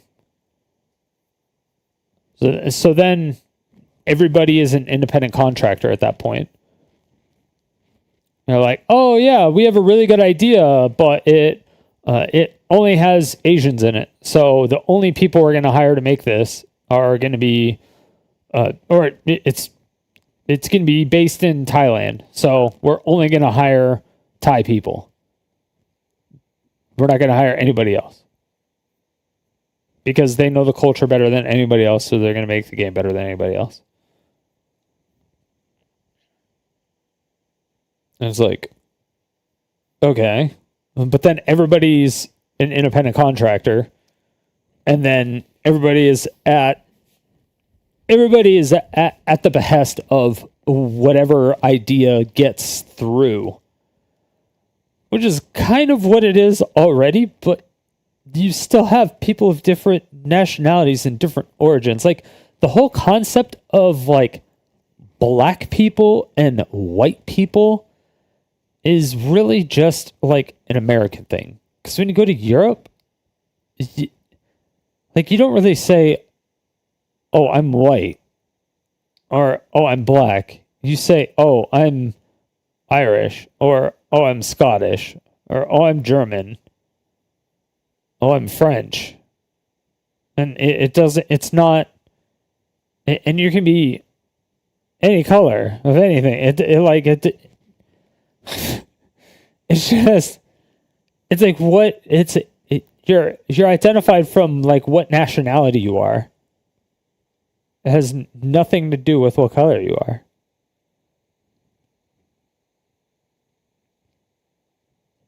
Except in some places. Or events. Because there are definitely some extremely racist people there. Like when you go to football games, and there's black people on the field, and then a bunch of people throw bananas onto the field. Europeans are hella racist. But they don't say, like, they just don't say, like, black people and white people. That's just not what they say. They just see it. Like, you're the nationality. Like, this guy's American. He's not like black to me. He's just American. If he's American, then he's fucking American. Like, he may think he has black culture, but to me, he has American culture. And maybe that's me being selfish or me co-opting his culture or whatever they want to say. But it's, I don't know what else to say about it outside of it just being the culture of America. I mean, maybe I'm completely off base. Maybe I have zero culture. I have zero culture. I am cultureless. I live in the United States. I have zero culture. Or I'm white and I live in the United States and my culture is racism and that's it. That's the only thing that I have? Is that the only thing I can identify as? Like, what the... I just don't understand sometimes. Like, why is there a separation of culture? Why does there have to be segregation of culture? Why can I not partake or enjoy the stuff that you partake in and enjoy?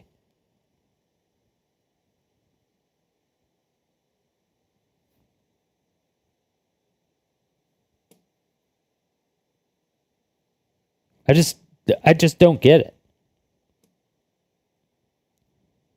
Also, Go on, I want girl. a massive shout out for South of Midnight because they have literally taken over everyone's black experience, like that black gothic lore that we're getting in game, which is what you're saying. People are playing the game, which is going to allow for that openness of, oh, okay, yeah, there is a market for black stories suddenly. There has always been, but now seeing games like South of Midnight who are doing really, really well, it is really, really... Yeah, there always has been. It just has to be a good game. That's it. It just has to be a good game. There was a huge thing where people said that like Grand Theft Auto was black culture and it was like terrible and shit. Even if you were a white person, they said it was still like gang culture and black culture and shit. And there was a huge like a fight back on that.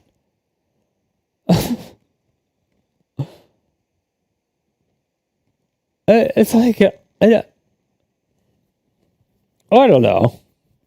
Affirming to know, okay, there is space for us and there is space for our game to have our stories to be successful. So yeah, massive shout out to South of Midnight and the Compulsion Games team. Where can we get it? Where can we get it?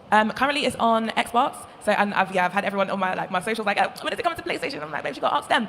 But it's on Xbox right now, and Xbox like PC Game Pass. But yeah, Compulsion Games, they lit and they did their thing with that. So yeah, big shout out to them. We love a plug of a good game. Okay. Now we're winding down on time. So I do want to ask just one final question, and I actually want to start with you here, Anthony. Actually, I'm sorry, Crandon, and we'll go down the line. But if there was one thing you could tell younger you before you got into the industry, what would you say? Good question. I guess I would just tell myself, you're going to love the journey, because when I come to DreamCon and I see so many of us in this space, because I'm in my 40s, and so when you're in this space, in the gaming space, in the anime space, 20 years ago there was no space for this, where I could look out and see thousands of black folks who enjoy this. And so I would tell myself, you're going to love the journey, because you're going to be able to see people that look like you that are going to come by and see the work that you're doing, and they're going to have an emotional reaction when they're able to see themselves done in a way they have not experienced before. And I live for that. And I really do appreciate all y'all that come by, because we get joy and we get love and we get energy from sharing our story and sharing the game with y'all and seeing how y'all are enjoying what we're making. Anthony, same question. Man, if I could tell my younger self something, just keep going. Like, just believe in yourself and keep going, because the fruits of your labor will come. I'm sure my background, my story is very similar to y'all's if you're in my age group. But like my man said here 23 years ago, there was none of this for us. You know what I'm saying? It was like there weren't many conventions, and there definitely weren't any conventions for black people. And if anything, like if you like manga, if you like anime, you like video games, you was a nerd, you was a loser, you was everything under the sun but cool. Yeah, but that was for everybody. That was for everybody. That wasn't just for black people. Like, yes, you have your lived experience, and it's unique and different than my lived experience. But that was the same for everybody. Literally.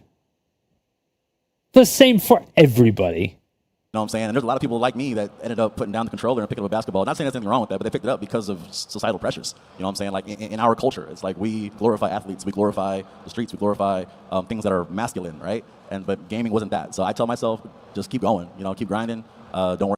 Yeah, see, the difference is that you and your quote unquote your culture had something to change and go to, when my culture didn't have anything to go to.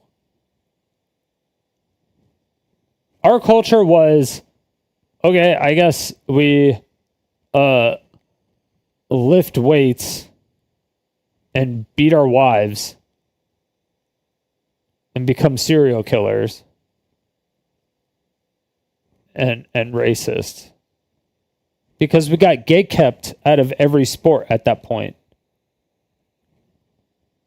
Because you try to go to a court and play basketball, 5-on-5, you were the last person picked, even if you were nice. Nice being like good.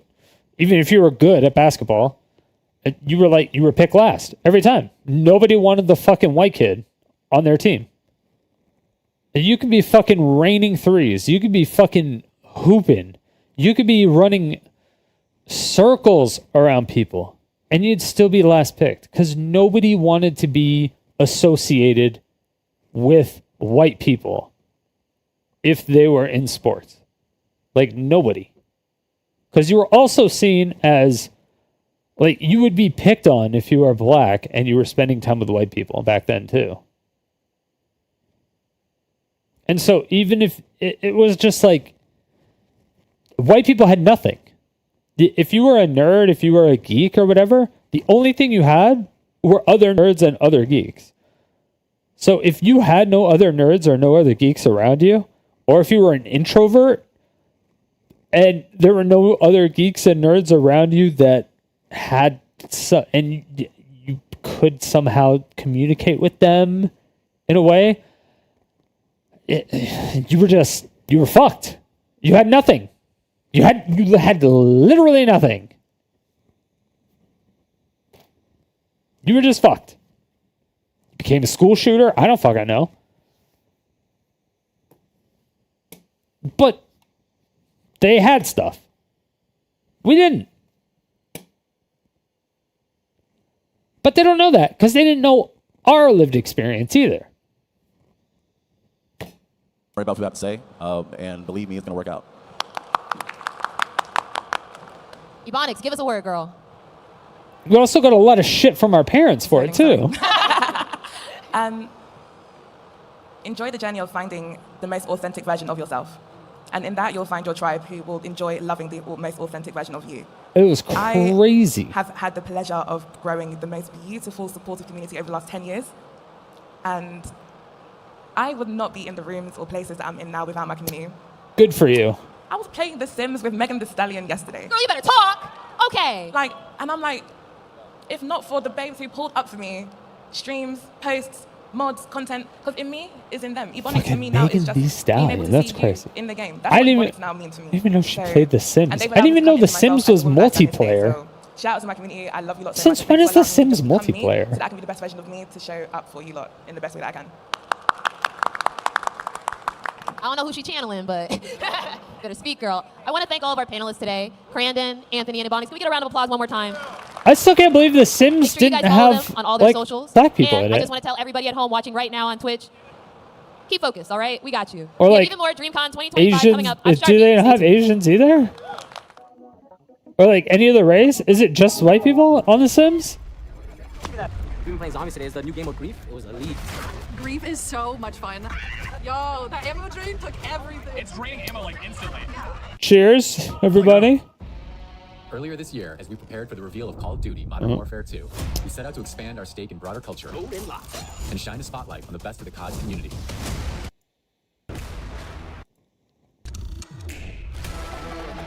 Nice acid wash finish and distressed collar and sleeves. And the quality is amazing. Now, if you're asking yourself, where do I get this limited edition tee? Blurred will be located at booth V31.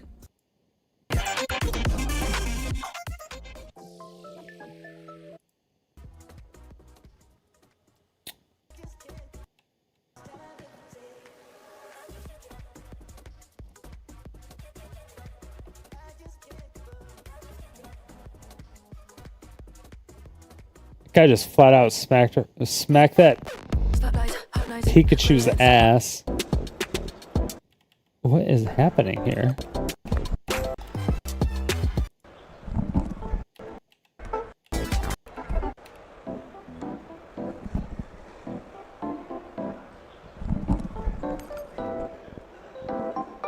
What am I watching?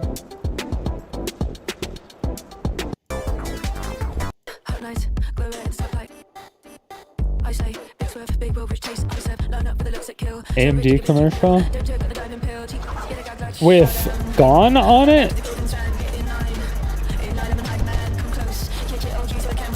Fucking Hunter x Hunter. This is why we game.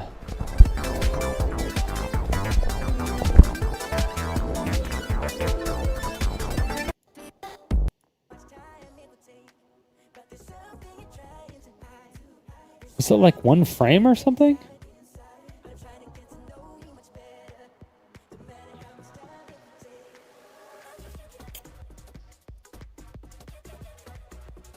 Oh, that was the opening party. They're showing it again.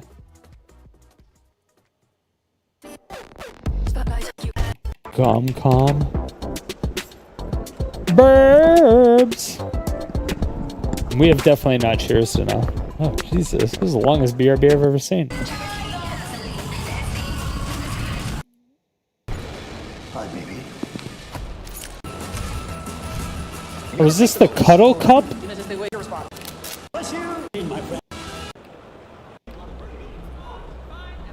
Whatever the fuck that is.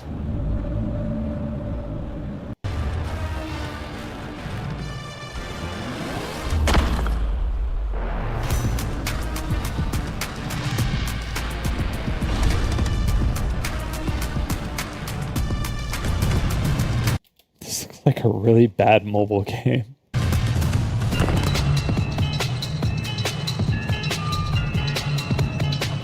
Sorry. Like, ooh.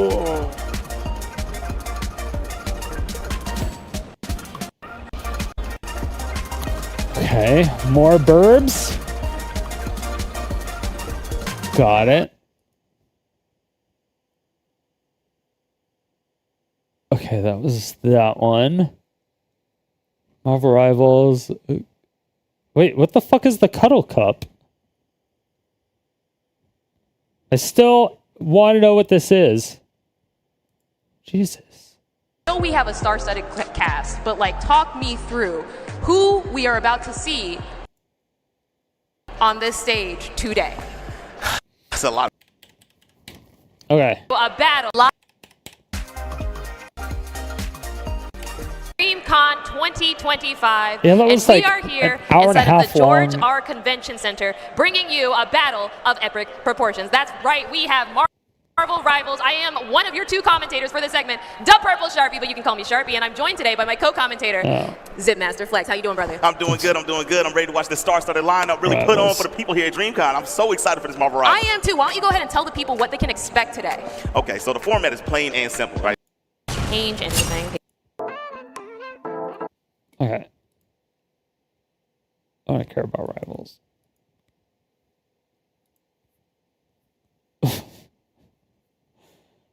Tournament finals. This is Marvel Rivals and then Cuddle Cup. Is that the name of the, like, the trophy? Is the Cuddle Cup? That's kind of adorable. I don't know if it is. The blood bomb! Oh. Don't take it easy on him, bro. Do not, bro. Now it's time to let it go. It's time to let it loose. They were wall rising two there from Rhythm. Getting the tornado. Going to the wall again. Already looking. See, I know what it is. He's like, oh yeah. He's like, you gonna let me have to go out with only the one game? Only the one game? I know it. Get some of the best players in the States versus some of the best influencers in the world. It's so sick. So man, sick. it's so cool to have this kind of little. Exhibition matches. Play now. Burger time. Where do I get this limited edition?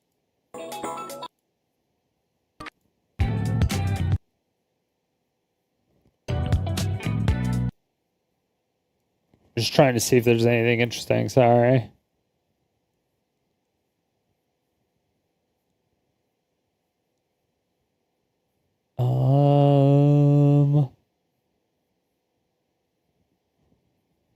Call of Duty Black Ops 6 show match.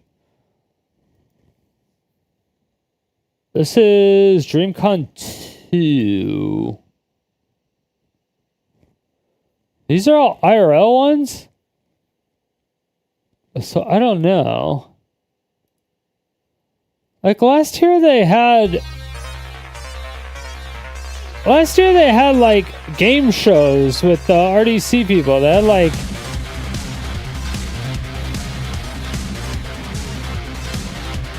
fun shit. Starting with Miss Angela. Y'all give her a round.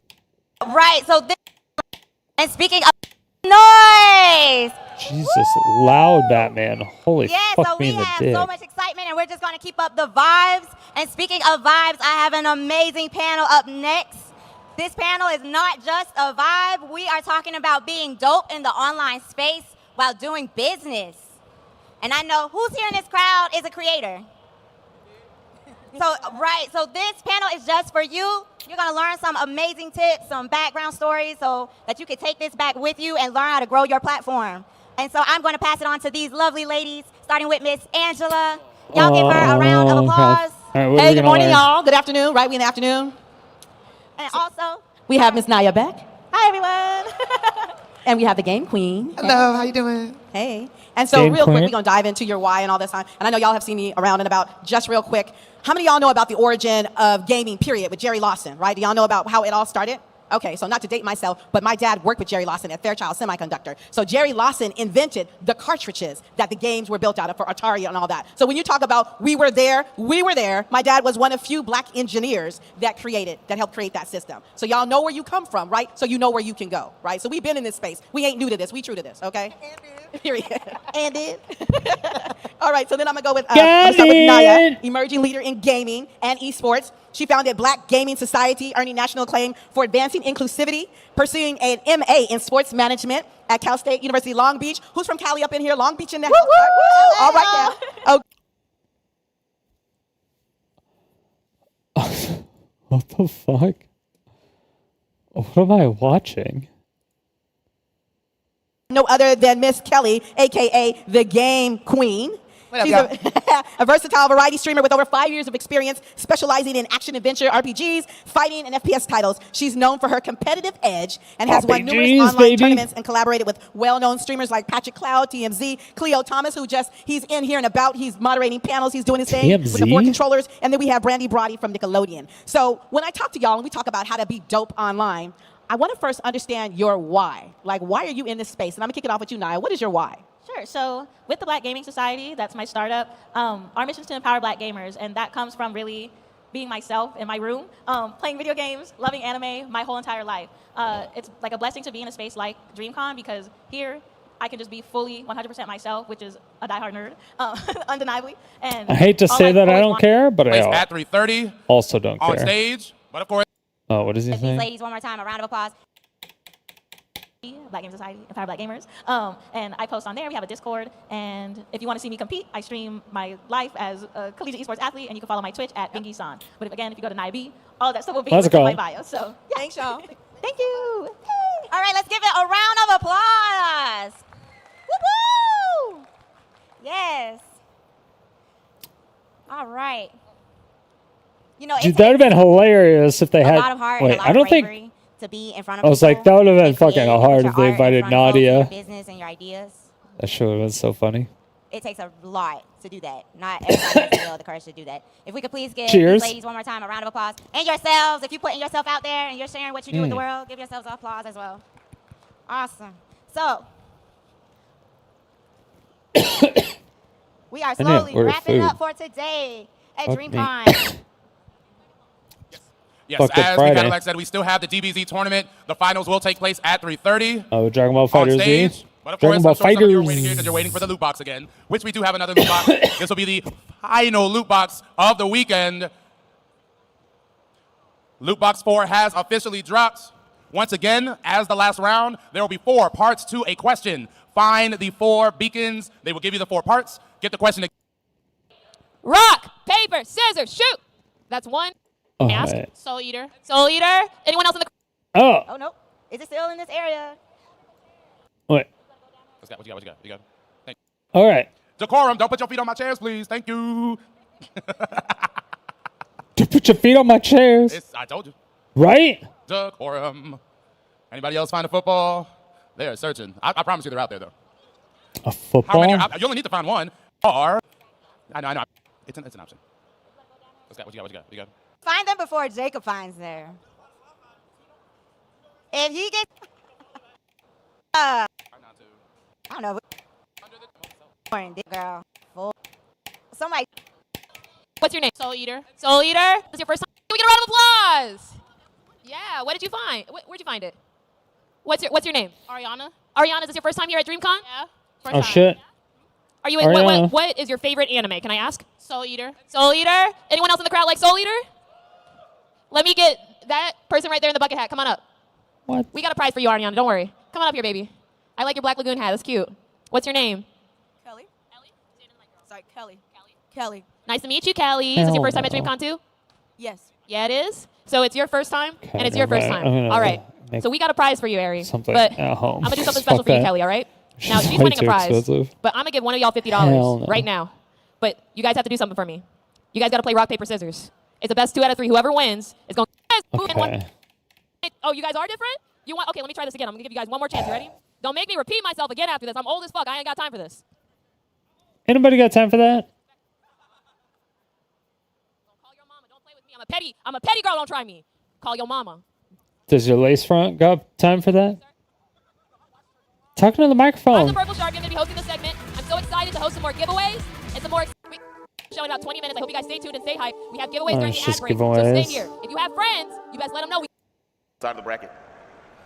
And this is Dragon Ball Fighters. I'll get mine too. Yeah.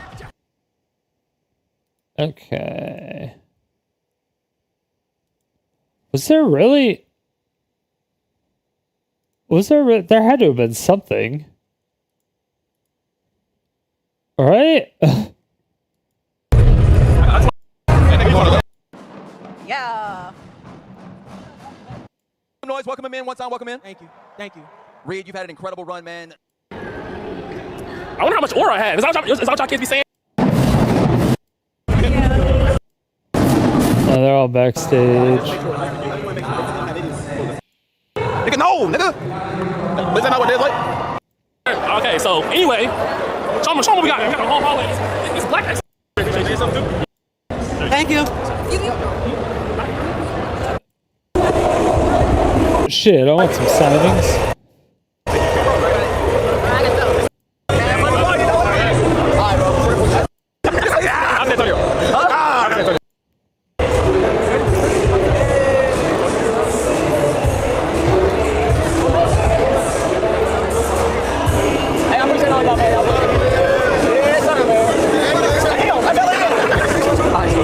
Dude, it's crazy. It's crazy how they were able to put this on. Like, these are just fucking YouTubers. And they have their own convention that they put on every year. It's just a group. It's just a group of fucking YouTubers, man. It's just a fucking group of YouTubers.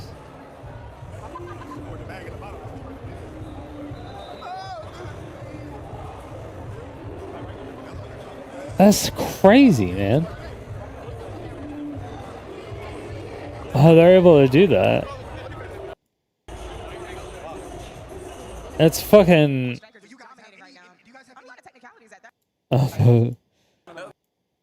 Where's the basketball? Show people, but also just having fun. You know, when you have fun, when you playing. Sailor Moon was, I was there. Come out and, you know, in the same timing as the...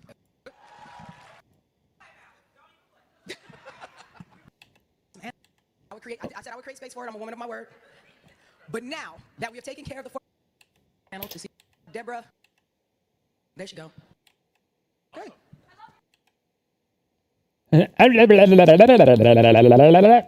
Muted. Muted. Love you too. I said before I started this, where's Deborah? There she go. Hi, Deborah. Deborah and Joyce. Is that Joyce next to you? That's me. They made me a breakfast this morning. Hi, They said they Deborah. wanted to come to this panel to see you, to tell you that they love you. And I said I would create. I said I would create space for it. I'm a woman of my word.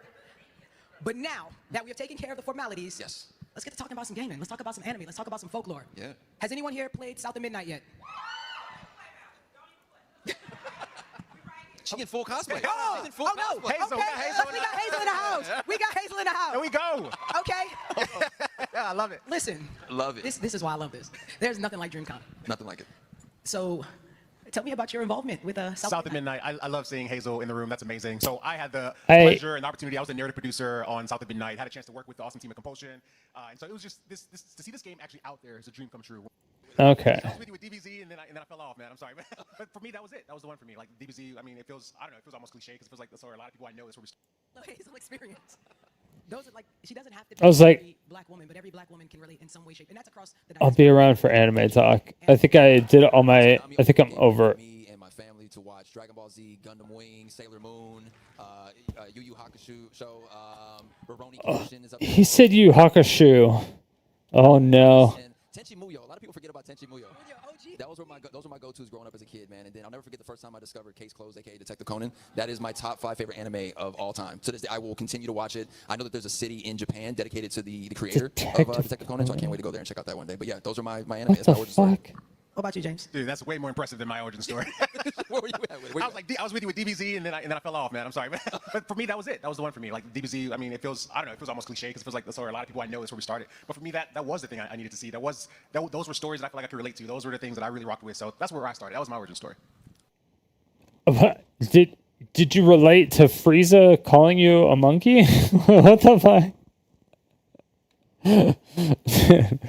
Frieza calling everybody a monkey. This show is crazy. That's so funny though.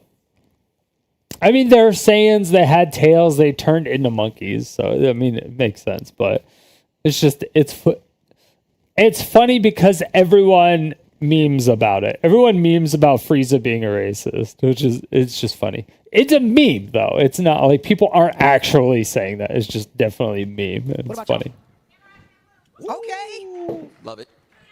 Inuyasha. Listen, Inuyasha and Sailor Moon I was there. Full Metal Alchemist or Full Metal Alchemist Brotherhood? Brotherhood. I love that. Listen, for certain things, there's only one answer. Yeah. For Final Fantasy, there's only one answer. 7. You damn right. Tactics. 7. If you disagree, argue with What is wrong with you? the wall. That's it. What I love also about our generation of anime, it's like, it's so accessible now, and I love that. I love the fact that we can just overload on anime. But growing up with the Toonami, if we wasn't there after school, we missed out on what happened next. Find out the next episode of Dragon Ball Z, nope, you missed it. You missed it. So you got to hear about it on the schoolyard. Yeah, dude, it was so hard to find anime back in the day. You had to buy it. That was the only way. And you had to find it, and they had like the Yu Yu Hakusho one, and they were always Chinese ones. And like for the Yu Yu Hakusho one, they had Hiei and Kurama's names mixed up. So they'd be like Hiei, and it would say Kurama in the English sub. Cell did what?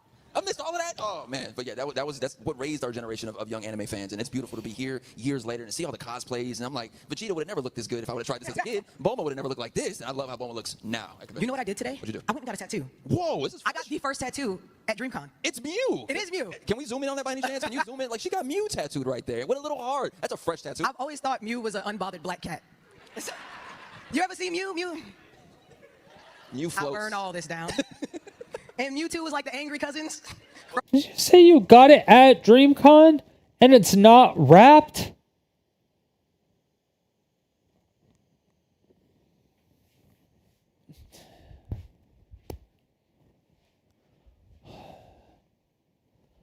What are you doing?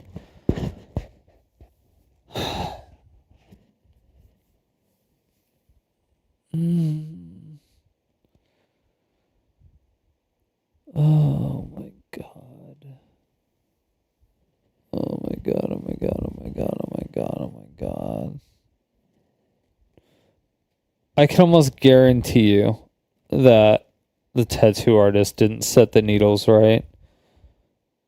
And they put it too far down and it went into scar tissue and it's going to be a raised tattoo.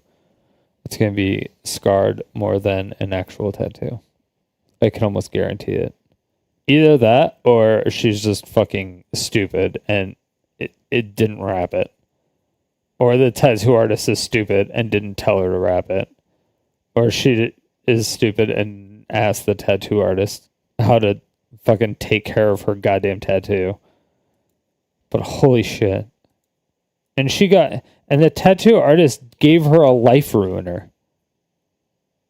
That's her first tattoo. And the tattoo artist gave her a life ruiner. They call it a life ruiner because it's one of those tattoos that you like can't hide. It's like it's always going to be on display. You have to cover it up with makeup because you can't really even wear a turtleneck that covers that shit. So if you're doing an interview or anything, it's like it's always going to be showing. And kind of like what we were talking about earlier, it's like if she doesn't have a job anymore and she needs to find another job, people don't hire people because of visible tattoos, especially if she's on panels. If she wants to be on panels and she wants to be professionally speaking, there's a 100% chance that she will, not a 100, but it's 100% justified that people don't hire her because of a visible tattoo.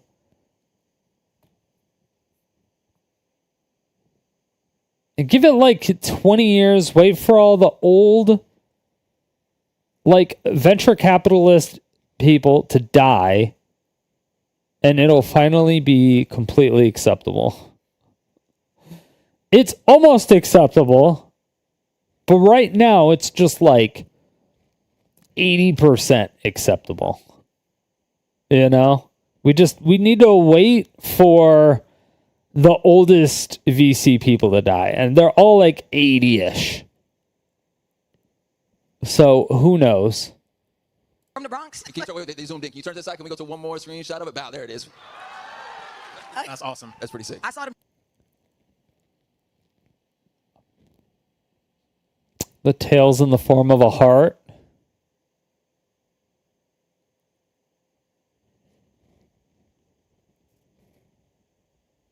Setting up tattoos. I said, you're doing tattoos?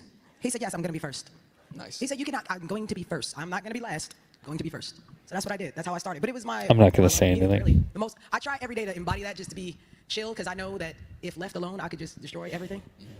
So, but let's talk about escapism. I think that for a lot of us, we use anime, we use video games, we use I'm not going music to say anything. as a way to Not escape gonna say whatever is anything. happening, or to transform I'm the saying thought of what we're nothing. feeling into something positive we can do with I it. say nothing. How do you Saying see nothing. now? What is missing for us to be able to tell stories that resonate with what's happening right now and pave way for the future? And if anybody in the audience got a good idea, let me know. Okay. Good. Empathy? I'm live. Is that a country? What is that? That's it. There's a microphone up here, so if you want to know, for us to be able to thought from what we're feeling into something positive we can do with it, we use music as a way to escape whatever is happening, or to transform the thought from what we're feeling into something positive we can do with it. How do you see now? Wait, what? He said, I'm going to be first. I'm not going to be last. Going to be first. So that's what I did. That's how I started. But it was my love of Mew, really. I try every day to embody that, just to be chill, because I know that if left alone, I could just destroy everything. Is this is she wearing a fucking, god damn it, who just hit the game winner?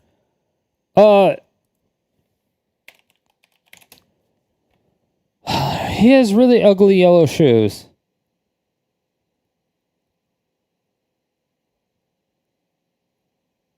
Halliburton.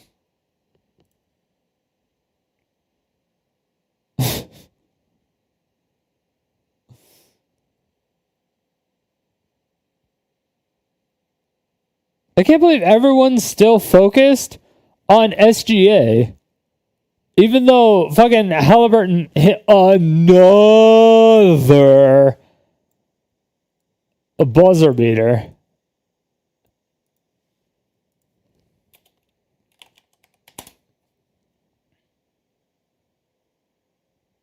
I thought they were yellow for some reason.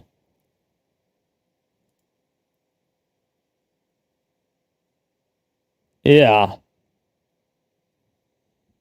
Yeah, it's like these. She does.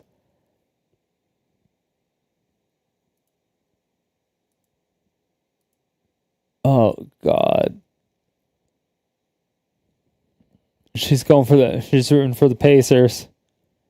We got a Pacers fan. Why do you have to have the worst fucking ugliest shoes ever? Come on. No. So, Powerful black woman. But let's talk about escapism. I think that for a lot of us, we use anime, we use video games, we use music. I get it, though. As a way to escape whatever I is get it, happening, though. or to transform the thought from what we're feeling into something positive we can do with it. How do you see God, it's so quiet. what is missing for us to be able to tell stories that resonate with what's happening right now and pave way for the future? And if anybody in the audience got a good idea, let me know. Empathy? Is that a country? What is that? That's it. There's a microphone up here, so if you wanna come talk to us, please. And while y'all think on it and come up with some brilliant answers to this question, I would say, I mean, I think as far as it being escapism, I wonder because like part of me is like maybe it's not. And we could decide, you know what I'm saying, we wake up one day, we want to make this type of music, we want to make that type of music, and no limits, you know, yeah. That's perfect for the next question. Earth Gang is often labeled as genre bending or psychedelic rap. How do you define your sound? That's it. Anybody in the microphone up here, so if you wanna come talk to us, please. And while y'all think on it and come up with some brilliant answers to this question, I would say, I mean, I think as far as it being escapism, I wonder because like part of me is like maybe it's not. And we could decide, you know what I'm saying, we wake up one day, we want to make this type of music, we want to make that type of music, and no limits, you know, yeah.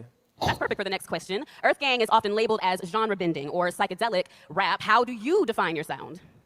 I mean, yeah, we're gonna always go back to just like complete like free expression. Like you just, as long, I think the main goal that we try to deliver is just, you know, we had a good time making what we making. It's not like we clocking in and like, or we like, you know what I'm saying? People like, treat music like they either clocking in or they hitting a lick. We ain't doing either one. We just having a good time. So I guess there's kind of a lick in that, but like we literally love, and like we're audiophiles, you know what I'm saying? We love sounds, so we just like making music. What were some of the, oh, no, you start, you go. Oh, I was gonna say the same thing. Having fun, pouring love into it. We might want to make sure our music is really dense with the good vibes, the joy that we having, real luxurious, you know, with everything that we love. And yeah, some psychedelics are involved. Naturally. Are there any specific artists that influenced your sound? So many, man. Literally like every artist ever, all the time, everyone. But gotta say a few names. Shoot. TLC, D'Angelo, Mint Condition. Bleep Bloop. Dungeon Family. Master P. T.I. D4L. Missy Elliott. It's a bunch of them, man. Who's this? Answers to this question, I would say, I mean, as far as it being escapism, I wonder. That's perfect for the next question. Earth Gang is often labeled as genre bending or... Earth Gang? Earth Gang. Earth Gang music.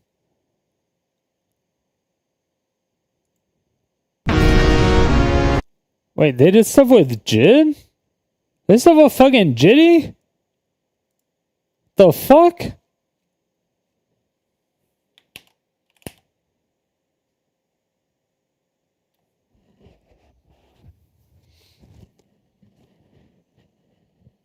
And J. Cole?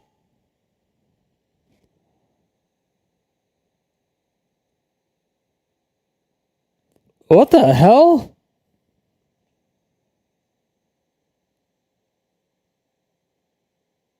God damn.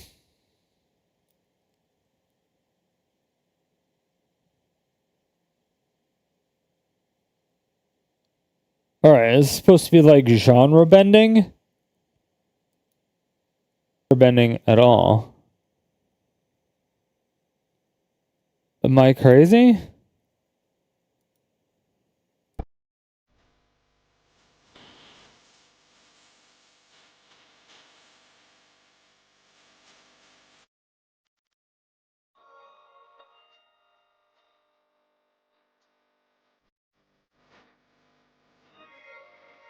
That's a little funky. Okay.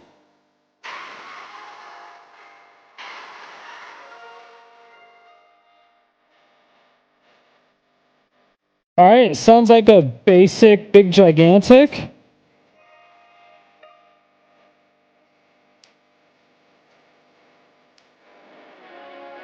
Yeah.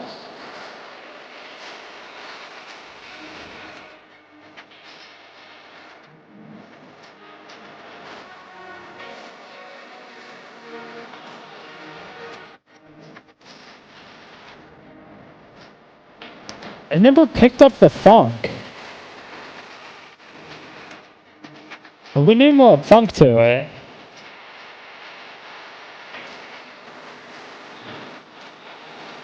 It's like the same beat the whole time. It has changed, but anyway.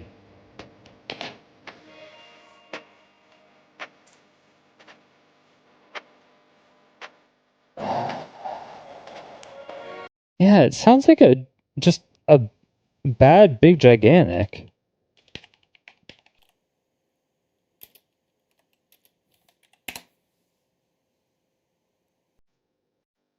Okay. It reminds me of this song. Because it's got that funk to it. But this, you know, has ad-libs in the back. It has a good 808s. It's got a lingering bass.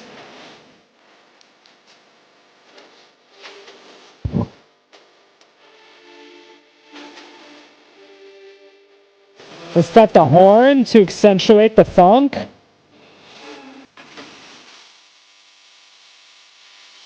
It's got the good breakdown. You know, starts to build it up a little bit.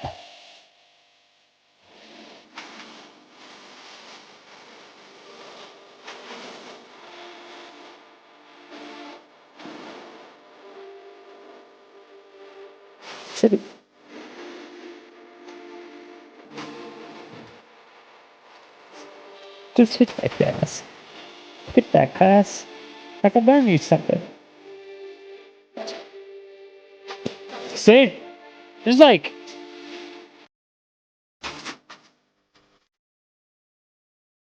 Use that. Yeah. And then...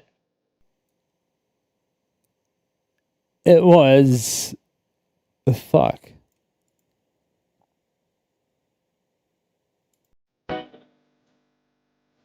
And then you had this.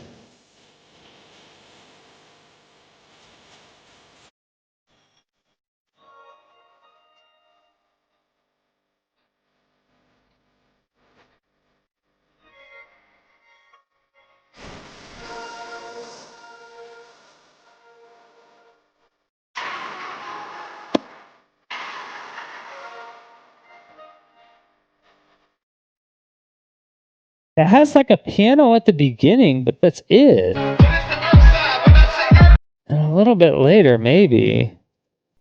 Other than that, it's like just a bass guitar. It needs a horn or something to go along with this. It needs like a sax. How the fuck did they get Jid and J. Cole on a song?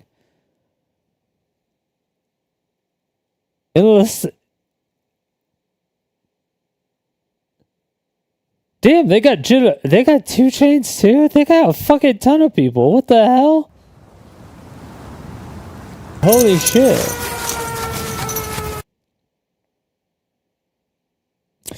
Wait, Dreamville is Eminem's label, right? I mean, if they're on multiple tracks with Jid, they have to spit. They have to do something, because Jid's nobody to fuck with. Psychedelic rap, how do you define your sound? I mean, yeah, we're gonna always go back to just like complete like free expression. Like you just, as long, I think the main goal that we try to deliver is just, we had a good time making what we making. Psychedelic rap though? People treat music like they either clocking in or they hitting a lick. We ain't doing either one. We just having a good time. So I guess there's kind of a lick. Psychedelic? I didn't get psychedelic rap from that at all. We love sounds, so we just like making music.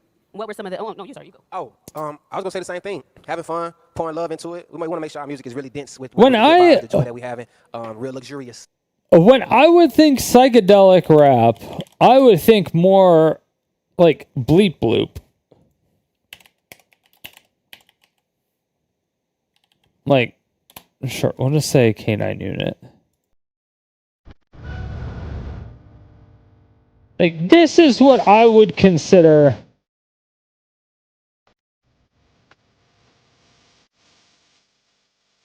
This is what I would consider. Fucking. Like, yeah.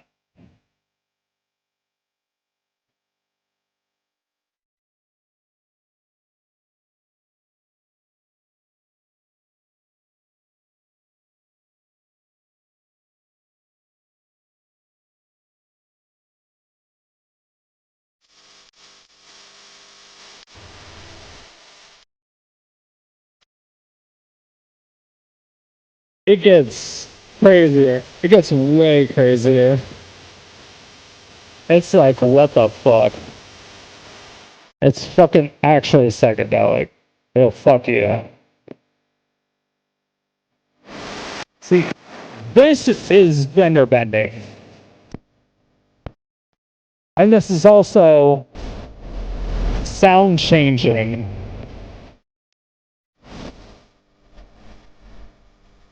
It's like...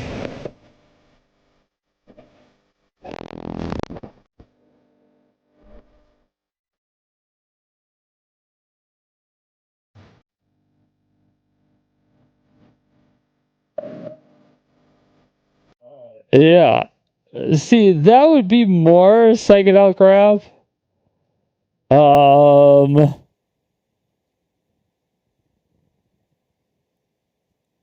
A fucking Ichabod Crane. Forgot about that one.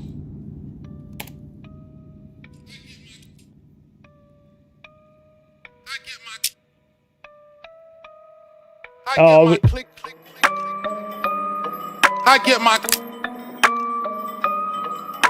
this song is fucking hard, actually. I get my click. I get my click. I get my click. I get my click. I get my click. I get my. At first, you just think it's kind of like. I get my click. I get my click. Normal. I get my click, click, click. I get my click to rob trains. They'll blow your head off. You'll be Ichabod Crane.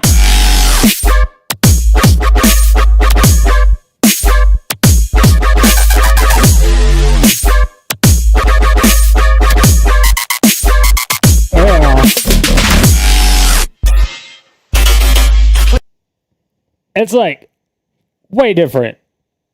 Way different.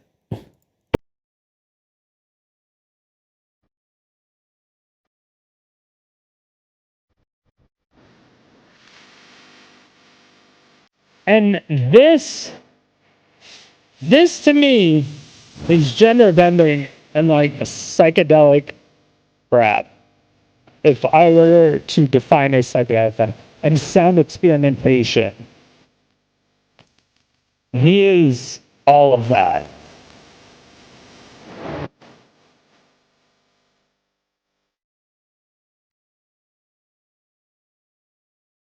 And I call her bubble butt, she on my butt, so I know I gotta eat her for us up.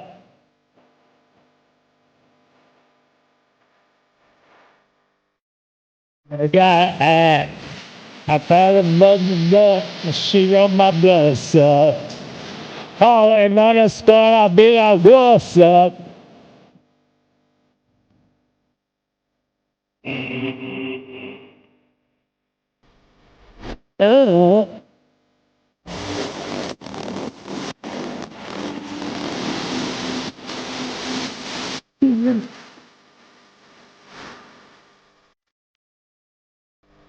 See, when a rap song can give you bass face, that's when you know it's like a gender bending. Not gender bending, sorry. Genre bending. You know, with everything that we love. And yeah, some psychedelics are involved. Naturally. Are there any specific artists that influenced your sound? So many, man. Literally like every artist ever, all the time, everyone. Her shoes are much Let's take better. Names. Shoot. TLC, D'Angelo, Mint Condition. Name some good TLC? ones. J. Cole, you said? We love Cole. Outkast? Yeah, we said organized noise, you know what I'm saying? That's your family, yeah. The industry often pushes trends over individuality. How do you stay grounded in your authenticity and your originality? I mean, you just gotta know who you are, man. People try to make it seem like it's much more complicated than that. But at the end of the day, if you know who you are, you're gonna be who you are, and that's gonna make you an individual. And you'd be surprised how many other individuals can see like pieces of themselves in your whole being. You know what I'm saying? That's what gets people to support what you're doing. And I think two things: constantly working on your craft, whatever it may be, just constantly refining it, getting better, trying things over and over again, just for the process of it, not necessarily to show people, but also just having fun. You know, when you have fun, when you playing, you just being your natural self. You're not trying to be nobody else when you're having fun. So yeah, those two things. Has there ever been a time in navigating your careers where the music industry wanted you to conform more, and you had to decide, oh, we're not going to do that, we're going to stick true to who we are? Yeah, I mean, it's in a lot of ways too, right? Because we in an age now where it's more than just your songs. Like sometimes it'll be in like the way you present your content. Sometimes it's in the way you know what I'm saying, market a particular song. Sometimes you make an album full of these kind of songs, and like they won't tell you any of them is wrong, but they'll say this one can sell more. So you know what I'm saying? Any of that, it's like a lot of different ways. There's a lot of like micro ways that it happens, but yeah. Any regrets? Any times you wish you would have gone with what they said because it would have furthered your career or given you more opportunities, but you stuck to who you are and your originality? Have you always been with that decision? My only regrets I have is it's the times in life where I didn't trust my gut, because usually it went the way that my gut said, and I didn't trust it. Yeah, that's true. I mean, a lot of times you you try to make decisions based off like logic. A lot of times, I mean, you know, that's a Yeah. That's a really hard question to ask an artist or anybody really, because it's an unknown. You don't know what will happen. You never know what would have happened. You just have no idea. Like if I never actually got out of pocket with WotC and I never got kicked out of the creator program, would I even still be playing Magic? Would I still have, all those viewers? Would I still be doing all that shit? I have no idea. But it's like anything could be a thing. I have no idea. Anything could happen.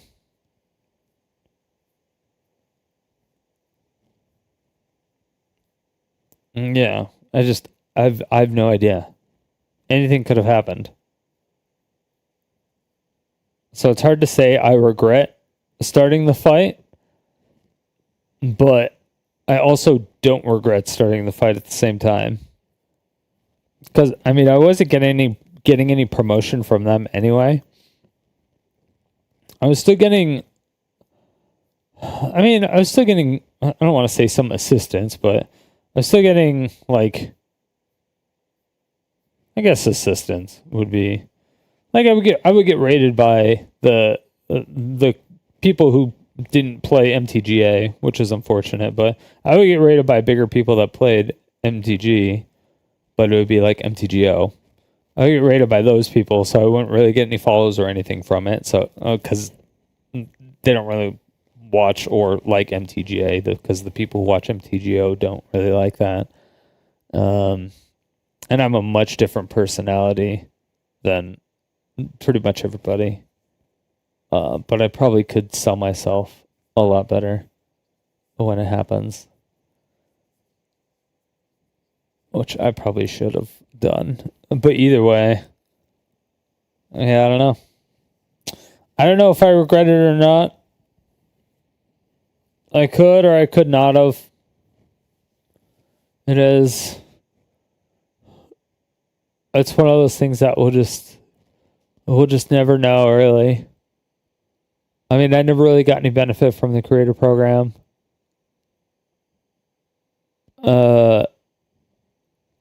I did an interesting card reveal with a video, and I tried to get a video on their actual YouTube channel. They didn't want that. I never got a shout out on their actual page, on their Twitter or anything. I never got anything from them anyway. So not having any ties with them doesn't change anything. Even if I were to go back to Magic Arena, nothing would change outside of the viewership is probably still dropping.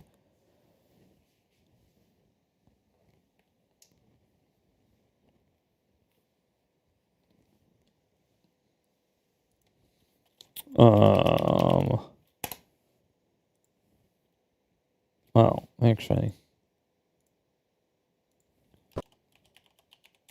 let me just check. Magic Ball Gathering. I don't know why there's two of them.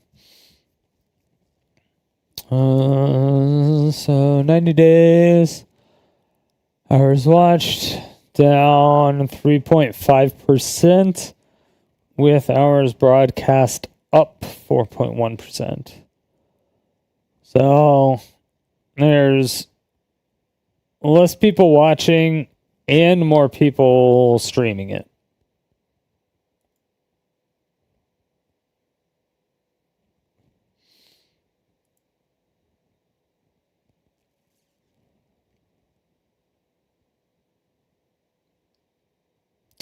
That's possible because Crokies has streamed less. No, Crokies has actually streamed more. And he's gotten, well, not really more. But he's gotten a lot of... Oh, wait, hold on. Did I misread that? No, that is hours watched. Yeah. Yeah, he's gotten more hours watched. 189,000 hours watched. So even with his extra almost 200,000 hours watched by himself in the last 90 days, there's still negative 240,000 hours watched.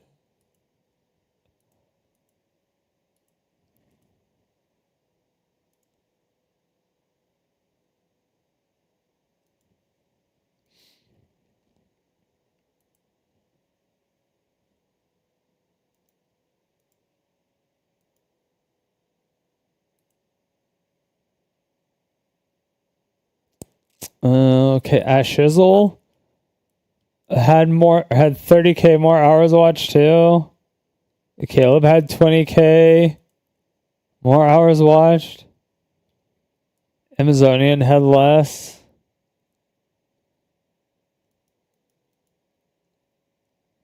So something must have happened. Was it Spike? Was Spike off for like a week or something? Yeah. Cause Spike didn't stream for a while. It looks like.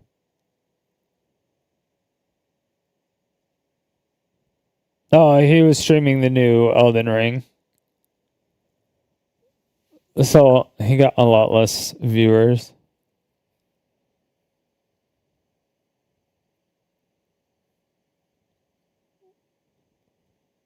Jesus. He did that for one day.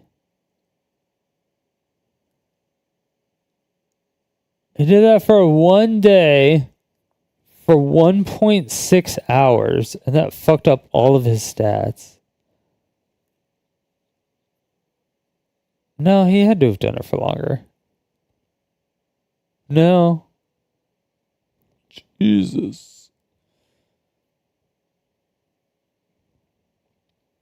He did used to pull in more average viewers, though. I wonder what happened.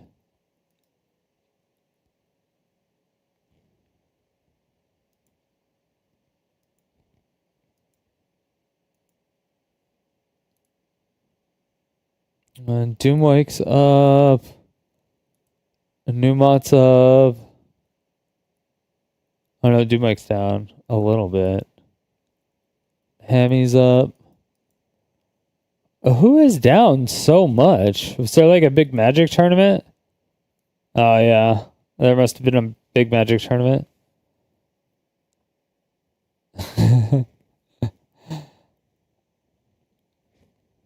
Or an announcement?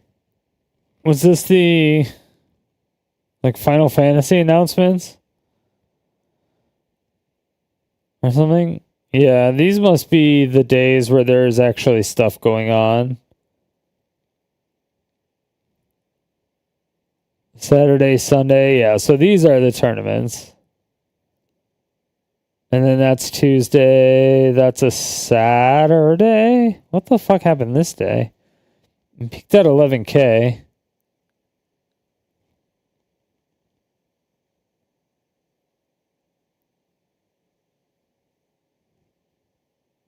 It had to have been like an announcement of sorts. Because I don't think it would have been a tournament finals on a Saturday. That wouldn't make any sense. This would make sense for a tournament. Also, right around 4,000 viewers, Omegle for a tournament. This is what I'm talking about. It's just like they treated their streamers like shit.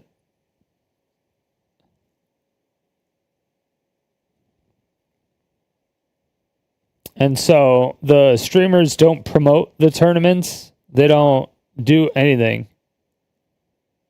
And the streamers have gone out of their way to say, yeah, we're not going to the cons and the tournaments because it costs more to go to them than it is to stream. So unless like they get paid more by their sponsors to go, then it would be for them to stream. Like they just don't go.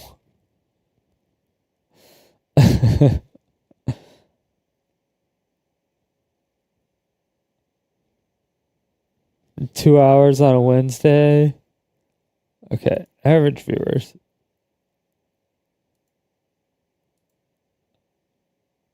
Yeah, Saturday. What happened that day?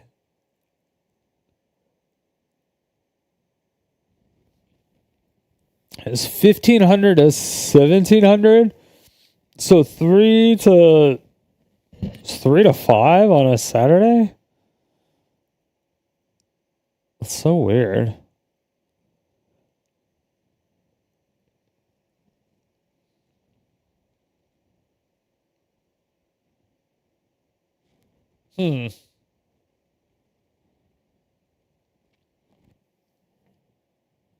This was Tuesday, and that was a couple hours. That was Tuesday. Yeah, 'cause I remember I thought they used to have the weekly streams or whatever on on Tuesdays, and then I thought they said they were changing them. Or yeah, Tuesdays, and then they said they were changing them to Wednesdays. I think. But maybe they didn't. I don't remember.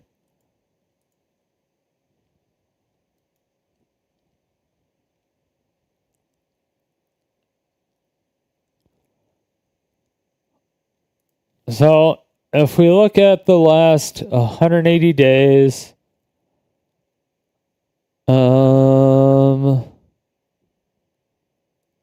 average views rank went down by 2. That's not bad. If you look at the last 365 days, it's only gone down 8.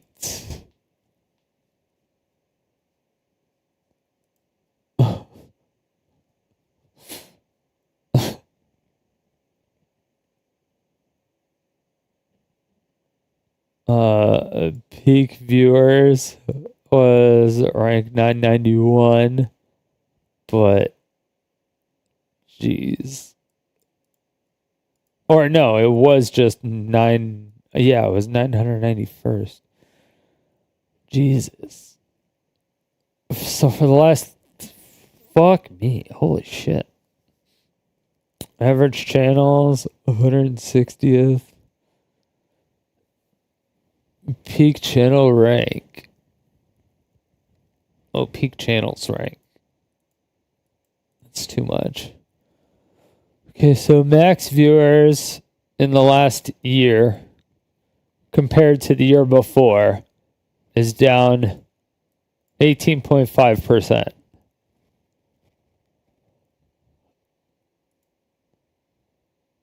If we could look at the last 180 days,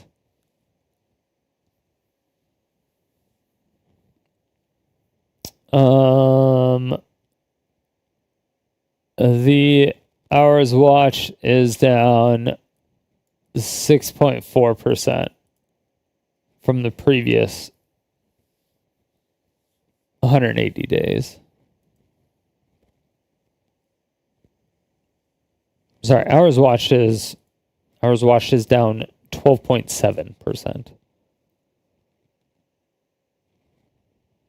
We don't really care too much about max viewers. I mean, max viewers is nice, but we care more about hours watched. But also hours broadcast does correlate with that. So if there was 42,000 less hours watched, or yeah, broadcast, you kind of have to subtract it from that. So instead of 4.2 million hours watched, I mean, there was like 4.15 million hours watched. I also don't think Pay Money Wubby streams in the Magic the Gathering channel when he does Magic the Gathering stuff, which would help the channel. But the Magic people are too fucking stupid to even talk with him about it. Or talk to anybody about it. The list of contacts I gave, like, they're so fucking stupid. Viewer ratio is down 6%. Max viewers is down.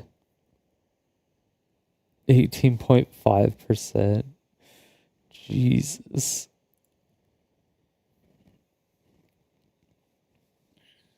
Yeah, so for a yearly world tournament, the max viewers that they're bringing in is 28,884. That's how many viewers they're bringing in for a world tournament.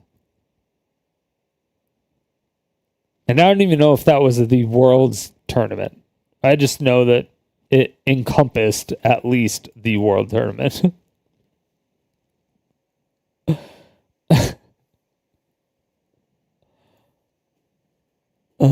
Fuck me, dude.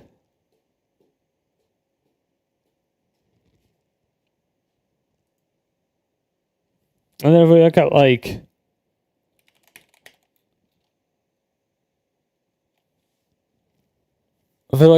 Counter-Strike.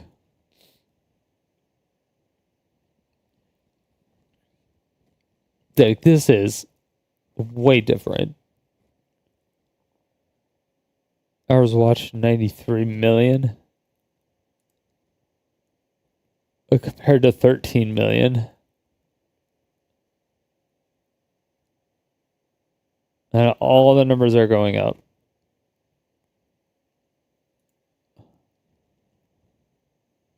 Even in the last year. The broadcasters are going down by 14%, and the hours watched is still going up. Hours broadcast are going up, so the amount of broadcasters are down by a shit ton, but the hours broadcast, so the people who are broadcasting are streaming more than the people that are leaving.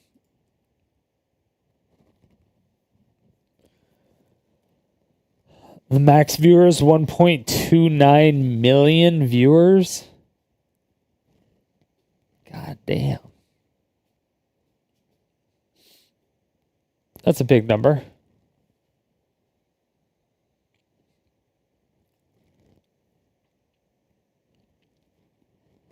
And that's 6th in peak viewers. 6th. 6th.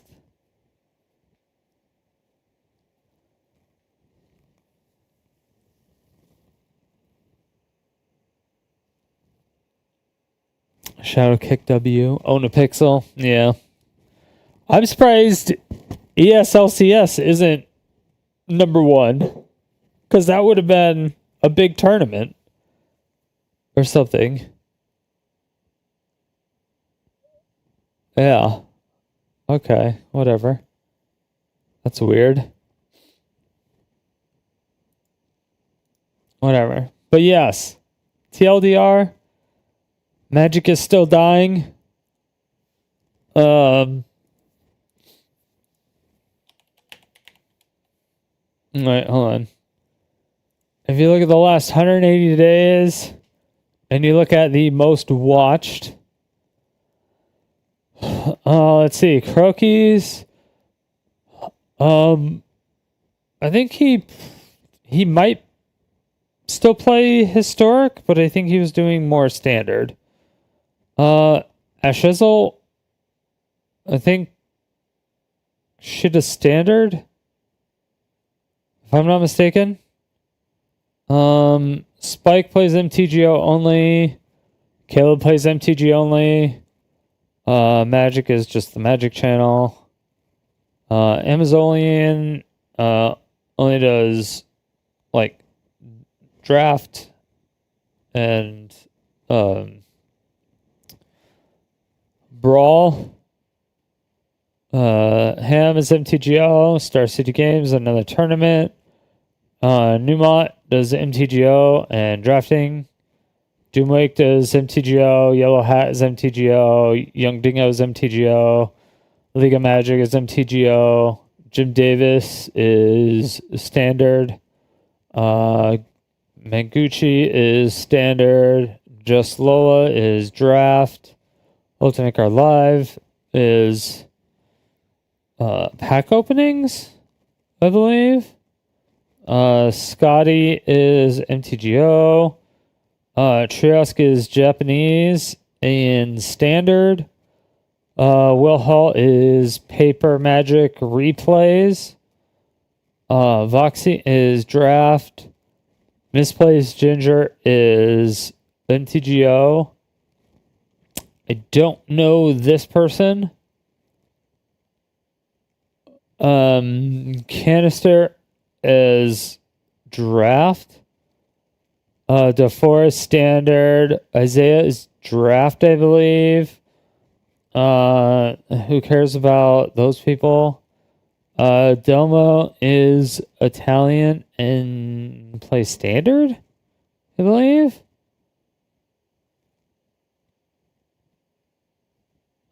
Darkest Mage. I don't remember what Darkest Mage plays. Jeffers primarily Standard. Oli Eldrazi. He kind of bounces around everywhere, but I think he was sticking to Standard a little bit more. Lupo streamed Magic for 60 hours? That's actually kind of surprising. I'm very surprised at that. I don't know what he was playing. I would assume Draft or Standard, though. Jack Torrance. Yeah, Italian. He's also Draft. Demonic Tutors, MTGO, Rep Solo, Spanish in Draft, I believe. JSPD is Japanese, I believe. Yeah, Japanese. And I believe Standard. I don't know who this is. Oh, they're Italian. Nobody cares about that person. Hidology Magic. I don't actually know what she plays. Solaris is German but Draft. 3 Omega, I don't know who that is either.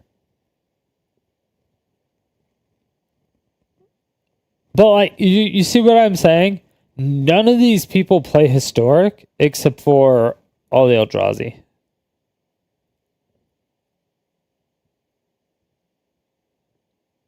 He is the only person. Maybe MTG Malone? Maybe? Question mark? I think he's still more Standard player.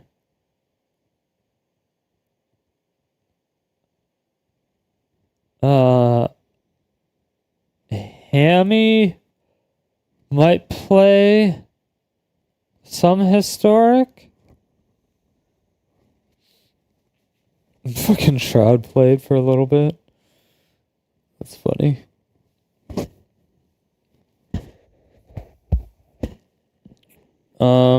Cfov does Paper Magic a lot, and then does English, or does Draft and Standard.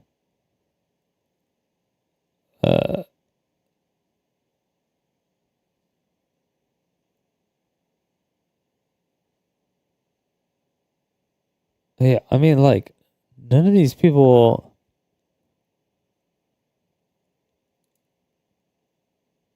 Stream time stream time hours in the last 180 days. Who's got the most stream time in hours?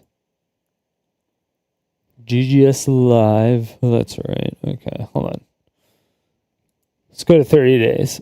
That'll make it easier. Let's see who's actually streaming.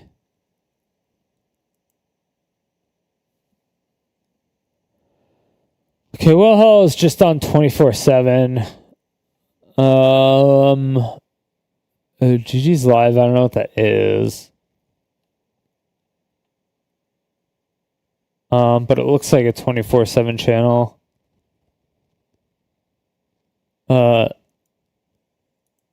This is like a half of a full-time channel.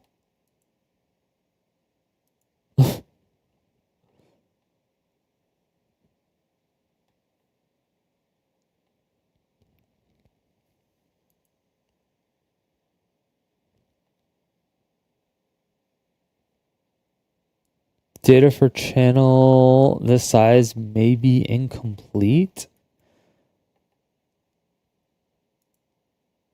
Is it a new channel?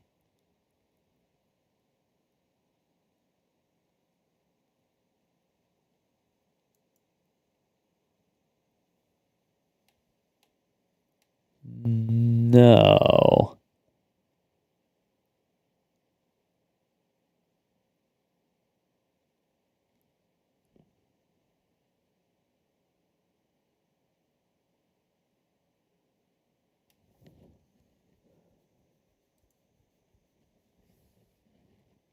Wait.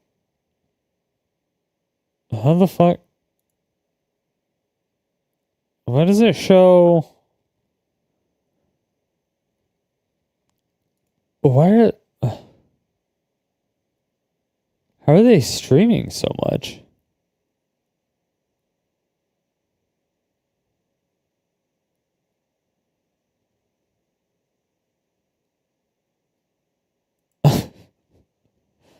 This has to just be replays of their streams and shit. It has to be, yeah. It's just all like 24-hour, 63-hour streams, 24. Yeah. It's just like replays and shit.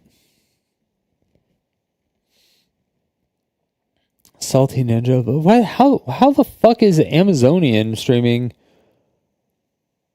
that much? 217 hours?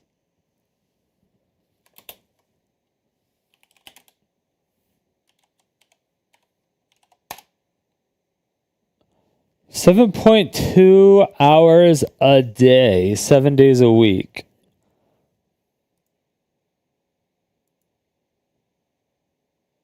That's if she did it 7 days a week.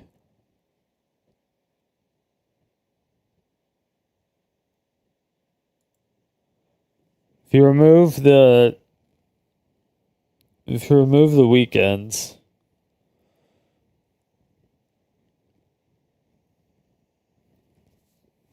well, it's like 22, I guess.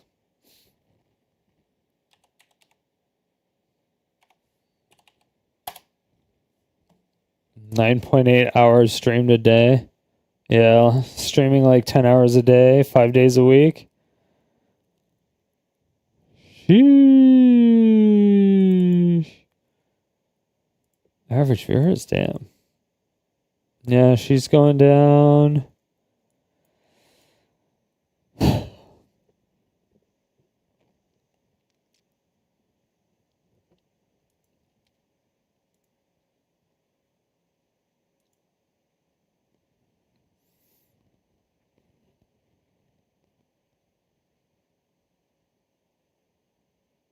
Yeah, in the last 90 days, down 41 average viewers. It's not.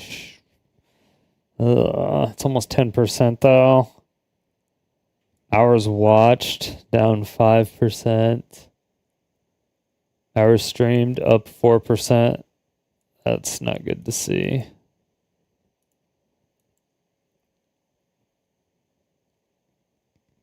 $78 streams in 90 days. 25 streams in 30 days. Okay, so Jesus Christ. How the fuck? How in the fuck?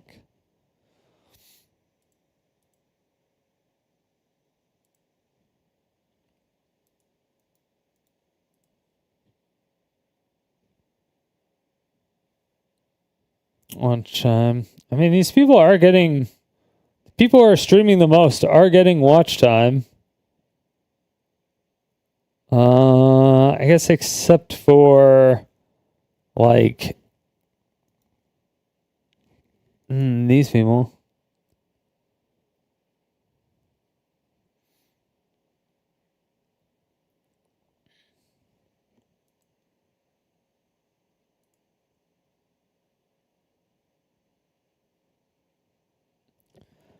Holy shit. Average viewers 4 down 60%. I used to have 6. I used to have 6.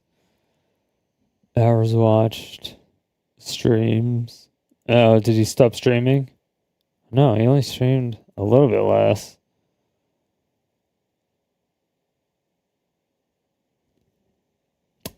Damn.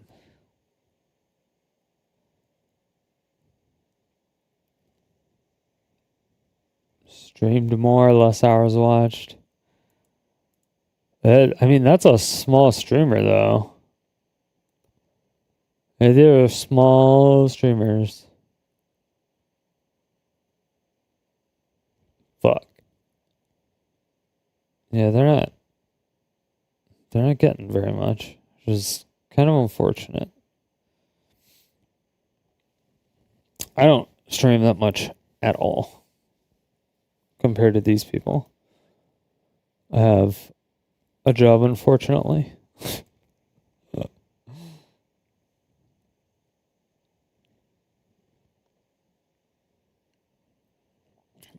Damn.